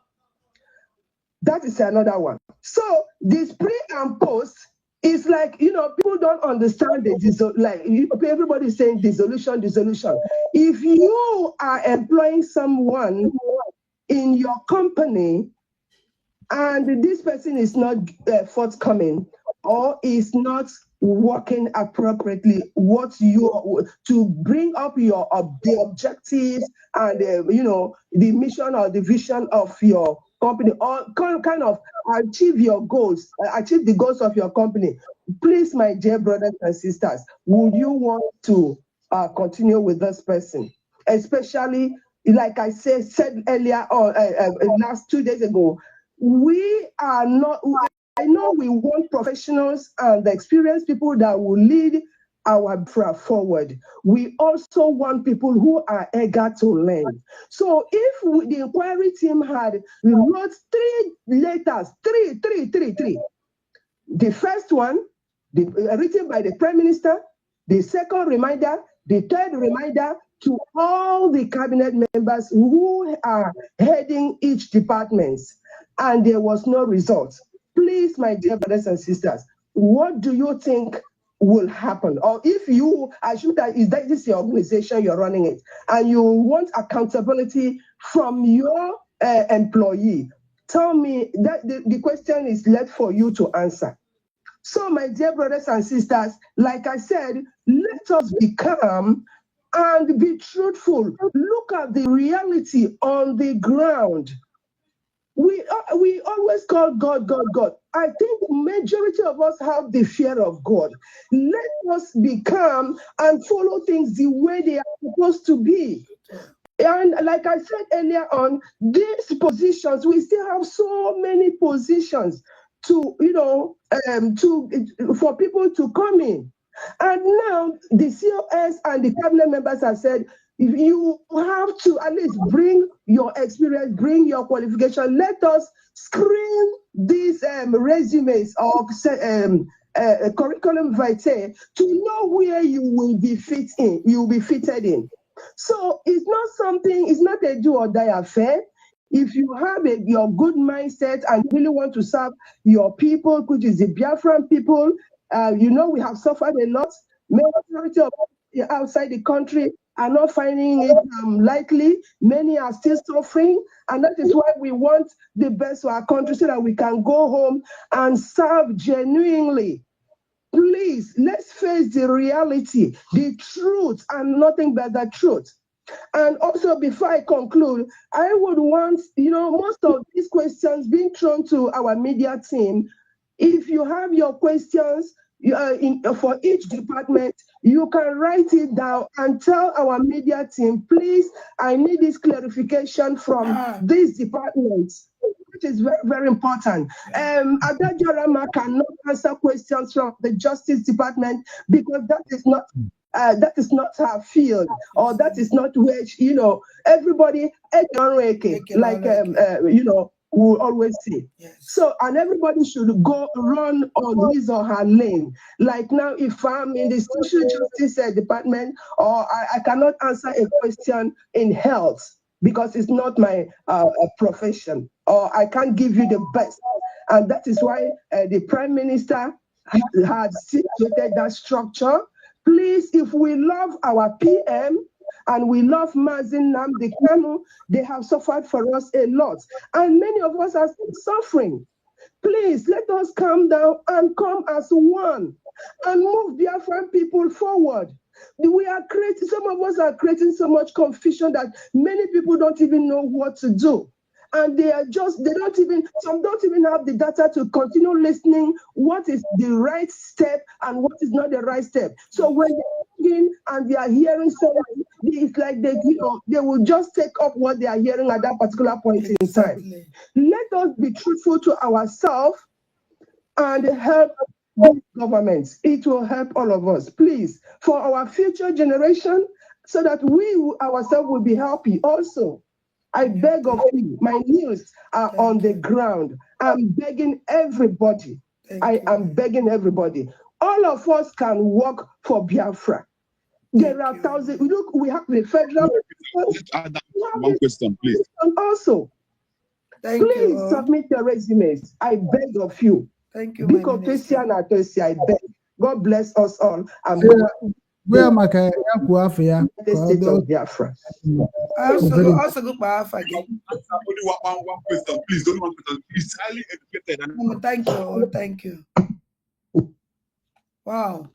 And no couldn't no way about. Okwukuro Zafia, kedonye di fa because all nya be fair, I name me fair. Biafra kita roze. Chere kambia. Afia Honorable Dr. Dorothy. So umunnem mana. Can I ask one question, please? Up go. Any question obuni ya judi kosi we kwuo. Chere kambia. Kosi we kwuo. Any question obuni chori kwe nugo afia kita na. You can go to Adande Mbe na ndege. Do gwakurugo onye gnombia ije juo ya. Eba kita na bụ anyị na-eme ka ndị be anyị ghọta the direction of United States of Biafra government administration policy. Ihe ka anyị na-ebe eme. Ihe mere eme na Biafra Republic government na-eze have a place to go and settle it. Ihe anyị na-eme bụ presentation. So I know have a if you get so more. The only question to that woman, are we using the charter or are we using the constitution? Government here using kita now. Onye ndị ejekwu kita na bụ mgbe o nwere ndị ga-abịakwa on the air today bụ ndị nke defense. Ka anyị na-eje ihe bụ Minister of Information, o nwekwara Minister of Information, nwee Minister of Postal Service, nwee ndị ahụ na-ekwu maka ihe, ndị ga-ekwu maka ife akịta nọ ya. So all give me pause ha ma jofa makana what he juru even you yourself need to know self you have to be educating our people too. Are we using the charter? Obieze, what is your problem with this charter? Or problem go with charter or problem or we liberate our land? What is your problem?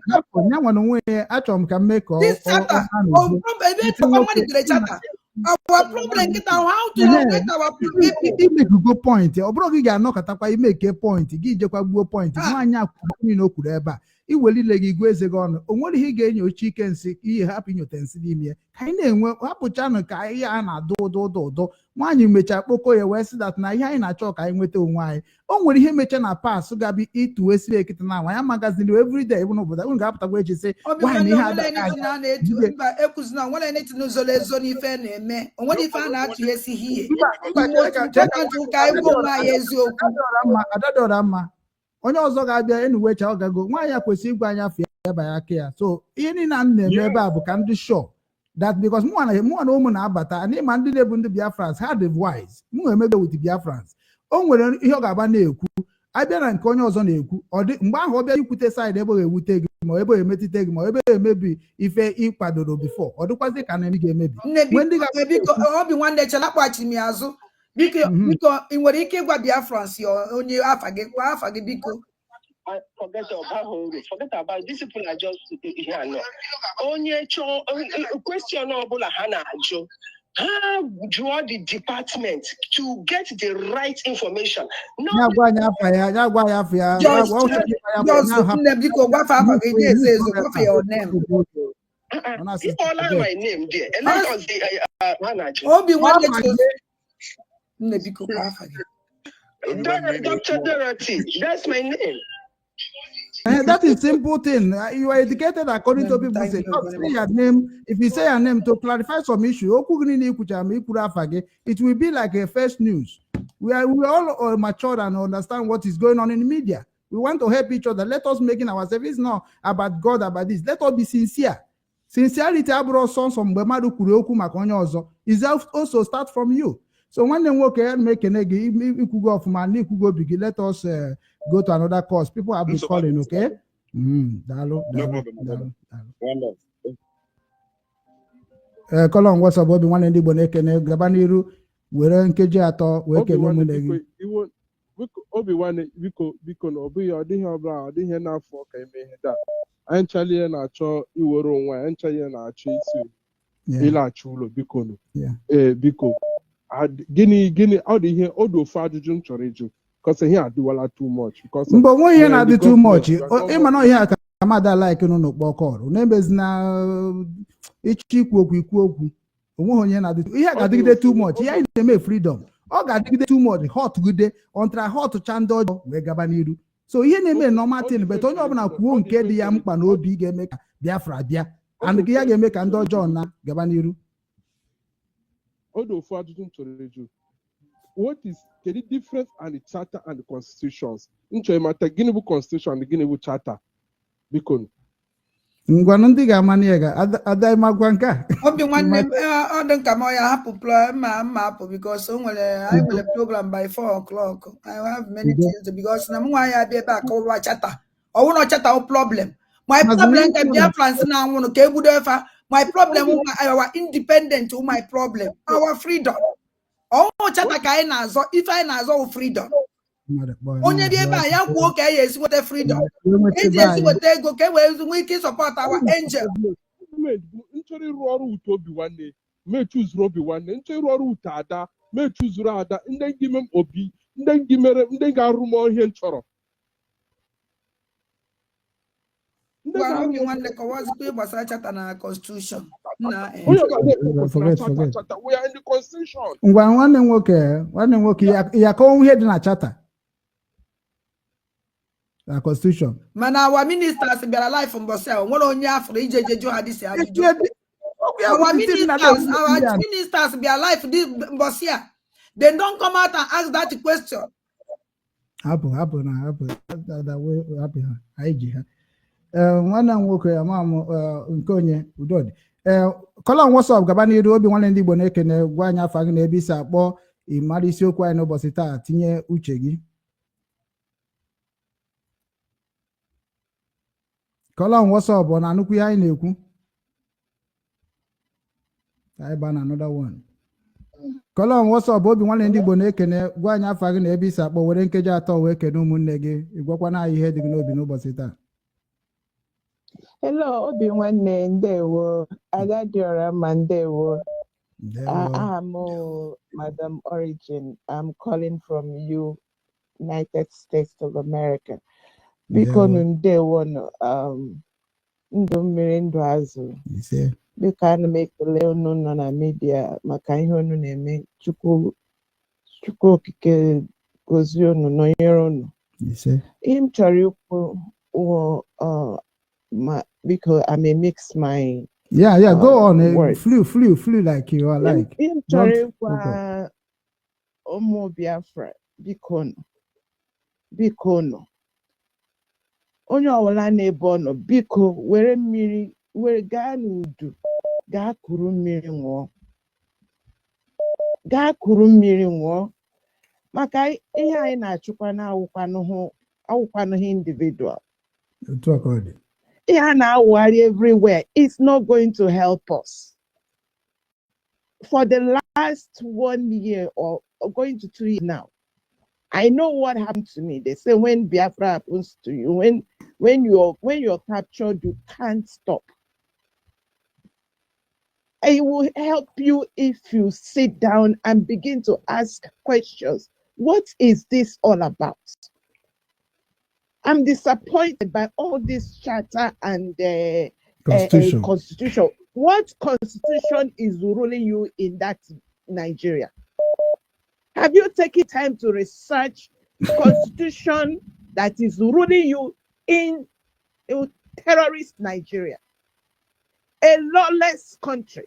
Now these young people have suffered, and I'm disappointed in most of our older people that come here and they are creating this confusion. Each and every one of us is supposed to be ambassador of Biafra. From now on, don't come here to ask any question. Just know that you are the ambassador. You are the one that will make Biafra what it's supposed to be. Remove your eyes from these young ones that are suffering. Martin Nnamdi Kanu is in dungeon. Simon Ekpa is there. You don't even care. You are here coming asking irrelevant questions. Go and ask yourself a question. What is my role? What is my responsibility? Very important. What should I do? People are having sleepless nights, trying to see what can be done. I go to I know what I'm not coming here to tell you what I do. Since this Biafra Kiniko catch me, I don't know how many hours I have slept because I must research before I say anything. You don't come and you be rambling and be cussing people out and be saying all kind of things for people that have spent their life trying to make this thing happen. You know what you can ask for what? Go and become the ambassador and do what you're supposed to do. Now, my very important question, what I want to ask, Obi-Wan Nebiko, there is this thing that has given me sleepless nights. Last year, 2023, there was a massacre in Plateau State. And there were 33 distress calls. Nobody came to the rescue of the Plateau people. Nothing happened. Someone raised an alarm all over social media. People are advocating for Biafrans, trying to raise consciousness that Kenny talked about a pending that they are planning to come and commit genocide on 31st of December. Nobody is talking about that. I put chatter nonsense. Please, somebody should raise this alarm wherever to the highest level. We are not going to make 33 distress calls on the 31st of December. We have to be prepared and let the world know that something is being planned. And we need to get that taken care of. That's why I called. Thank you. Obi-Wan ndị Igbo na-ekene kọlọn WhatsApp gaba n'iru gwa anyị afa gị na ebe isi akpọ were nkeji 3 wee kene ụmụnne gị gwa ihe dị n'obi. Ndewo.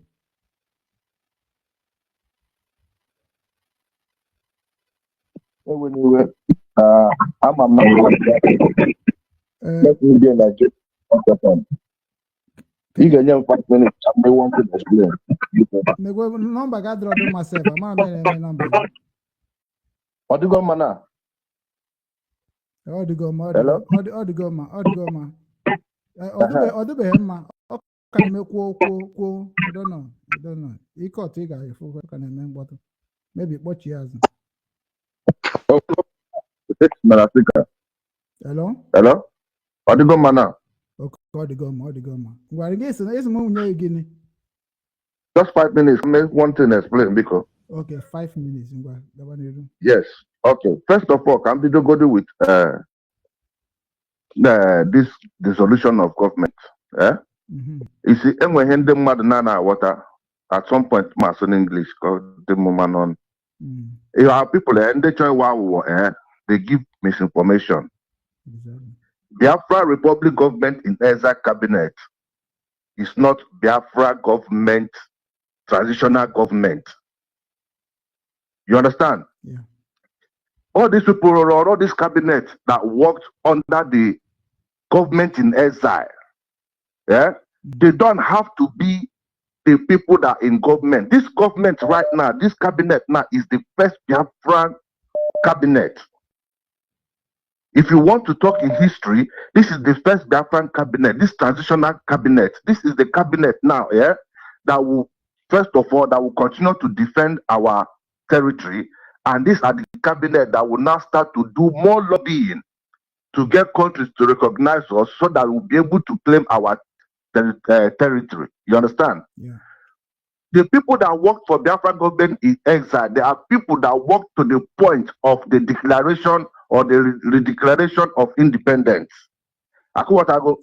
So these people that dissolve this cabinet now, I don't know why people are making so fussy about they dissolve go cabinet, they dissolve go. These people don't have to be the ones that will work until Biafra will come. Exactly. They have worked to the point and they have done a good job. Now this is where we bring in the best of our best, who will now go and meet countries, we will not meet dignitaries to lobby for support for us to get our territorial, which is our land, Biafra, whereby they can say, okay, either they call another referendum by United Nations or they support the referendum that we have already made, then call Nigeria to a round table where we divide our boundary. You understand?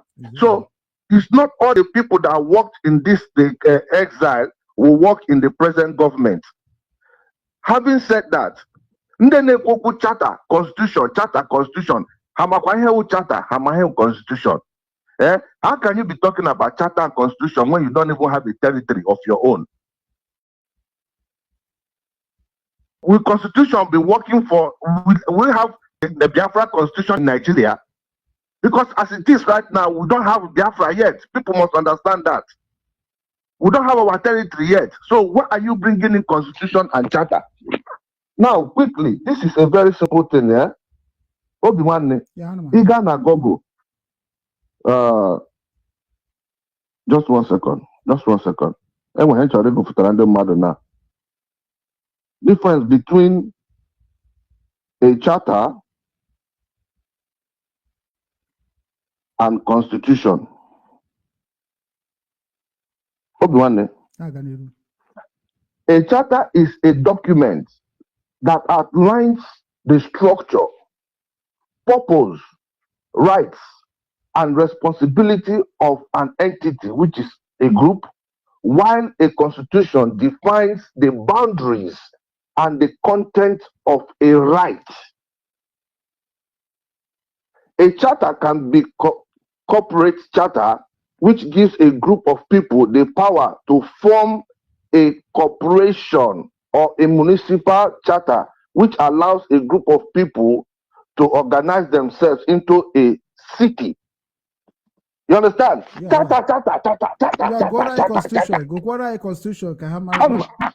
Okay. Then constitution defines the boundaries and content of a right. Every right give the right constitution is what defines the right and boundaries of a right. And the legal limitation on exercising that right. A constitution should be relatively brief with detailed operational rules included in bylaws. This is very simple, and this thing cannot happen until you have your own country. Then the charter is the thing that gives you right to demand for your own country, a group of people to demand for a city. You can hear Simon Numere. For Simon now to say we are demanding for Biafra, they need to raise a charter. So now they will take, because now they will take charter, because charter na because as you your post, you never try charter. What are you bringing charter for? What has charter got to do with you leaving the position they asked you to leave? You see how these people give us wrong information. And the problem Now the card no corner here all the time. If you want to hide a secret from a black person, put it in a book.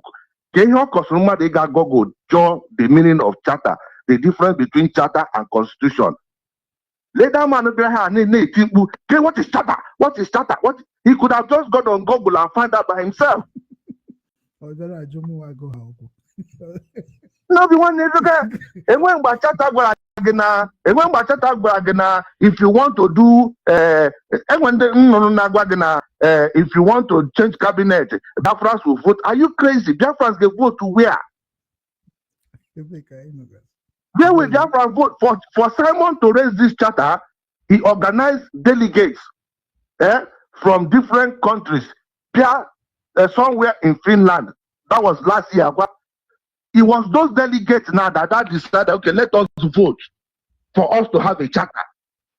So can you naturally put Pumado in a position of saying Biafra will vote for it? Are these people crazy or what? He make crazy point. He could see a lot of people if I can have a comment section. They can don't give a scream that. I give a scream that. Actually, we be asking how one what this is to pay about in Yanyam shirt because say you am efe. Is Yanyam shirt come but that screen Ozubo. Ozubo Yanyam t-shirt he pick his recall. Okay, now mate Balenki. Open ya the half way you could Baba Ansubado, thank you. I need joke here na batapa onyo tu ai na media. Bukwa onyo no mama Biafra voice 247. Ugo no we. Oh, Ugo bata. Ugo man ife mena. Yes. Ugo kalenu Ugo. Yes. Asuna anya vurugo avugo kwada. Yes. Yo in the land of Chineke. Eziokwu na anyị bi ịmana ijikwana m ụgwọ.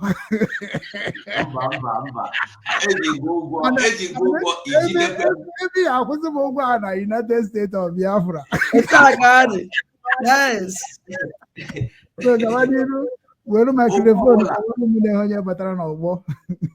Okwu ọbụla a ga-akwụ na United States of Biafra na-atụ m egwu because mbanyekwa ala Biafra onye ọbụla sị na odi ụgwọ ọ mere iji ikwu mmadụ ego na-eji nkiri ka eji ụgwọ biko bịa were hapụ onye ya jeme so ụjọ a na-atụ m ibe ahụ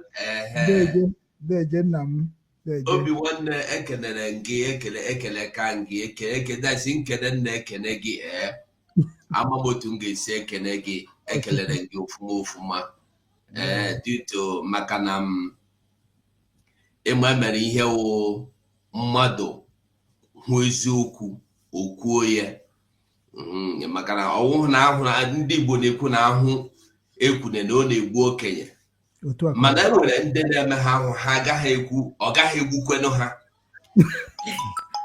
o nwere ndị na-eme ha ahụ ọ gaghị egbu ha mana Chineke wụ onye ma ihe otu ihe niile siri dị na otu o sikwa na-eme ekelere gị maka na ọ bụ na oge na-eme orue ewee mara ndị bụ ndị oge ahụ ka a nọ ihe akịta oge ahụ orue amara onye wu onye ọbụla apụta ahụ ya ọwụrụ oge mmadụ nidiri ịpụta ịkọwa ma onye ewu ya wụ ị na-agafe ya wụ omume onye na-esonye enwere ofu onye be anyị na-agụ egwu a na-akpọ omume onye aha ya wụ omume onye adịmajụ gịnị wụ omume onye asị na ịhụ hakwa mmadụ otu a ịhụ onye ahụ na ịmaragụla omume ya o wee wuru otu ọ dị ada dị ọra ma ekelekwere gị ada ndị mbụ na ndị egede ahụrụ ị na-agba ndị Irat ya ihe na-agba ha na-ebe gbama ha. Thank you very much. Yes, thank you. Ụmụ Biafra biko Ugo eweniwe ka mpiko onye kọla ọbụrụ onye ji na line ebe a obi nwanne biko o tee n'ọnọ na line a. Yes, ka ha nakpuo ọtago n'ọtụrụ anyị emecha column on direct call United Kingdom obi nwanne ndị Igbo na-ekene were nkeji atọ kene ụmụnne gị gwakwa ihe onye na-ekwunu ndewo nwanne ndị Igbo ọ bụ Maazị David Mba from UK achọrọ m ịkọwatụ ihe gbasara chata anyị akọwago ihe nna anyị ị ga-egbube anyị oge akọwago ede ya ede biko ewena ihe agbu anyị oge ịma na ịkpọbugo bifo ka anyị were uche anyị wee na-eme ife nna anyị mụnwa bụ sọmbọrị na-enye ndị mmadụ ka o kwesịrị isi dị akọwago ya. Aga m edi very brief within 3 minutes. 3 minutes dịkwa too much but na-aga n'iru. Okay, ihe gbasara charter and the constitution. Ọ dị ka mmadụ ji mepe company, ị ga-enwe article of association, ị ga-enwe memorandum of association. Article of association dị steeti ihe chọrọ ime. Memorandum of association gives state out the things, the rules and regulations about what you're going to do. Charter was a leading document, a foundational document in guide to organize the Biafra Republic government in exile, newe footing, newe authority, and the guideline to go into action. Into email organizing the declaration statement, the constitution, charter was on until the convention and the presentation, adoption of constitution. Constitution now is the rules and regulations that stipulated the foundation, the government, the authority, everything about the United States of Biafra. So, at the point of pre-declaration, Charter has done its own work. Charter has given birth to 2 major documents, declaration documents with which the declaration was done. And now Charter has also introduced the constitution from the declaration. Now that we are in the United States of Biafra, what document is operational is the constitution, not the charter any longer. Thank you very much. Ndị gụrụ akwụkwọ apụtabago at least ọ bụ na m asụtara ya ha nyere m aka asụta ya ọkwa akwụkwọ unu ji na-agapụta gị na obi nwanne ndị gụrụ akwụkwọ apụtabago ọnwakwado mmadụ niile anwekwara ndị dịkwa intelligent ịgbabache na like before eji okpokpo iwe receive anyị asụ anya ndị itibọrọ bụ idu ka mụnwa anya na-eso oge ezuga agwara mfasị ya datara Biafra nse emepego anya ibe ọmụna ike na Biafra ekene kịta ocheke time before ya na-echeki time before anything on us n'ọnụ na-apụ now Biafrans are watching and they're flowing.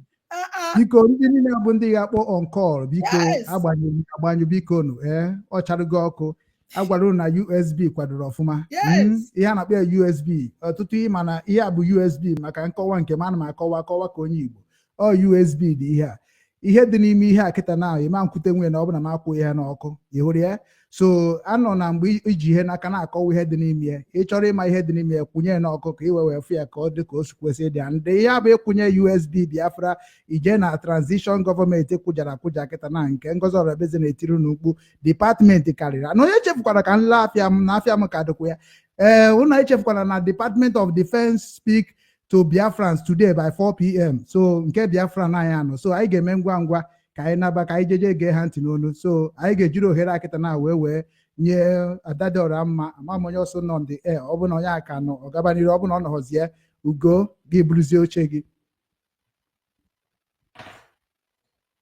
imutukwara emutu oke ọpụgo ngwa Ugo gaba n'iru Okay, obi nwanne ndị Igbo daalụ sọ. Ele Maazị Ugo chere the person akpọghachi ne.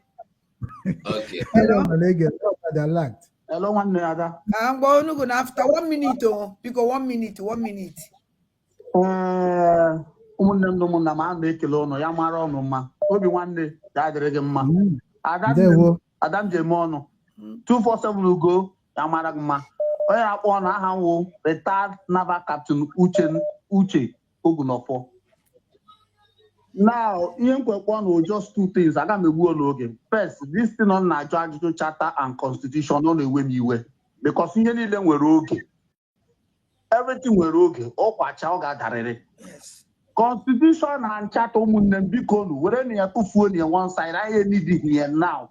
Constitution and charter will come in ọ ga-abata n'oge eru mgbe oge constitution and charter ga-adị important ugbo Biafra lụchara ọgụ nweta onwe ya nụrụ n'udo then ekwuzie constitution ga-guide the people the citizens charter ga-eji live up to responsibility the citizens na ihe dị important to fund our military men to fund the men on ground to donate to the government of Biafra to be able to defend us to be able to provide for our military men.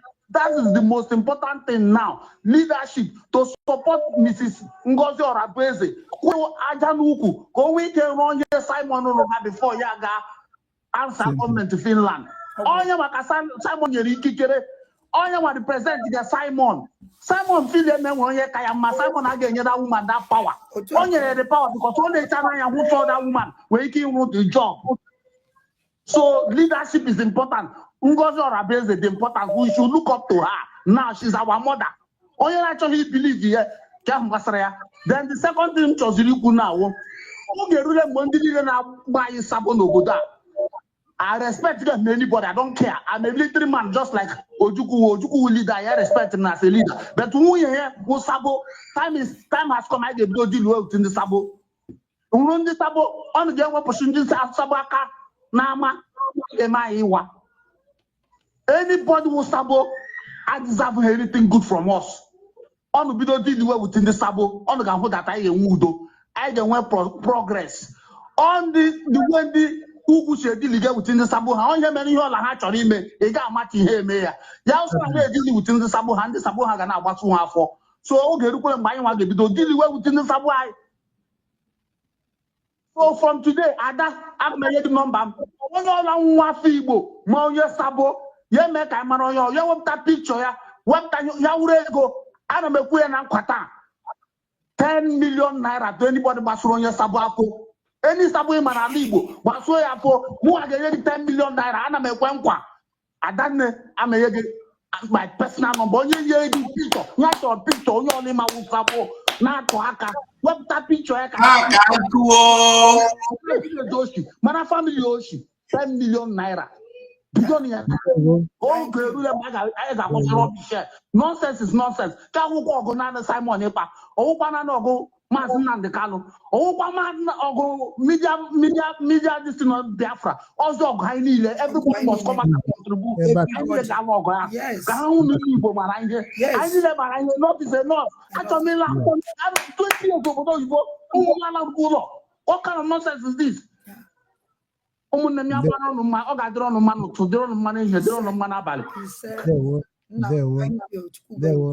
Yeah, come on, Biafra say you go no go. I was the person that 9 in the year.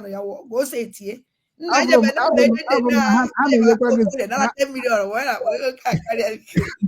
Abram ka haze nyekwa gị nsogbu na side gị ọ dị ka ọ na na-akpa ebe a ụna nzabi ya ọ ga-efu ọnụ otu a ka ọ dịkwa ugogo gaba n'iru ka ikwuchata ọnụ gị 10 million nke iri ka amagode mmadụ iri mba obi nwanne tike ka mụ na ụnụ nọrọ ka a na-ahụ anyị niile anya otu a ka ọ ka dị ụtọ ike we were some tea ebe ahụ mba na ọwụ eziokwu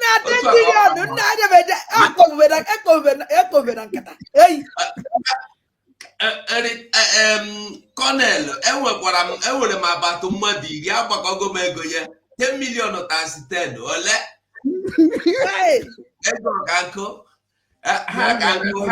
ha ka nkụ ekele dịrị Chineke ekelere gị onye isi agha ekele gị dịka si na-ekwu before na mbụ obi nwanne nke ikwu eziokwu ama otu m ga-esi kene gị maka na oge dịka oge ugbu a iwe kwudo n'ihe a na-eme onye dịka gị onye nze na ọzọ dịka gị gbokwu mmemme ọwụrọkwudo mmemme ndị a na-arịgharị iji gbapụtara anyị Nnamdi Kanu ọwụrụ ụdị mmemme ha so ikwuru kwudosi ike ebe ịkwụ kwudosi ike nke ịgwa gị eziokwu ana m ekwu otu bikos mụnwa amagha m eme okwu dị ojii ekpughe asị gị na ọ dị ọcha na mgbe ekwuburu n'obi nwanne a na-ekwu na ihe ọ na-ekwu awụ eziokwu na ebelivu omie because na mụnwa onye wụ na ị na-ekwu okwu gịrị a na-eme ya eme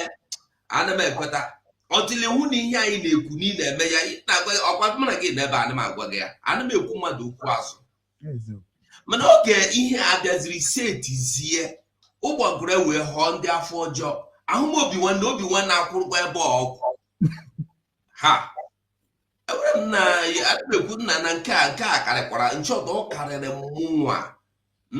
karịrị mụnwa ma ndị na-akpọ Simon n'ime abalị ma ndị ha na Simon na-eri ụtụtụ iri ehihie iri abalị ndị na-apụta na midia gba ya na ha wụ special Simon ha nchawụzi ndị lụrụ na sị na Simon agaghị adị na ọ ga-anwụ obi nwanne onye chọrọ ikwu okwu constitution ọ shata biko onye ahụ akpọla na fon onye ahụ ajụzile onye ahụ jechiga azụ na ndị emere eme emego ya bifo ka anyị hapụ ị na-adọchighị okwu azụ mana ofu okwu m ga-ahapụrụ ndị niile na-ekwu okwu constitution na chatawo obi nwanne mmadụ niile a kịta na-ekwu okwu a ọkwa ha na ebe ahụ oge onye isi anyị wụ PM Simon Ekpa kwuru ozugbo edikliara Biafra na a ga-agbasasị njikọ nke kabinet ya ha ncha na ebe ahụ o meghị onye si no PM ajụrụ m ajụ o meghị onye si PM maka gị na onye ọbụla si oke anyị kwere ekwe ha ncha nọkwa ebe ahụ PM wụ Simon Ekpa ewere tụọ ndị mmadụ aka sị ha nke nwa ụnụ nwa ga-ahụ ndị kọmitii ga-ahụ maka ịhọpụta ndị gọọmenti ọhụrụ ga-achị mgbe ha edikliachara Biafra onye ọbụla kpọrọ ha aka ka ezi ihe o ji wuru na kịtazi ụnụ pụtazie n'iro ụnụ a na-agwa ndị mmadụ na Ngozi Ọrabueze megharịrị constitution megharịata papa gị na mama gị wee jee kpọta ndị mmadụ kpọta ndị enyi ya were tinye na gọọmenti no dissolve enwere ihe Ngozi mere aka m na-ekwu ekwusi ike ihe ọbụla Ngozi na-eme ewu templeti nke PM Simon Ekpa wepụtara deme ọ na-eso tutu ewee sị ya etinyezila ọnụ n'ihe Biafra maka ọtụtụ ndị mmadụ na-echekwanụ na PM anyị nọ n'ụlọ nga ọ nọghịkwanụ n'ụlọ nga ka m gwakwa ụnụ ọ na-ahụ ihe niile na-emenụ ọ na-eme ihe niile na-emenụ so okwu constitution ezuolenụ onye kwuzina onye kwenyere na ọ chọrọ Biafra chọrọkwanụ Biafra ọwụ mbọsị edikliara Biafra wee iwe gị nwanne iwe gị n'ime akpa gị mgbe anyị laruo n'ala Biafra esi anyị na esiri diklia ya igwere esoro lọta Biafra na ịlaikere ya na ịchọkwara ịlachighakpa azụ n'exile onye ga-ejidekwenụ gị ị ga-alachighị azụ ahụbeghị m ebe e wetara ihe ọma mmadụ asị na ụbọchị e wetara ihe ọma ahụ awụghị ụbọchị ya chọrọ onye nọ n'ime oru na-ata ahụhụ ewere bịa kpọpụta gị n'ime oru esi mba n'ime oru ị nọ na ịchọpụrụ ka akpọpụta gị mbọsị Fraịde gịnị mere ị ga-eji kpọpụta gị mbọsị Mọnde ịma ihe obi nwanne ofu ajụjụ m na-ajụ onye ọbụla wụ ndị niile na-asị gị constitution charter dissolution that one before ha ebido gwa gị okwu constitution na charter na this one ha ebidogori lụsome Dr. Ngozi Ọrabueze ọgụ lụsome ndị kabinet ọgụ ha bekee n'ụmụ ụwa gịnị ka ha ji alụso ọgụ a mgbe mbụrị ndị na-agọta ihe na-ekwu obi nwanne maka na ndị mmadụ dị iberibe a na-ajụ ajụjụ ị na-alụso Ngozi Ọrabueze ọgụ n'isi mbido bifo abịa kwute okwu constitution kwute okwu charter kwute okwu dissolution ke ihe mere iji bụ alụso Ngozi Ọrabueze ọgụ mgbe mbụrị a na-ekwu ya ma onye na-ajụ ya oke tata anyị nọ ebe a lezie anya lee mgbe ha jiri ndị nwụchi jiri nwụchiri Nnamdi Kanu n'obodo Kenya gịnị mere akwụsị ikwu okwu Nnamdi Kanu akwụsị ikwu okwu ihe ndị oloko na ndị na-akpụ isi n'ala na ndị na-achị na ma a na-eme ndebe anyị akwụsị ikwu okwu otu o si abata be anyị makụrụ ndị mmadụ gbuo rie eme nke a were ndị ụmụnne anyị mere anyị si ya ye rie emezi onye na-ekwu gịnị ka a na-ekwu Simon Ekpa anyị niile were sị na ndị na ha erigo aka azụ anyị wee kpọọ ha ndị Irat. Tata gịnị na-eme ọwụkwa ofu ihe ahụ mere oge nke ahụ ewudere Nnamdi Kanu ka ha na-eme kịta ndị niile ha na-akọghịrị ihe emere onye na-ekwuji okwu Biafra emeghezi onye na-ekwu otu a ga-esi enweta Biafra emeghezi onye na-ekwu otu a ga-esi akwụsị mbuso agha a na-ebuso ndị be anyị emeghezi onye na-ekwu otu ndị na-akpụ isi n'ala na-achị ehi isi abataba ya eme mpụ ha niile ha na-eme ihe ha na-ekwukwi Ngozi Arabaeze wu onye oshi Ngozi Arabaeze alụghị Ngozi Arabaeze wu politishan Ngozi Arabaeze ugly woman Ngozi Arabaeze n'ụtụtụ emezite onye na-echeta dị ikwu okwu prime minista wa na anyị laikiri lọbụ wasịcha anya honestly obi nwanne nna m ihe na-eme nọ na-agbagwoju m anya maka na ndị be anyị a na-aghọta ụda egwu na-akụnụ mgbe ọ na-akụ onye ọbụla na-ege ntị taa ihe m ga-akọwara gị ihe m ga-agwade m unu shekienu ndị niile ya na-agwa unu ihe Ngozi Arabaeze na otu o si wuru onye ọjọọ unu ajụ onwe unu ajụjụ ndị ahụ ka ebe ha siri pụta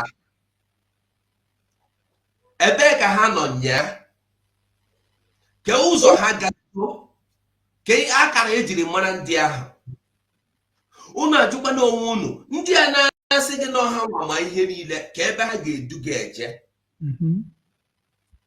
ejụkwa n'onwe gị our prime minister anwụ ọ dị ndụ mmadụ dị ndụ apụtasị gị na ya hụrụ ya n'anya ọ ya awụ nna ya ukwu ọ pụta na social media ọ na-agbago otu oge esi fọọmụ gọọmenti ya our prime minister nwere akpọrọ ya ndị uwe ojii si ya bịa ka ọ mee nkọwa ihe o jee nkọwa ihe a ha sị ya chere na ọ ga-ala mbọsị ahụ o rughị mkpụrụ ụbọchị atọ ọ dị leza na mkpụrụ ụbọchị atọ ịchọpụta na onye isi iwu bọọsụ gị hụrụ n'anya nọ n'ụlọ ndị uwe ojii ihe imere ewu ide akwụkwọ na a ga-eme gị ka ị wuru onye isizi ka ị nọchie anya ya tupu ọ pụta ọgbata aha ka nsogbu niile ya ebidoro adadọrọ m atọmasị nna abaya oku eziokwu ọkwa irire rọ ya kiu n'oyibo ka a na-akpọ ya kudeta ewere nkwuo na aga m ese na kudeta ma ọ bụ na ụnụ aga-agwa m ebe a na prime minista anyị nwụrụ anwụ unu ekwu jiziri ekpuchi gwanụ m gịnị mere prime minista asị na o nwere ihe mere oke atọọla ya nga ha asị mba gwa ya ga-eji achọta onye ga-anọchi anya ya n'ụkpụrụ ụbọchị abụọ aga m ekwe ha kpọọ m na foonu bawuo m na mba abara mba na foonu anọ m na mitin emechapụkwa mitin akpọọ m na foonu na-aba na ọgbọgọ egwu eluigwe bama ewerezie foonu tọmara akụkụ ha kpama mba bachaa jemere onwe ha ekwuru m na ọnụ m ya ọ pere mpe mana ihe egoteligwe n'ọnụ ya ọnụ ya epeka mana ihe egotelie ihe ka m gwara Neli ofu egwu ewere fọrọ ekpo mana n'ụbọchị taa ndị Biafra ihe m ga-agba onye ọbụla udo na anya ebe ụgbọ na-eje eje so ihe ahụ m kwukwara oge Simon Ekpa pụtara asị anyị nọọsụ ma ọ bọyị Chinasa Nworu kpọrọ m na foonu si nna m amakwa ihe dat bọyị makwana ịtọrọ ya atọ asị m ya na ọwụkwana onye tụrụ atọ ka a na-ekwu na ọma ihe ụmụ aghọtabe ihe a na-ekwu Simon Ekpa pere mpe ha sịkwa n'ọnwa akpụda mbọsị njire Finland mụ na-ese foto ya aka m ogo mana ọ bụrụ ihe ndị a na-ekwu ihe m na-akọwa demewu bikonu onye ma ụzọ ka anyị na-eso ọ bụrụ onye dị ogologo ọ bụrụ onye kara nwa ego ọ bụrụ onye kara ma mma ọ bụrụ onye ka gụ akwụkwọ onye ma ụzọ ebe anyị na-eje ka anyị na-eso ndị obi nwanne ndị ya mara gị na mmadụ asọ There were Ugo 247. Biafra voice 247. Dalo. Adukum happy. Obi dịkwa m mma. Na-adịkwa m happy bụ ngili Igbo. Obi dị m mma nke ukwuu. Na anyị abịabago na njedobe maka na asị na ebe ndị ọsọ ruru ma ebe onye ọsọ ruru onye ije ga-eru ya. Ịma na eziokwu dịka isi kwuo, onye a napụrụ ihe n'ike ma veteran anyị akịta na ọ na-akpọ otu a mmụọ ha ekwe m ka nlapụ ya. Nna anyị nwere nke anyị na-etinyere anyị ọzọ? Yes. Achọrọ m isi itu ọnụ n'ihu Ugo 247. Oke, ọ na-ege. Ka m mee ngwa ngwa maka ndị na-akpọgọ dị ọtụtụ. Agwala m gị mbụ chata. Edere chata 30 years agha gwụrụ. This very chata. Ndị na-eyuzu chata ugbu a, onwere onye mara onye dere ya na. Before, ihe chata mere bụ chata, the formation of the government dị n'ime that charter. Our prime minister used that charter ahụ wee mụta constitution anyị. Agụgo m charter ahụ from A to G before ọ banye n'aka ịkpa. Ndị na-enye anyị nsogbu Uche Mefọ gbara ọsọ ga-emeghe Biafra Freedom Radio. Kedu ebe redio ya ahụ dị? To overthrow Nnamdi Kanu. Obi nwanne m gwara gị before, ihe banyere indigenous people of Biafra ma ndị mmiri anị ma Colonel Achizie ma Emeke Esiri ma Dugojukwu ma Prọfesọ Osuagwu ma Dozie Ikedife ma Justice Ozogbu. Ndị nọ na IPOB amaghị the history of IDOD. Emerila Nnamdi Kanu asụpụ ya na line ha bata na nke ịkpa. Ka anyị chetakwa before United States of Biafra, nwanne anyị biko unu na-echetakwa Benjamin Onwuka. Chetakwa na Benjamin Onwuka. Anyị amaghị mana na mkpọrọ. Anyị amaghị ebe ọ nọ. Ọ ya nwa nwụrụ Biafran Zionist movement before. So, iwu Ugo na-ekwu dị correct. Ndị chata mụtara constitution. Chata bụ preamble. Chata abụghị a complete document. Amaghị m ndị anyị ego anyị ka si na Naịjirịa na-apụ. Obi nwanne isi anyị ka akpọchi. Ihe ọzọ m chọkwara ịgwara Obi nwanne banyere ndị na-enye donation na www.newdimensionmandate.org. Anyị ego anyị na-enye anyị na-akpatụ ya as charity. Ime obodo ọbụla gị n'oge achị nwere their taxation system. Ịkpatụ charity, inwe deduction, agaghị agbaghị kweri ebe ego ahụ si n'ala bekee ebe a. Ọ ya mere anyị ji ede ya charity. Ma ọ bụ anyị donetie asị anyị emeela ọda ihe dị etu ma okpu ma ngweri ma nke anyị maara ha dum mba asị ọ ka anyị were atụ ego eji arụ a. Ndị a na-enye anyị nsogbu m kwuole ya mbụ ndị ha bụ n'ode anyị amaghị ndị ha bụ. Ndị anyị na ha nọ na New York ebe a bụ ndị otu anyị Elochukwu ha ma oke osisi ya ha dum gbachara ọsọ mana anyị nwa ka nọ ya. Next year, July, by 8 years. Obi-Wan Nenano. Yes. Indigenous people of Biafra, there are so many things. Ugo, all these things they need to know. Here's one document, the government of Biafra, formed by Justice Ezra Zogu, Ejimiyama, Nanka, United States of Biafra. I have the papers here. Ejim the document. So, because how happen anya form government, I'm with government, I'm with the constitution. Charter usually are temporarily, or they are permanent. All constitution be permanent document, subject to amendment.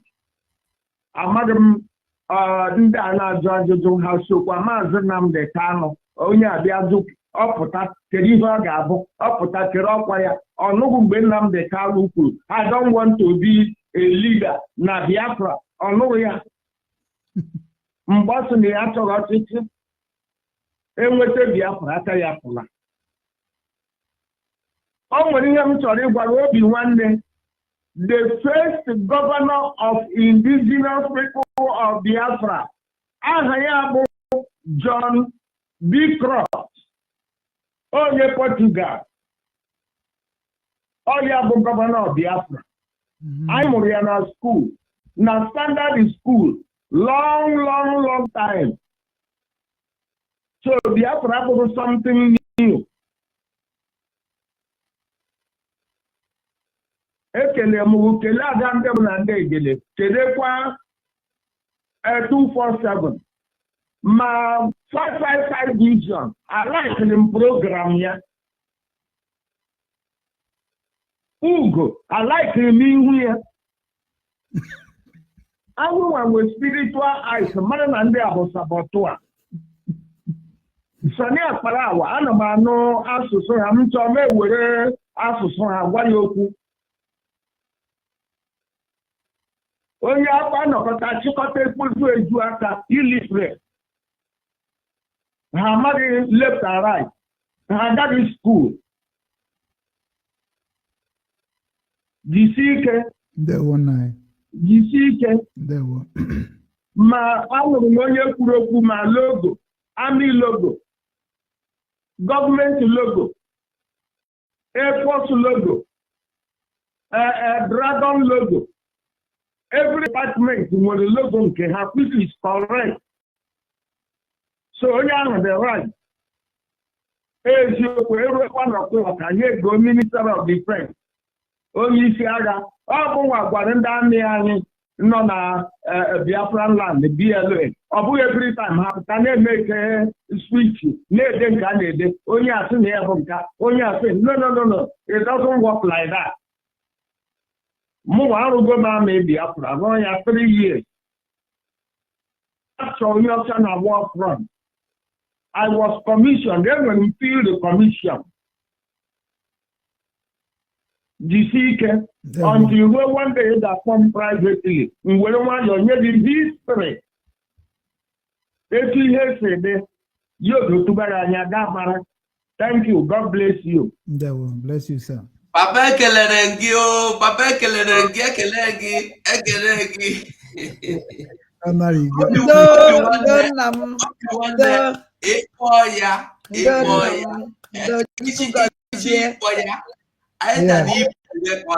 yes. Or he pen and try to brew record the over because he did now we get head on a Mpakata aseme apapajere na isi be ebute wuzie esi ọtọ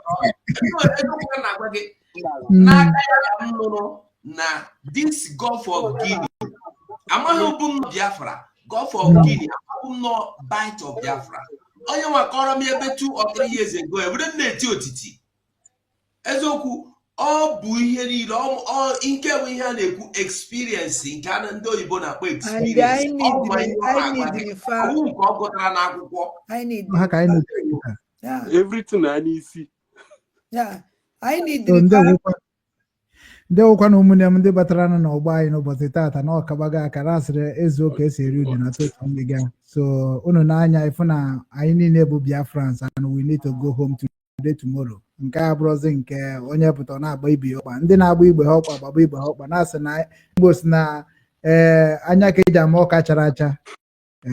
Anyị niile n'ebe a kịta na nwechara experience how Biafra started from Wazirike to Simon Ekpa, and ndị nke Ojukwuzi bụ ndị veteran anyị na ha akpa ya egere atụrụ obere azụ anyị atụnye n'isi nke a wee nwee ike wee gwazie ndị nke si na ha ka wee mara ihe dị na chata na ha ka mara ihe dị na constitution wee gwazie ha nna m na nne m na ọ bụ na ịma ihe dị na constitution je mee Naijiria constitution ka ọ wọkụbakwa ọzọ ọ gị jee mee nke chata Naijiria ka ọ gawakwa ọfụma, mana ọ bụ ka ezikosi bụrụzi nke a oge ịma bụ na onwe ihe bụ constitution. So unu macha na o nwere ihe dị ka constitution ma nke Naijiria ekwere arụ ọrụ ebi na ọnya ma bụ ihe eji wee jide Nnamdi Kanu tụnye na mkpọrọ yene kọwanụ ha ka ha folo constitution Naijiria ka anyị wee marịgodo na-emarịgo ya na-akpọ constitution. Ọ bụghị na ọ na comfort zone gị na-abịa gwakwa ndị bịagoro ka ha mee ka constitution nke Biafra rụba ọrụ ka ha ga-esi wee were ya rụba ọrụ, mana ị nọkwa na-ekwu maka ya kemgbe anụ ndị dịka unu na-ekwu ụdị ihe a unu pụta na-abịa na fon bịa kwuo bịa na skrin ka a na-afụ iru unu anya agwago m unu ihe anyị nwa ji iru anyị wee na-achụ àjà ọ pụtara na isi anyị adịkwuru odo mma ka isi unu si dị mma unu eche na ihe niile anyị na-agabiga ma ihe niile anyị na-eje n'ọdị izi o nwere mgbe ọ ga-abụ mechaa program na dis ọ bụrụ ndị ụka sịgara atak ọ bụghị atak nọ na isi ma agbaba yarị ghọtago ma ejikwa nwayọ kpọba ndị mbụ na ndị ekele si ya na ọ bụ na oge m erugo kpepere m ụzọ na m na-anatara nke unu nyere m enye sef na-agbazi m n'onu so na mụnwa na ụmụada atụ ụjọ ọnwụ maka na ọsọsọ ndị na-ekpe ekpere bịa na-atụ ụjọ ọnwụ na mụnwa na-echezi ka nje ebe nne m na nna m na ugbu a aga m ewere oge unu niile na ndị mbụ nọ n'ọgbọ. So anyị na-agwa anyị na-ebia mba n'obi nwanne anyị nwoke bụ nwanne anyị bụ isi guzo daalụ unu afụgo na anyị buru ibu so ka a na-egbuchara ya 5 minutes anyị akarịna maka na ọ karịkwa ha na-emutuo nri mana ọ gaghị adị maka mmutuo ndị be anyị. Ndewo obi nwanne ekele m unu niile ada ndị mbụ na ndị egede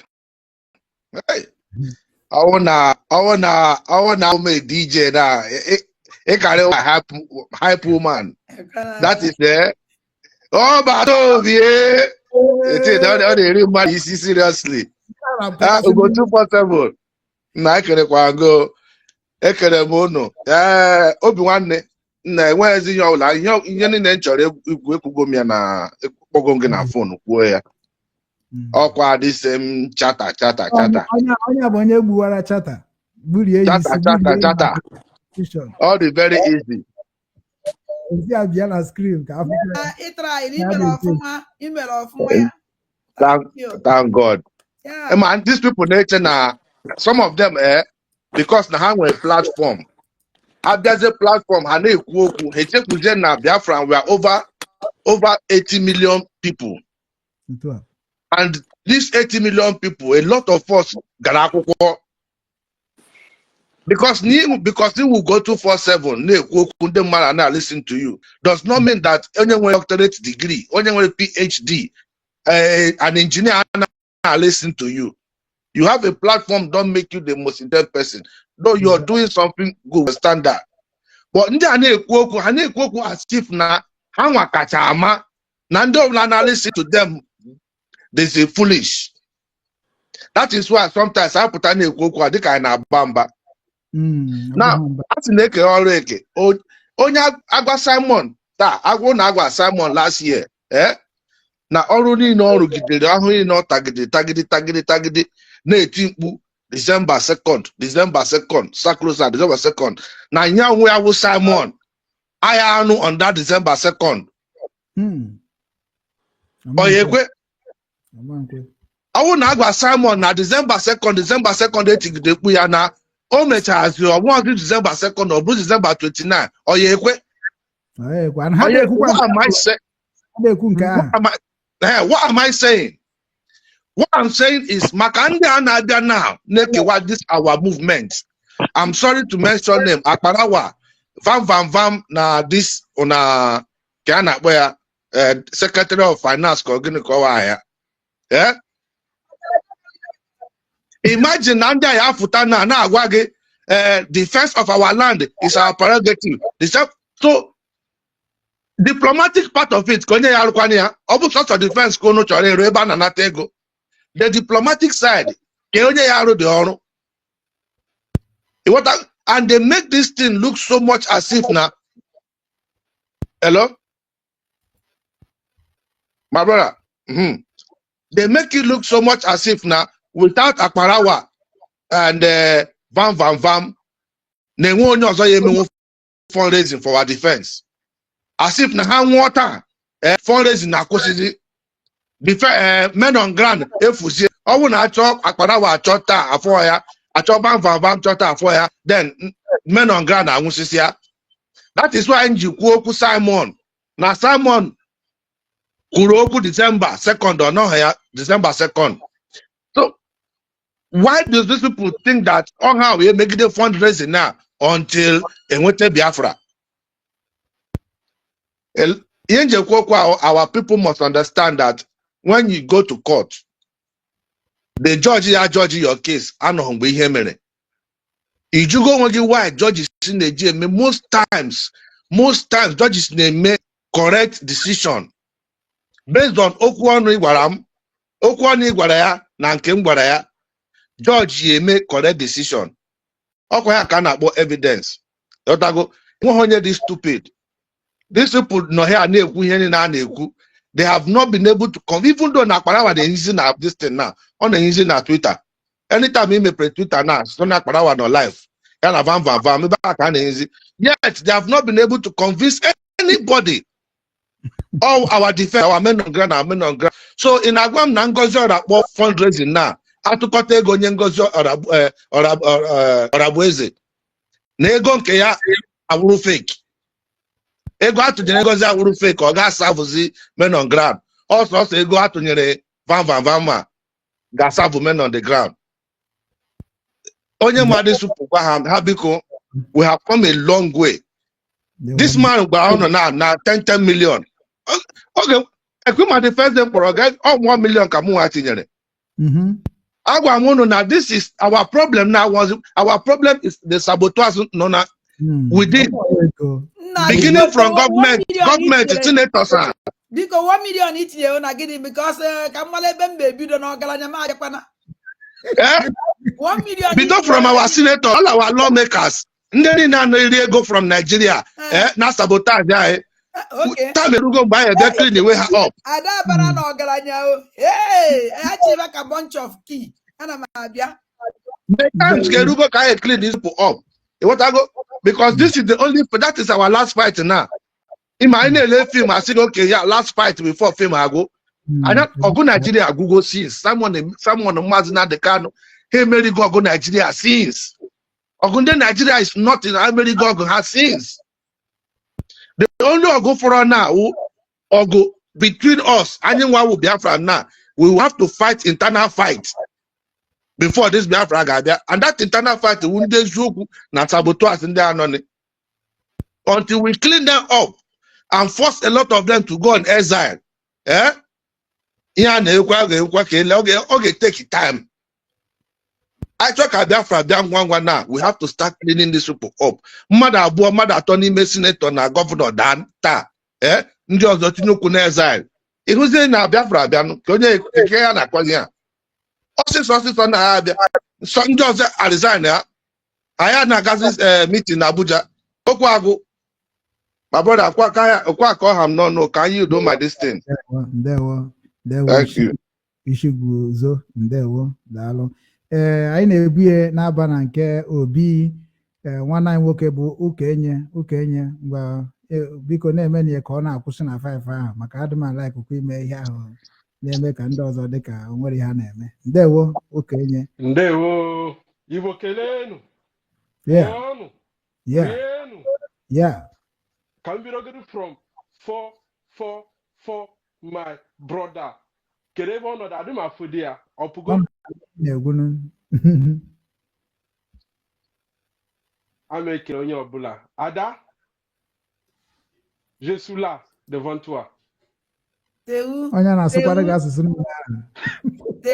Ah oui! C'est super. Waouh. Je suis là devant toi. Ouais. Ah oui, c'est bien. Ça va? Je suis là. Ça va? Ima na gị na-ata fruit gị na-ata ihe gị last time na-ata fruit gị na-ata Ọ ga-ewere na-achụ ajọ mmụọ na ajọ mmadụ. chocolate gị last time. Biko ka anyị gaa n'ihe anyị kwuru obi nwanne program nke today is one of the best program. Ezoka na agwa gị program nke amaghị plan apụta. Biko ụmụ Biafra ọ dị ihe nka na-ekwusie ike.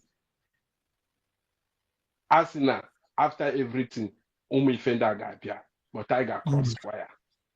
Yes. I later side prophecy. This is now almost 36 or 37 years now outside of my country. Only for me, I know -8 here. All the program I done last time, so I got a feeling I know -6. I may make with a -19, 23, 25 na South Korea. Onye could be in the mine on outside. Ajụrụ m ndị ajụjụ last time, kedu program unu nwere n'ebe ụmụ Biafra nọ? Ọ bụ tụọ ego. Kedu program, kedu project unu ewepụta? Men on ground. Yes, we support men on ground. We've been supporting men on ground since many years. Kedu project unu ji? Although onye sapro, we kick him out. We kick him out. Obi adị anyị ncha niile mma. Ha kwesịrị ma na ụmụ Igbo amarala ife na. And Igbo adị asụ anya. Igbo gị ime ife omeife masara ha adị asụ anya. Adị afụ ọmazị bụrụ president na ha n'ihe a ga-akwati ya gaje ebe a na-aga. It's time to just get on that to continue our journey. We have a very strong government now. Although the ordinary government, very strong government. USB. Very strong government. Ngwarunu, mbọbụla nwaanyị stand, ọ dị ihe na-ekwu ha. I nwere ike ịkwa m ihe a na ga ma agba ọsọ hafụ ụmụ m, hafụ nwunye m. Betifla nwunye m ga-anọ lekwute ụmụ ya anya. Si ọ kama yelu ụmụ ya nwụsịa, ọ nọ nwụsịa for them. It's time we leave those our iron ladies work for us, bring us, take us to that promised land. Ihe anyị ga-eme sọsọ kwado ndị a. Ihe ọbụla ha nidiri a provide ha. After 8 months, I kọpụta ha na outside. We are all mature. Every 3 months, I kọpụta ha. Kedu ihe unu mere anyị for 3 months? Unu kwu. A na-eme ya eme. Onye ọbụla ma na ọ ga-arụpụ. I drop ya one side. Ndị Igbo mma ife ka nkụ. Ifla nna anyị na-apụta ihe a na-ekwu okwu mbụ kọmanda. Sọsọ onye unu ihe a na Nigeria, onye adịrị dị kwatu na Nigeria, ma unu ihe opportunity. Onye adịrị dị kwatu na Nigeria ma enye opportunity. Ndị Igbo were mmadụ, Igbo were ife. Ebe na-ego ndị anyị ji ego. Anyị nọ na mba niile. This is what has happened in the time of Israel. Israel gara ụwa niile kpata ego. Israel nọ everywhere in the world. Kpata ego ka ụmụ Igbo ji kpata ego. Ga-kwadozi onwe ha. A small country like Israel. Ka ihe ọ na-eme ndị niile ka ha iwu. We will stand. Here bụ small breeze. Mmadụ atọ, ordinary 3 people. 3 people. Ordinary 3 people. Kedu ha na-ekwudo okwu ya? Ordinary 3 people. I can't 3 people. And that 3 people, but only one person. Who is that? You cannot banger. Who is that banger? Oh, you come Ordinary 3 people. Get almost 70 million people. Huh? Ordinary people get into almost 70 million people, their destiny. Jindahanala, for what? Or do you go too much, please? No. Charter, sin a constitutional, charter. Any level we are in the government. only lemma. Only see charter, only see constitution. I don't want to know all this. Him abugin, I don't know government. Mbaye Biafra land. I manage the Hembu constitution and the Hembu charter. That's all. Eba kuka. Njilon, Bikon, Ano Kamara. Thank you. Dewo. Ihe ekele na Ugobes apụtagonu kene ndị otu ahụ isi chi kenere ka ọ nọ n'iru anyị fụnụ ka anyị ma nọ maka onye bụ. Ndewo nọ n'elu obi nwanne si n'iji ụgwọ ọdụ ụgwọ iji ọnụ nye anyị 10 million afọ ndị na-enye 10 million ụgwọ niile iji mụ after 3 months akpọpụta gị ajọ gị kedu project ndị ụnụ mepụtara anyị ka ụgwọ iji na-ekwuzi for the whole Biafrans now. Onwere onye n'idiri ịkpọpụtawa ebe ejiwa maka na oge awa prime minister nọ ihe ọ na-agwa gị ewu na we dey play e dey show onweghị onye ga-eme ọpụta kịta ọjọọ nwa ụda na Finland ka ihe imepụtara within 2 years enwere onye ga-ajụ ajụjụ ahụ maka na ọ dị ị na-ahụnye anya ịghọtago emeghị onye ga-ewepụta na obi nwanne kedu onye nwe obi nwanne ka ebe obi kedu otu ọ dị oji ka ọ dị ọcha anyị abụrụ ndị visible anyị dị visible and ka m were gbọọ obi nwanne biko nye m ofu nkeji ihe ọzọ m chọrọ ikwu ndị niile na-asị biko menu peace biko menu peace ka anyị si jee deligeti ka eje ka njụ unu ajụjụ obodo niile unu bi in diaspora ọkwụnụ nwere law nwee ọda ọya bụ ihe ndị oyibo na-akpọ rule of law onye bilitere n'obodo Amerịka taa wee gbawa gọọmenti Amerịka mgba gọọmenti ewere chụpụ ya n'oche gọọmenti mmadụ ewee nọrọ n'akụkụ maka na ịmụ onye Joe Biden wụ ọ maka na Joe Biden wụ nwanne mama gị iwere kpọọ ya na fonu Joe Biden Mr. Bush you should please try and reconcile with Mr. Bush. I don't like the way you are treating Mr. Bush. Mr. Bush did not do anything. Why did you sack Mr. Bush? Why did you imagine ọgụgụ isi ga-ezuru oke ịmara ihe mmadụ bilitere were nnupụ isi na gọọmenti jee n'afọ ụnụ ama ha ọgwụrụ ama ha fọmụgo gọọmenti nke ha nwere kabinet nke ha ụnụ amara enube ya ha nwere kabinet ịmara onye ụmụ onye wụ mana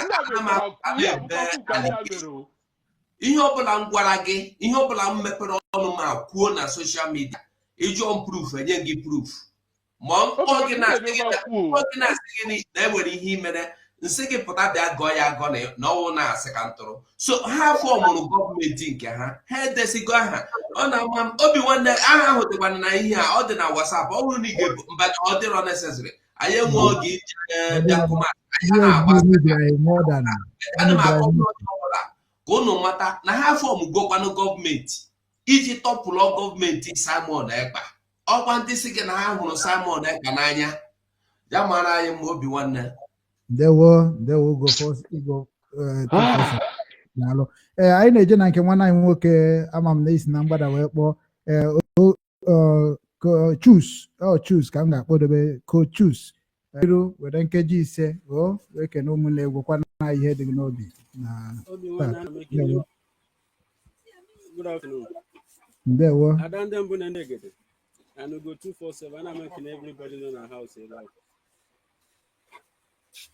yeah when tinye n'okwu ọgụ before now o nwere okwu onye ndu nkwuru which is Maazị Nnamdi Kanu akwụrụ okwu chida mgbe ụmụ nwanyị mgbe ndị ada mfụta ha na n'egwu ha mara amalụ anyị niile mara ama na Biafra abịagwo which is ihe na-ada mgbe and another thing ndụkwa dị again ndị a niile na-aya chata ha mara mgbe PM na-ekwu mgbe PM na-achị template want anybody who could that template. Didn't come in by that template. I'll be a damn when honey the one I chat.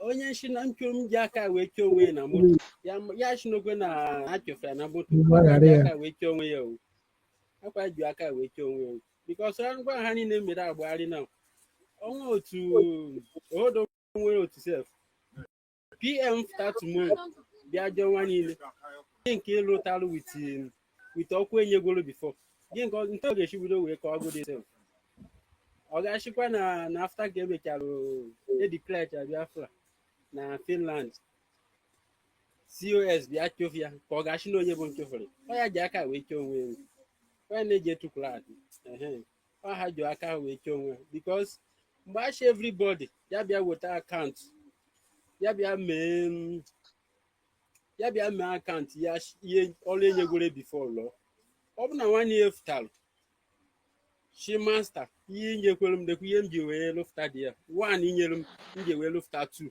inye m 2 m ji wee lụfta 3 ọmanda ngwan ọ ha ji aka wee chee onwe ha n'ụgbọ ha ji etukwala na biko before ha bịa confuse ndị Biafra ọhụrụ confuse ndị Biafra ọ ndị ochi na ha ga confuse bụ na confuse but anyị nwa nọ ihe anyị ekwechigo no going back and Biafra abịago bụ na ọ bịago ise thank you.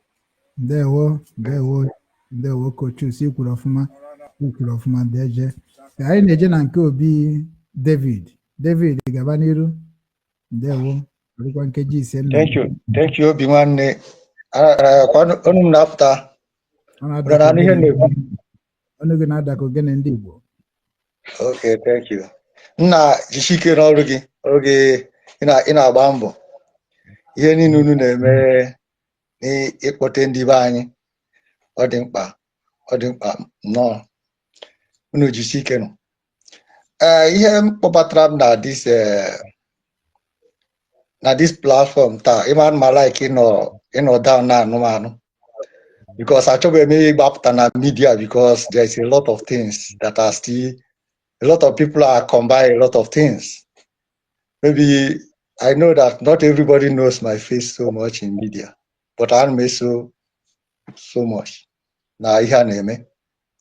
Yama, o nwere ihe nchọrọ clear here about all this confusion and creating a EJ Biafra. The problem we have is that understanding. Yama, ọtụtụ ndị na-asị chatter, drop chatter. You drop chatter, and there is no way you move a journey or a group without a guideline. This is one thing everybody must understand. When Nnamdi Kanu start the journey, this present one, I'm not saying the people that has come and go. There was something like a constitution in the IPOB as a group. And that thing is the oath. The oath is something that you must take that oath that you are not going to betray any of our brother, anybody who are in the struggle, that you are not going to betray the person. And also that you are going to adhere and follow what Nnamdi Kanu instruct as long as he lead us towards getting Biafra. I don't know if you read that, then you say you agree that if you broke that, both your family and you yourself should be wiped out. That's a constitution. And now, you see, when you say a charter, many people are suffering because of that. Because a lot of people don't know what is going on in their life. It's because of they broke the oath they took. And now, when we talk about the charter that was done last year, that charter was to give a guideline. Remember that even Simon Ekpa himself took an oath, even when he was trying to prove to Nnamdi that he doesn't want to take the oath, he wanted to prove himself to be a just person. Nnamdi said, no, you must take that oath. He took it. So what I'm trying to say here is that in anything you are doing, like me and you agree on something and put it on paper. If I deviate on that, you are not going to agree with me. We should know that. And if I deviate on that, you are not going to agree. If you deviate, I'm not going to agree. And we should know that the reason why all these things are going this way is because we are dormant. We have slept. We have departed from the way we're supposed to be as Igbo people. Because the reason why Britain are afraid of Igbo, Ndi Igbo, is because they identified that we are the people that state with the law. If you have stated this is the constitution, nobody will go outside it. And that is the reason why they are intimidating all the governors in the southeast.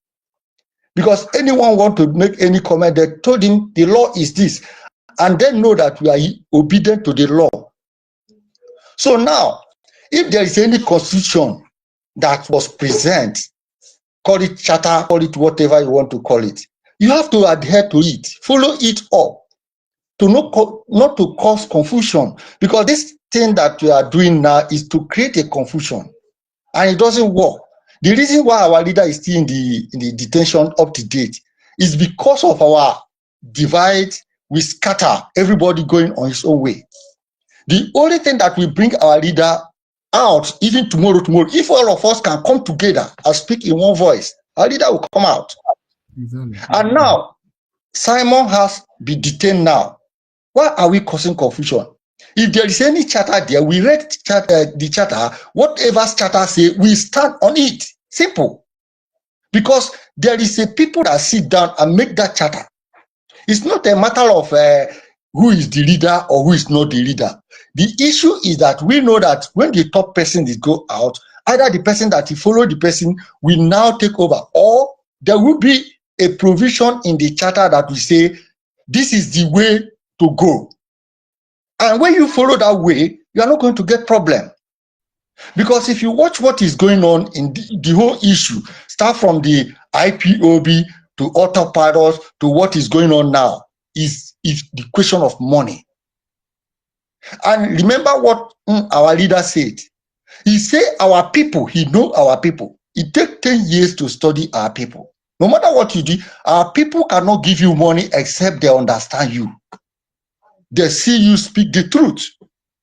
Now, it doesn't matter who is the person that is leading. What the Biafra need is the sincerity, the person that will stand on the truth. Now, Biafra that has been declared does not mean that we have restored Biafra. What Simon said that the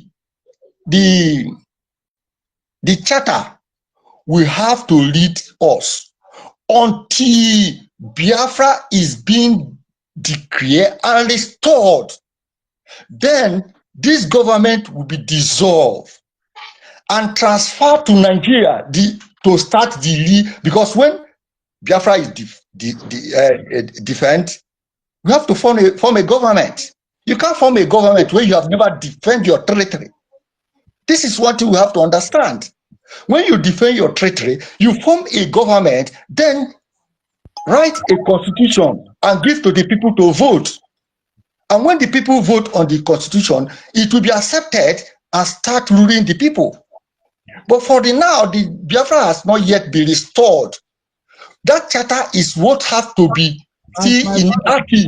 My brother, now correct again, and they made the mistake. A lot of people are go, and I'm a correct again. Biafra restore go. Even Biafra. No, my brother. Let us not contradict ourselves. We declare the restoration of Biafra, but the Biafra has to be defended and restored.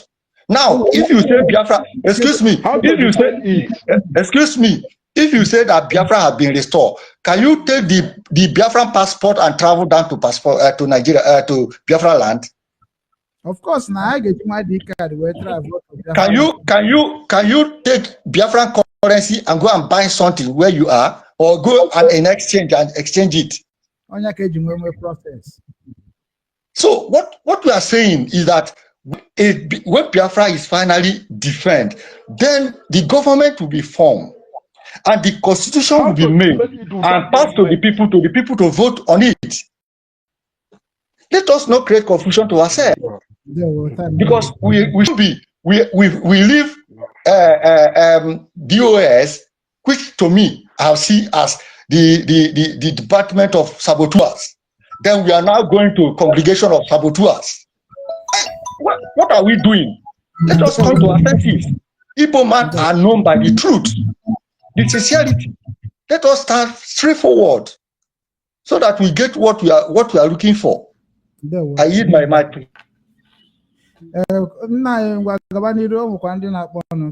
Obi nwanne biko enwe m ike ilepis our brother Kulu now. Because just 1 minute. Biko. Our veteran ka o reply enwe kwukwa. Ngwagaba n'iru na onye a na-ekwu okwu ugbu a sị ya ọgwụgwụ na ọ maghị ihe ọ na-ekwu. Onye a aghọtaghị ihe ọ na-ekwu.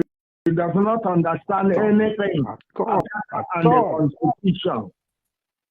Onye a na-ekwu okwu ọgụọ that charter. Have you read that charter? Number 1, ọ mara onye dere the charter. Number 2, charter is like a scaffold. Ejiri rụọ ụlọ. After the scaffold, after the building is completed, you remove the scaffold. Charter the scaffold that leads to the writing of the Constitution. Ihe dere na the Constitution bụ ihe wetere na charter. Wetekwa ya na 1967 Constitution ejiri chia Biafra. These are the documents emere prepare to form the current Constitution nachi 40 states of Biafra. Let me tell Mr. Obonna, you are going the wrong way. Once the restoration of Biafra took place like he did in Finland, Biafra has been restored. Is now a complete independent nation. We are going to operate with our constitution. The only thing that is left for us is to go and defend that restoration. Anyamogo currency, Anyamogo ID card, Anyamogo passport. It's really like in Nigeria. Can you travel to Biafra land with a passport? And Mbezi came out doing independence from Nigeria. Did he not travel with British documents? Awolo was the same. Biafra is a fully independent nation. I don't want people to just come here and talk rubbish. It is left for us to defend it. I ain't got to expel Nigeria little by little. Driving away their police, their army, government official, and they took over. Biafra has been restored. We are no longer operating on charter. We are operating on the Constitution of the Republic of Biafra. The work of charter is gone. I read this charter like 40 years ago. I googled the charter from A to Z. It's a preamble. Let me tell you one day. That charter. All your form of Biafra government na London is here. All the same charter form of Republic of Biafra government in Washington. All the same charter form of the indigenous people's government at home. All the same charter is the former Biafra Republic government. United States Biafra government. The same charter. But all those words in the Constitution, Obula Nka, His Excellency, Simon A. Pamere, but the only one is the Constitution. Zion, Biafran Zionist government, or use the Constitution, but no use the charter. Does they form the government, they use the charter, they take the Constitution, but they use the charter. In Arata, Ọbụla this very one emere na Finland bụ nke ejiri this charter their constitution and everybody nọ under the constitution. Charter is a staff ejiri wulo ewepụgo ya. Anọ na agba ọhụrụ. All these very government COS in the lead now. All ya ga-eduru anyị banye na Biafra land. And all our Ghana until a May election. I don't know these people.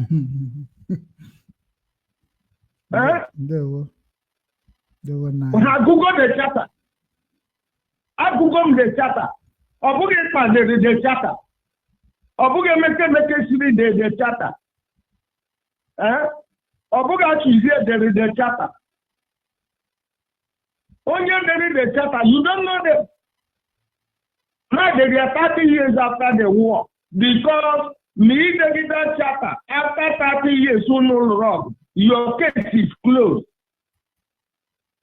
We don't know the oh yeah, for almost 1 month, chapter by chapter, chapter by chapter, chapter by chapter. Yeah, why only any counter or anything to say about this chapter? Yeah, because for omonye for the rule and they chapter.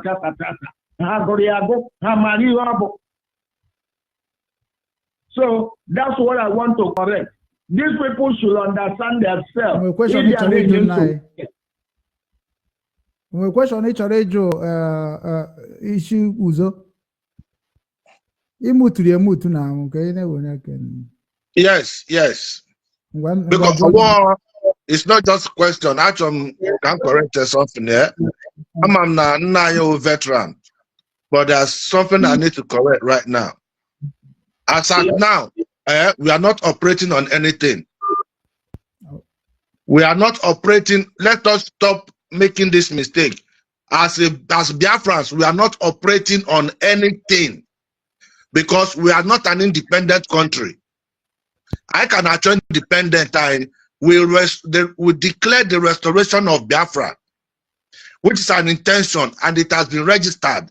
And declare the restoration. Now we are fighting for independence. And you must know that this independence is not going to come until Biafra and Nigeria sit down and discuss partition. Who born in Nigeria, all the whole depth Nigeria, it's in Biafra is Okwaya. Because we are part of Nigeria when the debt was occurred. AK Biafra now chapter Biafra. I Kenya part of Nigeria debt. People must understand. Let us stop making all these small mistakes. As it is right now, we are not operating on any constitution because before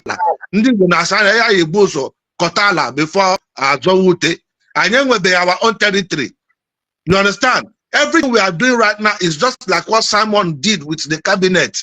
In future, with the independent, the constitution after they were independent. Or after independent, currency use. No, everything has been set and put in place. Should in case now hala Biafra ta, territory ta, and then we get use, and then we get constitution China. But as it is right now, none of those things is working. Our money is not legal tender anywhere. Our ID card is not legal tender anywhere. Our passport is not legal tender anywhere. But all these things are correct. Only when they go passport now, when they go passport, as in Biafra with independent age, your passport becomes legal. You can travel, you can do whatever you want to do with it. But as it is right now, all these things are things that has been put in place while we are still looking for independence. And when Biafra is an independent nation, we are not. We are still Nigeria, still part of Nigeria. We are still fighting to leave Nigeria. Until we finally leave Nigeria, none of our documents is legal anywhere.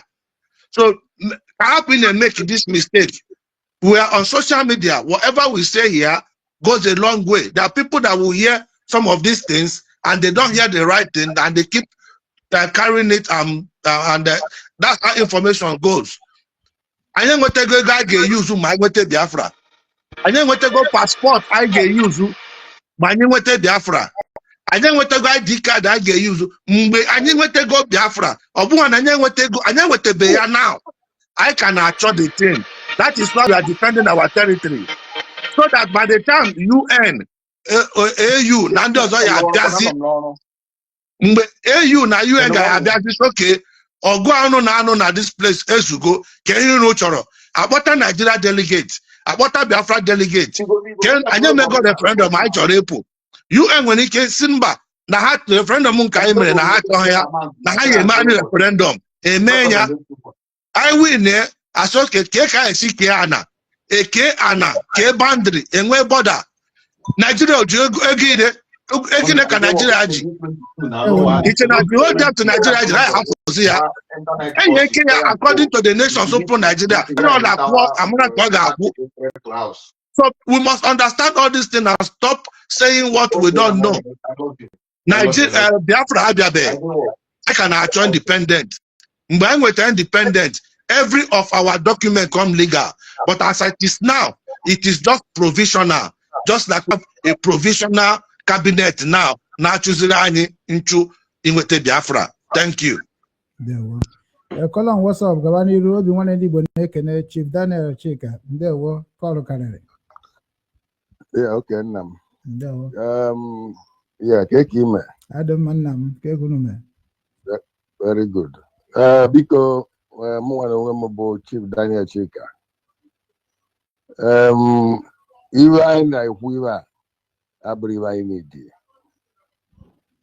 a program we wanted to screen where I get discuss on today. All those programs I suppose I discuss on. I again if we can do zizi, do not pagala, do a choro ganiru Biafra, do a choro hulika Biafra ga, Manabacho Kavani Diego Biafra, Nava Biafra. In which agent and the agents were not an article. Now Bagari. But the plant agent when at this the media teams when we cannot be a woo. Like the Rivanaka, the coffee was. I actually those people live on name. So nobody of the program, if I gave me, she followed the program. You wouldn't allow and do what the Paga name. Because if I be a friend with a good Biafra. And if I need to get a book, I follow seeing the process of actualizing that our dream of the Biafra.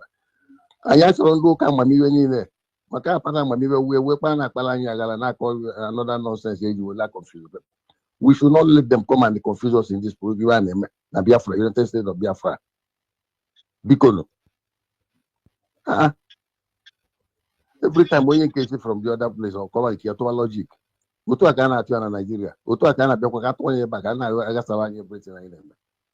want that.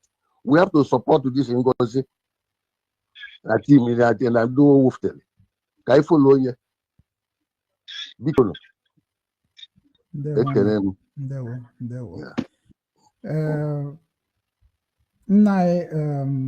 veteran amam na ị na-akpọ so ọ bụ na ịkpọkwa m ga-epik ego me mana kọl karị o nwere ife nchọ ka m tinye ọnụ before ndị baya etinye ọnụ ịma na asị na onye na-amaghọ nke ya ada ama nke onye ọzọ anyị nwere United States of Biafra. It cleared the process, how we can actualize what our ancestors died for. And we still know people that killed our ancestors, put us in a problem and still enjoying our heritage. Onyo chanjuru ajụjụ about Biafra. Osina Biafra existed before Nigeria. And Biafra were a coat of arms, where ego, where flag, where everything. And now where one man, no, Kurokuna Senate of Nigeria, where said that now the biggest mistake Nigeria may be removed the Biafra map for the world map. As nwata gbagotere n'uwe jube si ihe gbasara Biafra. From what I understand, Biafra existed. Biafra already become a republic nation. Then Nigeria bịara napụ anyị ya n'ike maka na ha nwe supporters from the same people we are living in, otu isi bi na Russia. Then anyị nwere nwa anyị bụzi ndị itotere sị ka anyị were oke nna anyị, ka anyị zụta oke nna anyị. Ọ bụghị na oke nna anyị adịghị ebe ahụ, maka na ị nwere ike ịzọba ihe ma ha anyị ya. Ọ maka na anyị enwego na nna anyị nwere oke ka anyị na-achọ ka anyị zụrụ oke nna anyị. So na anyị nwa bụkwa ndị nwere oke, anyị nwa makwa ka nna anyị si dobela anyị, anyị fụgụkwara ka nna anyị si wee seela anyị ya. Bịakwa na asị na ya ọ bụghị oke anyị, na ya enwebeghị n'ihe abụghị oke anyị. Dịru ndị ahụ bụkwa ndị ji oke anyị, amakwa m ihe anyị na-achọ ka anyị nweta ebe ahụ. Maka na ọ bụ ihe jọgburu dị na-esigbuo nke akwụ na mmadụ pụtara na pọblik si na ofe nne esi ada atọ ụtọ. A sị na o nwere ihe nyochara ka hapụ inyota ihe n'ime. Onweghị gbara eze ka ihe bụ ịfachapụta ofu ihe ị ga-ata. Na anyị nwere ihe anyị na-eme ka anyị mara gịnị ka anyị ga-eme ka anyị na-achatakwa oke nna anyị. Nigeria gọọmenti anyị ncha niile nọ na-eyuzu passport, na-eyuzu all by force. I remember when Nnamdi Kanu said it by force. They surrender all of us that we must believe in their foundation. And I can remind the ndị be anyị bụ ndị na-agba too much speed. Marakwa mana Nigeria is not a nation, is not a country, is not exist. According to Peter Obi, according to ndị nọ na Senate, nothing like Nigeria. Nke na ha asị passport or no passport, nke na asị those ego or no ego. Nigeria is a false foundation, like otu esi nwe indigenous people of Biafra, even the indigenous people ka ha mma. Ya nọ n'ọdụ otu esi enwe foundation. Enwe foundation, enwe law na guide foundation, otu esi enwe business, according to ndị kpọrọ ya si no royal company. Ka anyị nọkọta na asị no be nation, no a country. So anyị nwa na-ekwukwa ndị ahụ niile bụ ndị conquer anyị today, si na ha bụ Nigeria. Who created Nigeria? Is it a Nigerian? Is it a black man? Guys, we waterkwa nas no the Lugard and for sure. Yana nwunye. So whenever we are talking about our own heritage, kai webu sentiment. Maka onye yushu mebo na ahụ ya. And onye ọbụla na-azọ nke ya, ị na-anapịa n'ike, otu ọbụla si na-achị nara ya does not matter. So n'ihe na-achọ ka ntinyere ndị be anyị, onye ọbụla na-ekwutecha ebe ọ ghọtara. Na ihe mụnwa ji wee sị ka anyị niile fokọsụ gọọmenti bụ ndị nke nọ n'obodo oyibo dịka anyị si nọ n'obodo oyibo, maka na ihe anyị ji wee declare n'obodo oyibo maka na we created the indigenous people of Biafra anyị niile ka anyị wee gwa Nigeria gịnị ka ha ji anapụ anyị ife anyị n'ike, onye ka ha bụ, onye ka ha na-arụrụ ọrụ. Ha na-egbu anyị na-anapụ anyị ife niile anyị nwere n'ike. Mana kịta na anyị abịago ghọta na anyị nwere ohere. Nna anyị, ana m ekene, o nwere ife ị chọrọ ikwu n'ihe gbasara ihe nwanne anyị nwoke a kwuru?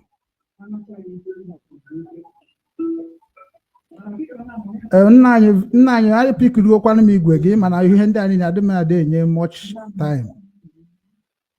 Yes, ihe m chọrọ ikwu bụ maka the last person kwuru okwu. Ugbu a biko gbatuo nke ahụ ije ga anyị ege, gbatuo nke ahụ ije ga anyị ege. Just 1 minute. Just 1 minute. Mgbe Awolowo na Zik chọrọ independence in Nigeria, they were traveling with British government. Okay, can you 1 minute? Biafra independent nation now. All ya menariji when they may go recognize. Mande Singapore, Nande Australia, Nande Eritrea, Nande Amazonia. Yes. Yes. Yes. Yes. Yes. Yes. We may defend our territory. All the whole administrators in the Biafra land, a race go to again up. Mwasi Aludo state in Biafra. I race go to again Biafra. Now our state headquarters. Up money and they go where they race. let him go to his state and raise Biafran flag. Ndakwa Ibom, erase go their own flag. Delta and Yama, erase go their own flag. Our flag is flying everywhere in Biafran land.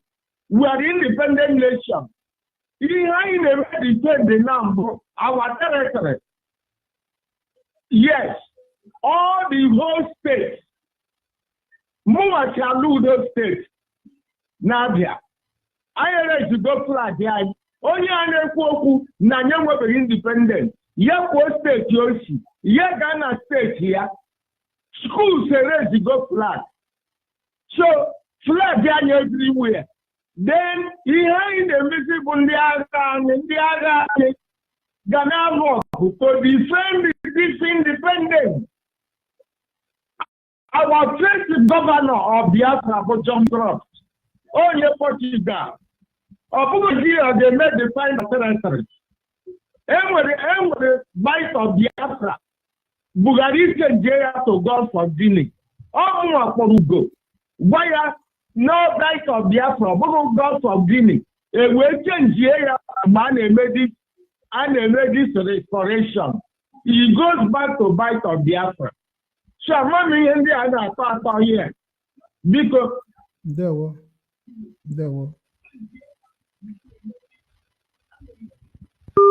Yeah, like even the Kubu before, umunem, I watara mo ebe nwana anyị nwoke nke kwuru mbụ na-ekwu aghọtara m ya ghọtakwa nke isi guzo na-ekwu ya bụ David mana ọ bụ na egwu onwe anyị ezokwo nọ ka Chief Daniel onwe ihe okwu Chika ịma na topic m wetara ebe a bụ na anyị enwego ndị wepụtara onwe ha mara anyị ha na-akpọ defense and they will come by 4 o'clock Biafran time which is now in 30 minutes now we'll feel.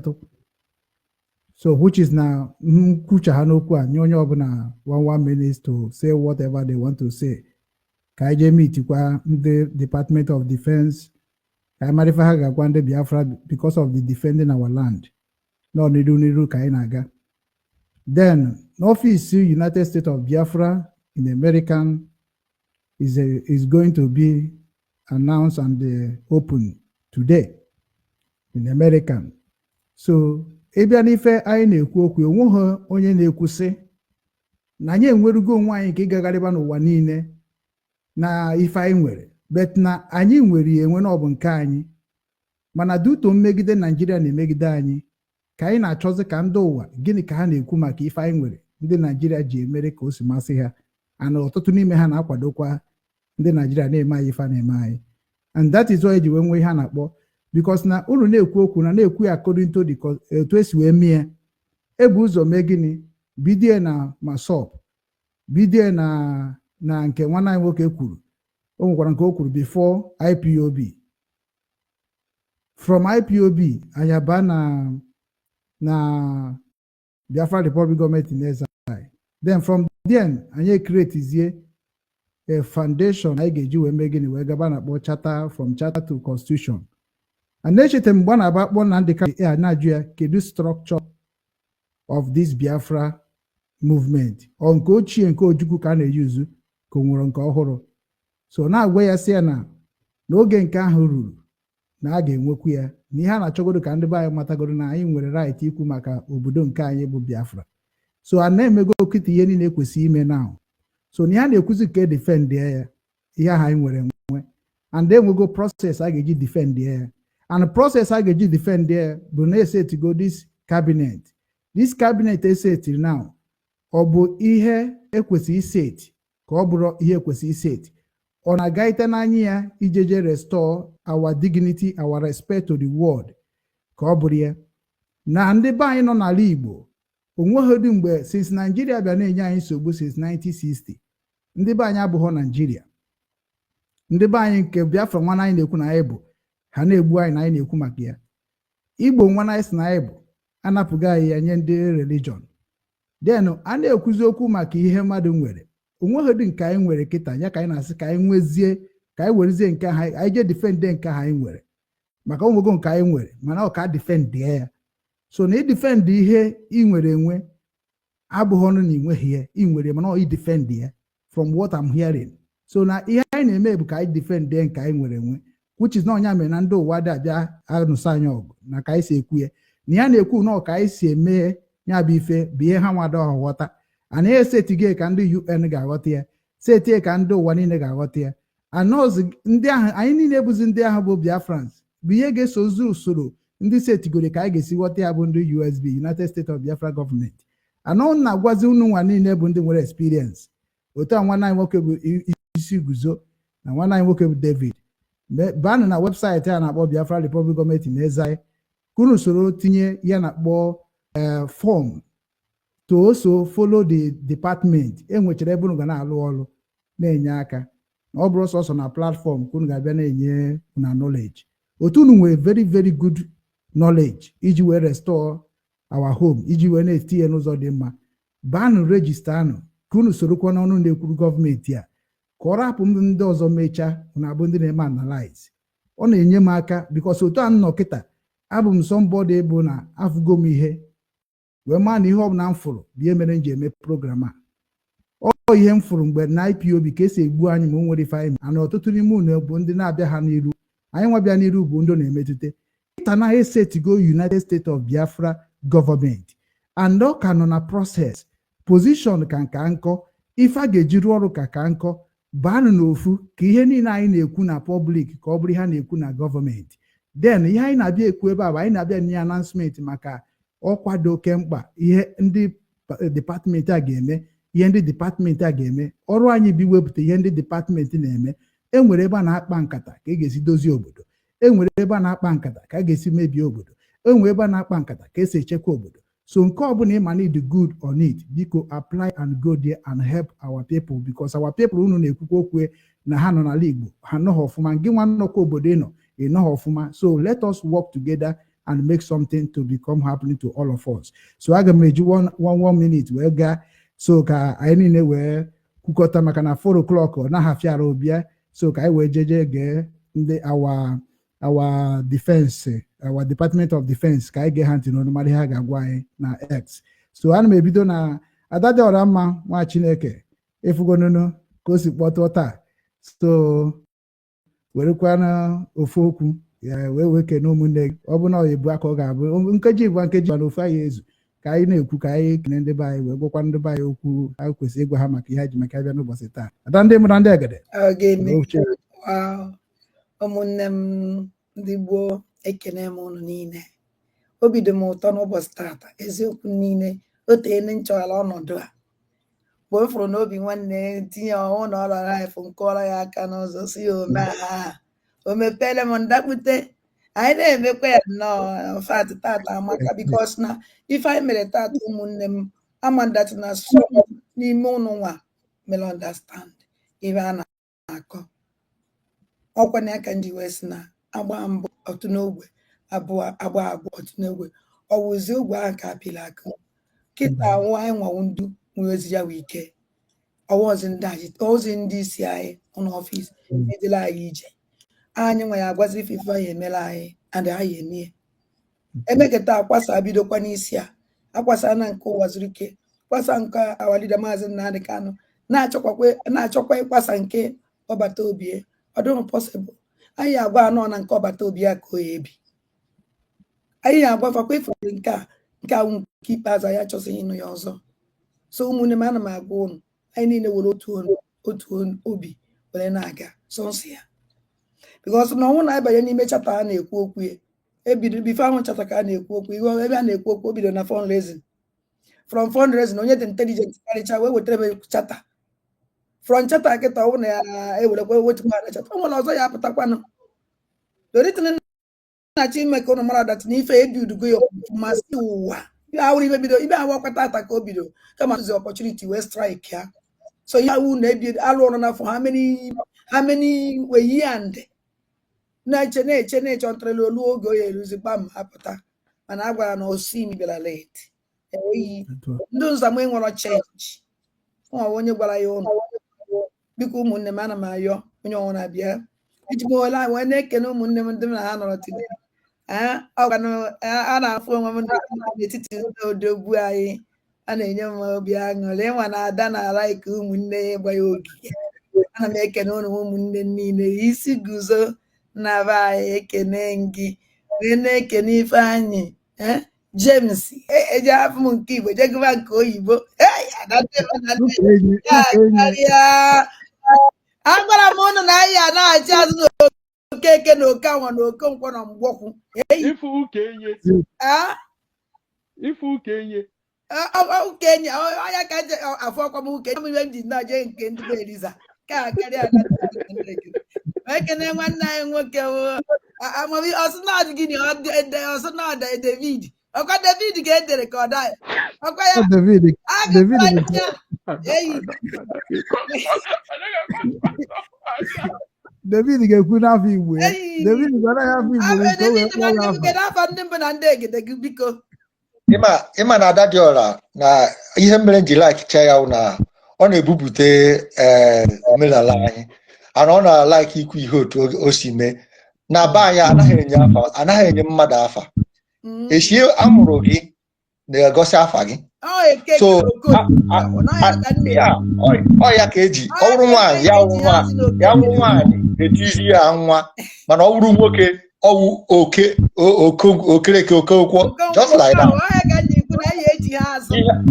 ihe ahụ so naanị ihe ga-azọpụta anyị nwere ike ịlaghachi azụ na kọlcha anyị laghachi azụ na kọlcha anyị ọ ga-enyere anyị aka maka anyị wu ndị eziokwu anyị anaghị ekwu okwu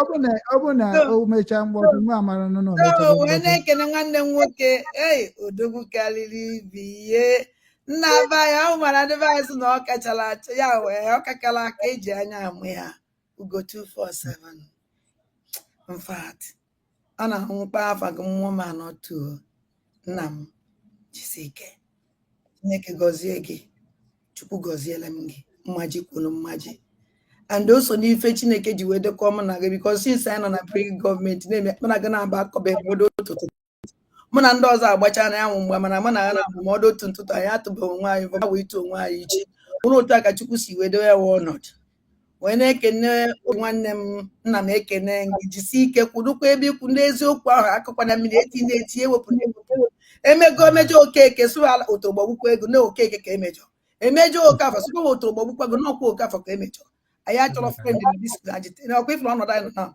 anyị nidoro friend ewọkwa my friend o awọkwa m your friend maka echi niile pụta so otogbọgbukwa obi nwanne unu na-ewepụrụ iwe n'ọkwa otu a ka o si ede enwe mmụọ obi nwanne abịa sị m datị na ada ndị m na-egere onye ọjọọ ka ọ wụ otogbọgbukwa ihe were kwanye ọ na-akwụkwọ otu a ka unu asụkwara he ọkwa mmadụ na-aba mere program mbọsị anyị esekwa otu ahụ eme we don't look face ndewo ada ndị mbụ na egede daalụ follow na fundraising and the Biafra nọrọ ife ụmụnne anyị agwa ụnụ defense minister si agwa today very very important onye ọra nwere ajụjụ oya ajụ n'elu defense minister ha na-abịa today kporo na ajụjụ abịa ọkwa mechaa na-abịa na platform adadọna mma nwere ihe okpuru mbọsị ama like defense minister kwuru like onye ahụ dị mma with you biko bịa tata ịmara nnọọ question ahụ detusi ha ya fundraising na n'ọkwa www.newdimensionmandate.org agụtakwa nke a ndewo na ụmụ ndị gboo ndewo ada ndị mbụ anyị na-eje na nke Biafran voice 24/7 ugo ndewo ndewo obi nwanne daalụ sọ daalụ Chukwu gọziere gị n'ụbọchị taa gọzikwa gị n'ụbọchị ndị na-abịa abịa ise ọ ga-amara gị mma maka na onye na-eme nke ọma ka nke ọma na-abịara onye na-emekwana nke ọjọọ ya ka ọ ji ejekwere na o mere ofu okenye nọ na be anyị chinwe n'ụtụtụ ọ ga-ekpe ekpere ọ sị na ekpere ya na ekpere mmadụ niile wụ Chineke bi n'eluigwe mere onye ọbụla ka ha siri shee imere m o wee wụrụ gịnị ka m na-ekwu ekwuchagokwa n'okwu niile ihe niile onwezi ihe a na-ezo ezo n'ụbọchị taa ndị a na-akpọ defense ndị na-echekwa obodo ndị isi ha ga-abịa ka ha gwa anyị okwu onye nwekwa na ajụjụ ọ bịakwanụ ka ọ jụrụ ha ajụjụ ahụ ị ga-ajụ nke ugo ogere ama maka na ugo eje amị ka o ji enwe vuvu amadị m otu esi akpanye mgbọ bụ otu esi agba agba ama m otu esi nke a na-akpọ kọkụ ama m otu esi eme ya so ka ị gapịa jụọ ndị ma anya ya ọnya ga-eji nwee ihe a na-akpọ dipatmenti ịjụọ m na obi nwanne kwuru taa akọrọ gị ịjụọ m ga-emere na obodo ndị zuu agwa gị ịjụọ m nke ka ndị amị ga-eme were merie ndị zuu asị gị na amụ akwa nke ọya bụ na ekere ọrụ eke so ihe awụ ndị ga-akọwara anyị ihe ọbụla anyị chọrọ ịmata banyere difensi banyere ndị agha nke obodo anyị ọ bụrụkwa ya n'ụbọchị taa na New Jersey ama m na ọ na ha akpọta ugbu a na ha ekegokwa ịma na ihe chi na-ewu gọọmenti a na-abanyewe ụba so ọ na a na-azọkwanụ ka ọ wụrụ na ọmụwa wu onye isi ihe a na-azọwụ ka enwe obodo today taa wụ Satọde na New Jersey ha emepego ngalaba isi ebe n'obodo New Jersey ebe ndị obodo anyị wụ ndị Biafra United States of Biafra ga na-agbakọ ma enwekwa ihe dị mkpa ije n'isi obodo ebe ahụ jekwa nata ike nata ọda jụtakwa ajụjụ ya ihe ọzọ m na-akọwakwa na awụrụ na ka anyị mata nọ n'ọbụrụ ihe a na-ekwu kịta awụrọ Ngozi Ọrabueze ihe anyị na-ekwu kịta ọ bụrụ Ngozi Ọrabueze ọ bụrụ anybody ihe anyị na-ekwu ka otu anyị ga-esi nwere onwe anyị onye na-asị gị fundraising defense fundraising ke defense onye ahụ na-edefense gị ijikwala onwe gị ke structure onye ahụ ya bịa kene bịa mee ụnụ adreesị ndị Biafra ọkwa nyaahụ ka nwanne nyaahụ ka ndị Biafra gọọmenti pụtara n'igwe bịa mee ụnụ adreesị onye nwekwa na ajụjụ ọbịa jụrụ ndị a sị gị na ọha nwa kacha mana na ha nwere gọọmenti nke ha bịakwanụ ka ọrụ ụnụ otu ha si achị ụnụ ka ọ bụ sọsọ ebe ego dị ka ha ga na-achị ebe ego na-abata uwe ebe gọọmenti ha na-arụ ọrụ onye ọbụla dụkwa n'onwe ya ọdọ mara nke wụ eziokwu ihe mere ewu na ihe m ga-ekwudebe ewu ka anyị soro nụ gọọmenti ya otu ahụ anyị siri were mara na Simon Ekpa na-edu anyị ofuma ka anyị sikwa otu ahụ were na-eje ebe na ihe chọrọ igosi anyị ịma na a na-ekwu okwu mgbe ụfọdụ ahịa na-aghọta ihe na-awụ ihe ndị oyibo na-akpọ faịlụ ihe a na-awụ ihe ndị bekee na-akpọ faịlụ imepe faịlụ ya ọ bụrụ na ihe m dere n'ime faịlụ ya ngwa gị kịta na ihe dị n'ime faịlụ ya wụ otu m siri were jee akwụkwọ bido na praịmarị 1 were gụchaa praịmarị 6 nọ ya dị n'ime ebe a ịchọọ ịma dị stori ịbịa mepee ebe a ịhụ ihe niile nkọrọ ọgwa n'otu onye isi anyị wụ PM Simon Ekpa si wee kpadochaa otu Biafra ga-esi abịa wee tinye anyị n'ime faịlụ were deme ihe nke onye ọbụla nọ na kabinet oge ahụ nwere idea tata Ngozi Ọrabueze jee o mepee ya ole tata wụ Satọde gịnị ka a ga-eme a ga-askrap a ga-edemo a ga-ewepụ ndị gara na-arụ ọrụ ha ofuma osi otu ahụ mee ya tata gịnị ka a ga-eme emego declaration of Biafra a ga-ewepụ kabinet nke ochie weta nke ọhụrụ maka na kabinet nke ochie ahụ wụ ihe anyị niile ma PM kwukwara ya n'isi o kwurie n'iro o kwurie na mpụta o kwurie n'ime na a ga-agbasasị ha a ga-agbasasị onye ọbụla anasị ya PM werekwa n'ihu anyị niile nwa ndị kabinet were tụọ gụnwa ga-ahụ maka ndị ọhụrụ ga-abịa echi mgbe emechara declaration ya bụ ihe m na-akọwara iwu na onweghị ihe ọhụrụ Ngozi Ọrabueze etinyere sọsọ ihe ọ na-eme bụ ojo weta n'ihe ndị etinyegoro etinye aka biri ọnụ were na-eme ya bụ na onye na-agba Ngozi Ọrabueze mgba abụrụ Ngozi Ọrabueze ka ọ na-agba mgbe onye ahụ enwe mgbe o jiri shọka Biafra bịa ndị si gị na gịnị ka ejiri were je kwuo na anyị ewerego onwe anyị mbọsị 29th of November gịnị ọwụrọ mbọsị December 2nd chetakwa na PM na-ekwu ya oge ọbụla na o nwere otu ọ ga-esikwa adị before tutu anyị eruo na December 2nd anyị ediklia nwere onwe anyị ya o kwuru ọtụtụ oge ya wụ na onwekwa ihe wụ ihe ọhụrụ and achọkwara nke ọnụ mata na ihe awụkwara maka Ngozi Ọrapaeze sigodi gị shut up onye ka ịwụ ọwụhụ ya nwa maka na otu anyị nọ na mba dị iche iche ịpụta n'iro na onye polisi kpara gị ije nwụchie nye obodo ahụ nwere iwu ha ga-ejide gị tinye gị n'ụlọ nga mana onye polisi ahụ jide gị kpọchie gị ije rịpọtụ onye ebe a na-arịpọtụ enwe ihe Ngozi Ọrapaeze emere gị rịpọtụ kenye ya to gọọmenti o wepụta kenye rịpọtụ ọrụ ndị Biafra ahụnụ ọ bụrụ na ọ chọrọ ire gọọmenti ọ chọrọ imebisi ihe niile ọkwa ọ chọrọ ya mekene ya ka anyị hụnụ o mekwana ya n'anya ihe m na-ayọ onye ọbụla ka anyị kwadonu gọọmenti anyị asịrọ gị kwado Ngozi Ọrapaeze m akwadokwana Ngozi kwado gọọmenti Biafra jụọ onwe gị ele ihe o ji wuru kịta anyị kwuru nwere onwe anyị ka onye achọziri ka ọ wụrụ ya ga-achị onye nwa bikonu ka ọ be m n'ọnụ ndewonu ndewo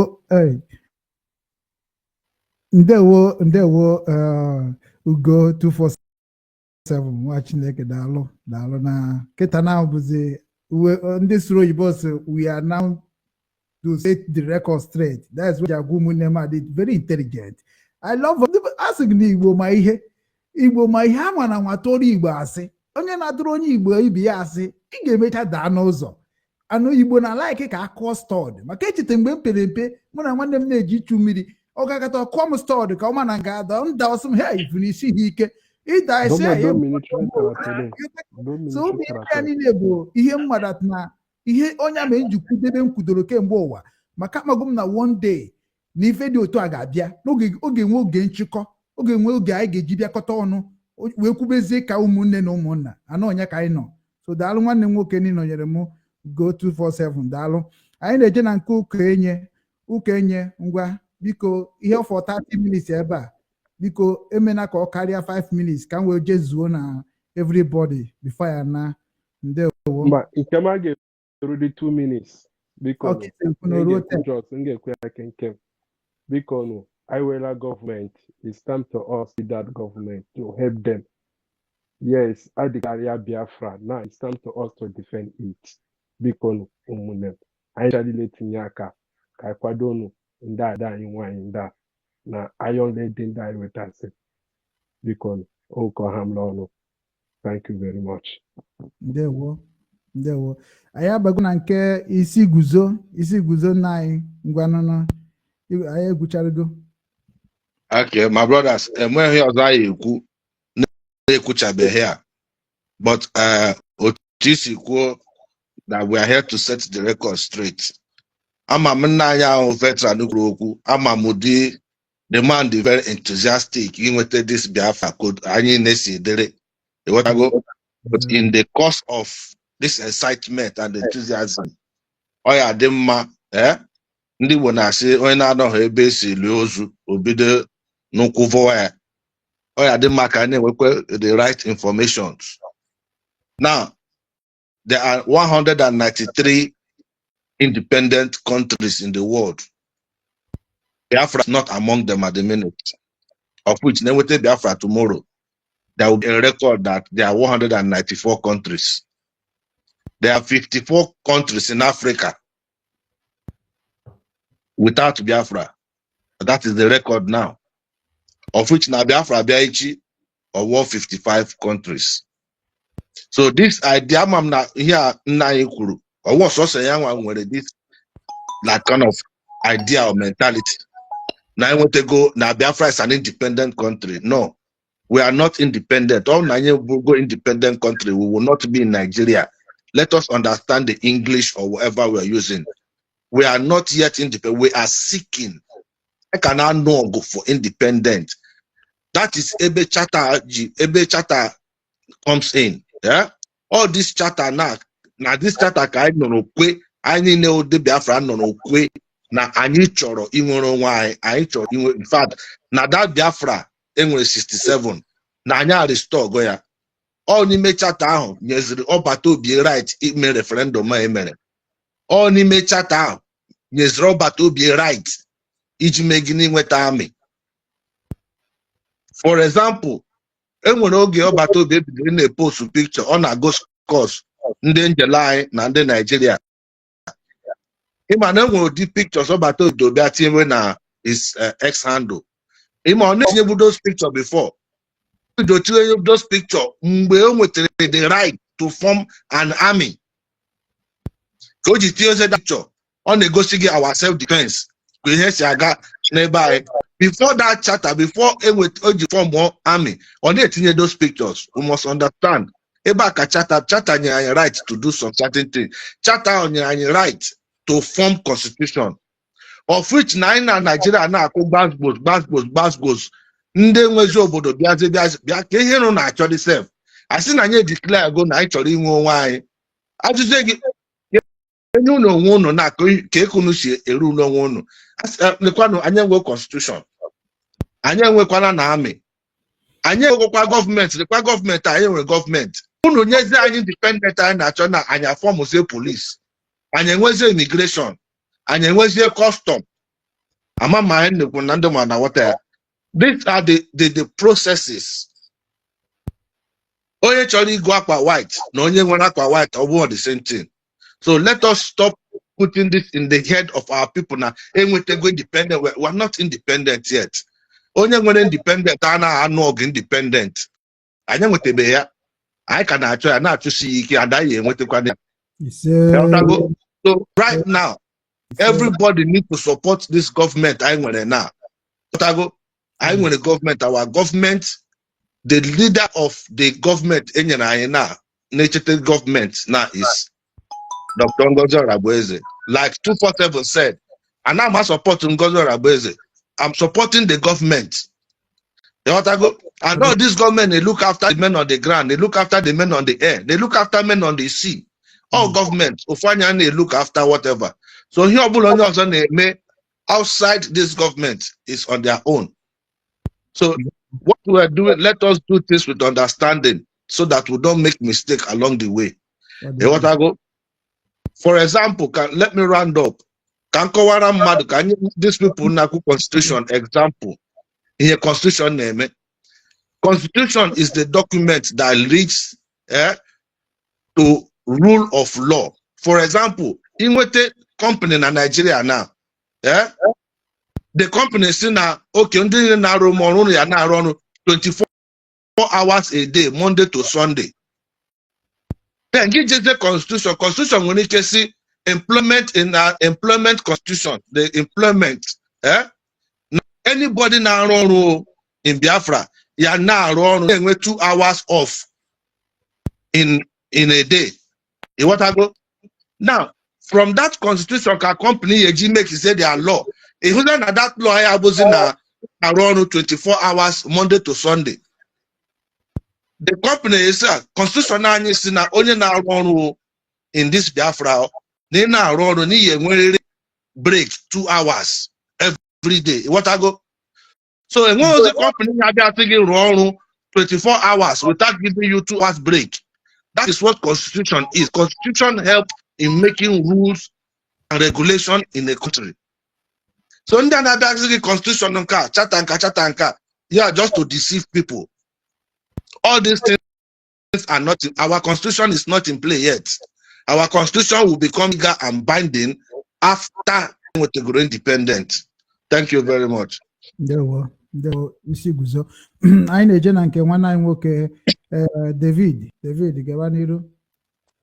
yeah, thank you very much. Because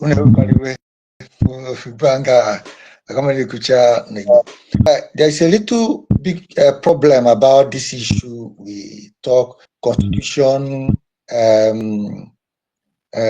what do you call it? I think all of them are the same thing. Charter, big constitution or charter, it's the same thing. Simple, the guideline of how you proceed or how you process on a thing, be it constitution, be it charter.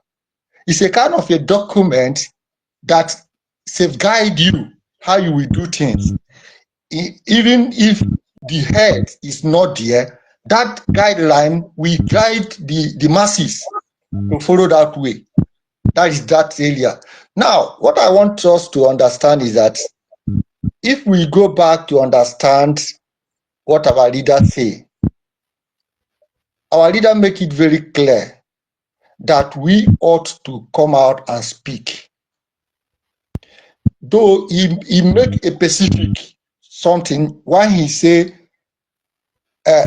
Simon is leading for a new dimension. He's another general, which means the government in exile. Simon Ekpa formed the government in exile. It's a government. Nobody is doubt on that. And that's why the charter is in play. Are you getting me?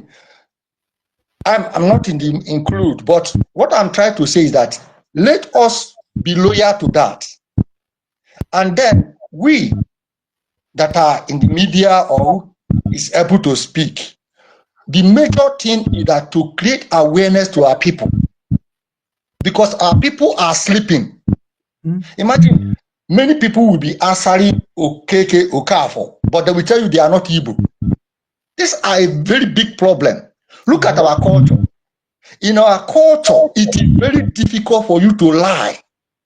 Exactly. But today, we use lie as a kind of, it doesn't mean.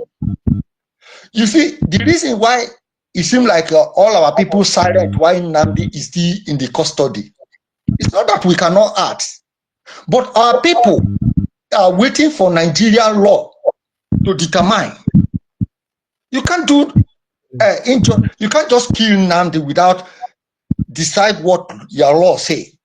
Our people will wake up. Then you will know who are Igbos.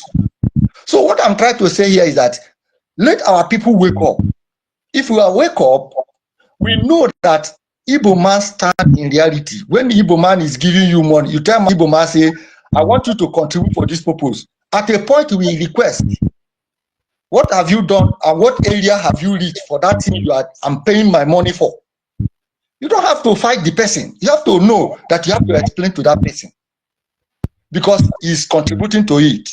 So what I'm trying to say is that let us forget about individuals have different character, have different attitude, and that is the reason why charter is involved. I may have a different kind of attitude. Like now, as we are speaking now, you don't know where I start to speak. There are a lot of people you are hearing in media. You don't know whether they are Nigeria agent. That somebody puts a name that sounds Igbo. You don't know who he is. There are many people, even inside DOS, inside this the government in exile, they are working for Nigeria, but you won't know. So these are the reasons why we have to be very, very careful and know what we are doing, because you don't know, like as I'm speaking to you now, you don't know whether if I'm fully involved in Nigeria, in Biafra matter, or I'm in the other hand, working for Nigeria, looking for a loophole to be able to destroy whatever we are doing. Because if you know, the target of Nigeria and Britain is to stop Biafra. Nothing more. And know it that Igbo man is fighting for survival. If we talk about government, Igbo man can govern anything, but we are fighting for survival. Suppose say Nigeria is loyal to the constitution, the gate. Igbo man will not be crying to go out because Igbo man can stay on his own and transform anywhere. It doesn't depend on government. So I yield my mic here. Ndewono.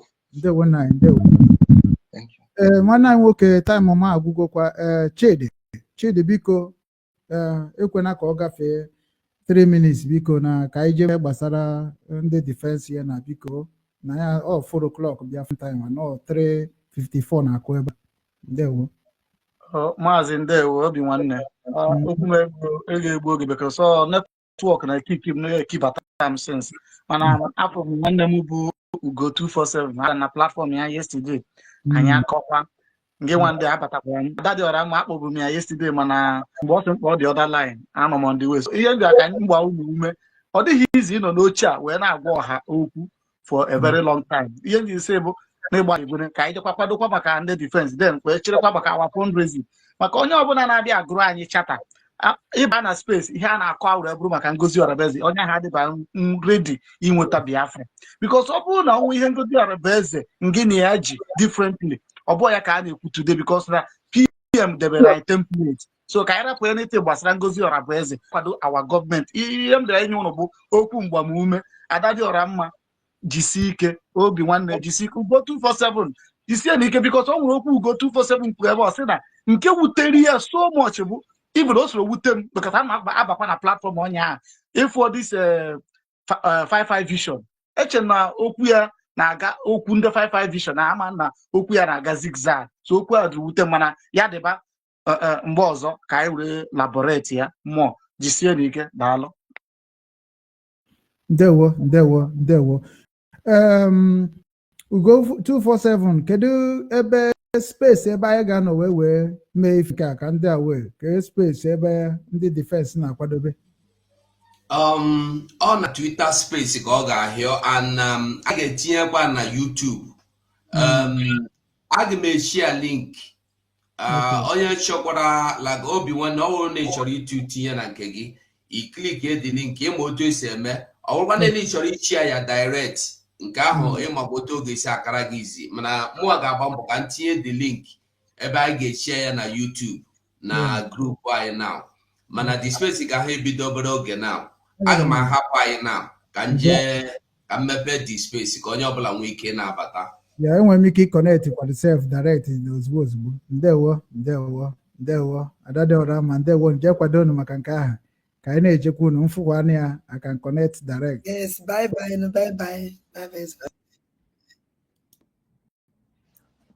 Wow, ọkụnọfụ ụbọchị taa maka alaikere m ọbụbamba na nke nwanne nwoke obi nwanne ife mere today ife mere tata maka na akọwala ihe ndị kwesịrị ịkọwa ebe ahụ kwuo ihe ndị kwesịrị ikwu o nwere mgbe esi na mma apụ mana mfụ ka ihe si aga nsị mba n'ebe a ka nka nọrọ ọnụnọ nọ ọmọwụrụ onwe ya ụmụnne m na ka anyị banye ebe na tata Satọde Adadịgbo kwesịrị izu ike mekwana ihe ndị na-eme ọkwefugo ebe nọ nsogbu adịghị aṅụrị ya si na-ekele ọrụ eke anyị ga-eji ese na ihe iwepụtara onwe gị ime ihe iwepụtara onwe gị ime nwa m wepụtara m onwe m aja na n'Igbo mmụọ n'Igbo kwere m n'azụ na-eme and ike ya agwụkwanụ m ha si na ike agwụghị ụnụ nwa ndụ na-ege anyị eke ike ya agwụkwanụ m nwa anyị nwa ndụ na-eme eme maka na otu ahụ anyị si jide osi nọrọ na ya n'oche a na na-ekwuye otu ahụ ka unu sikwa nọrọkwa na-egekwa anyị ọkwa ofu ihe ahụ ọnwụ na m nọ 5 hours na-ekwu ya how many hours 5 hours 30 something minutes ọ ife nọrọ ihe the same thing ahụ unu kwa nọkwala 5 hours ahụ na-emekwu ya so ka m na-ata afụfa nke ụnụ nwa na-atakwu ya gosi ebe m ji onwe m ebe onwe ife na-alụ ihe m kwesịrị ime mee ka unu si jidekwa onwe unu na-egekwa onwe ife unu mee ụmụnne m Chineke m gọziele m ọnụ mma jijisi n'ike nkwa na-ekwu unu na-ekwesị unu ike ofu okwu ahụ ada ndị mbụ na ndị gere anyị disappoint unu cha never in this world or not possible in fact jisi n'ike ụmụnne m ka anyị binye ka anyị kọ na anọ na side nke ọzọ bye mana mme end this life before mgbe anyị abanye na nke ọzọ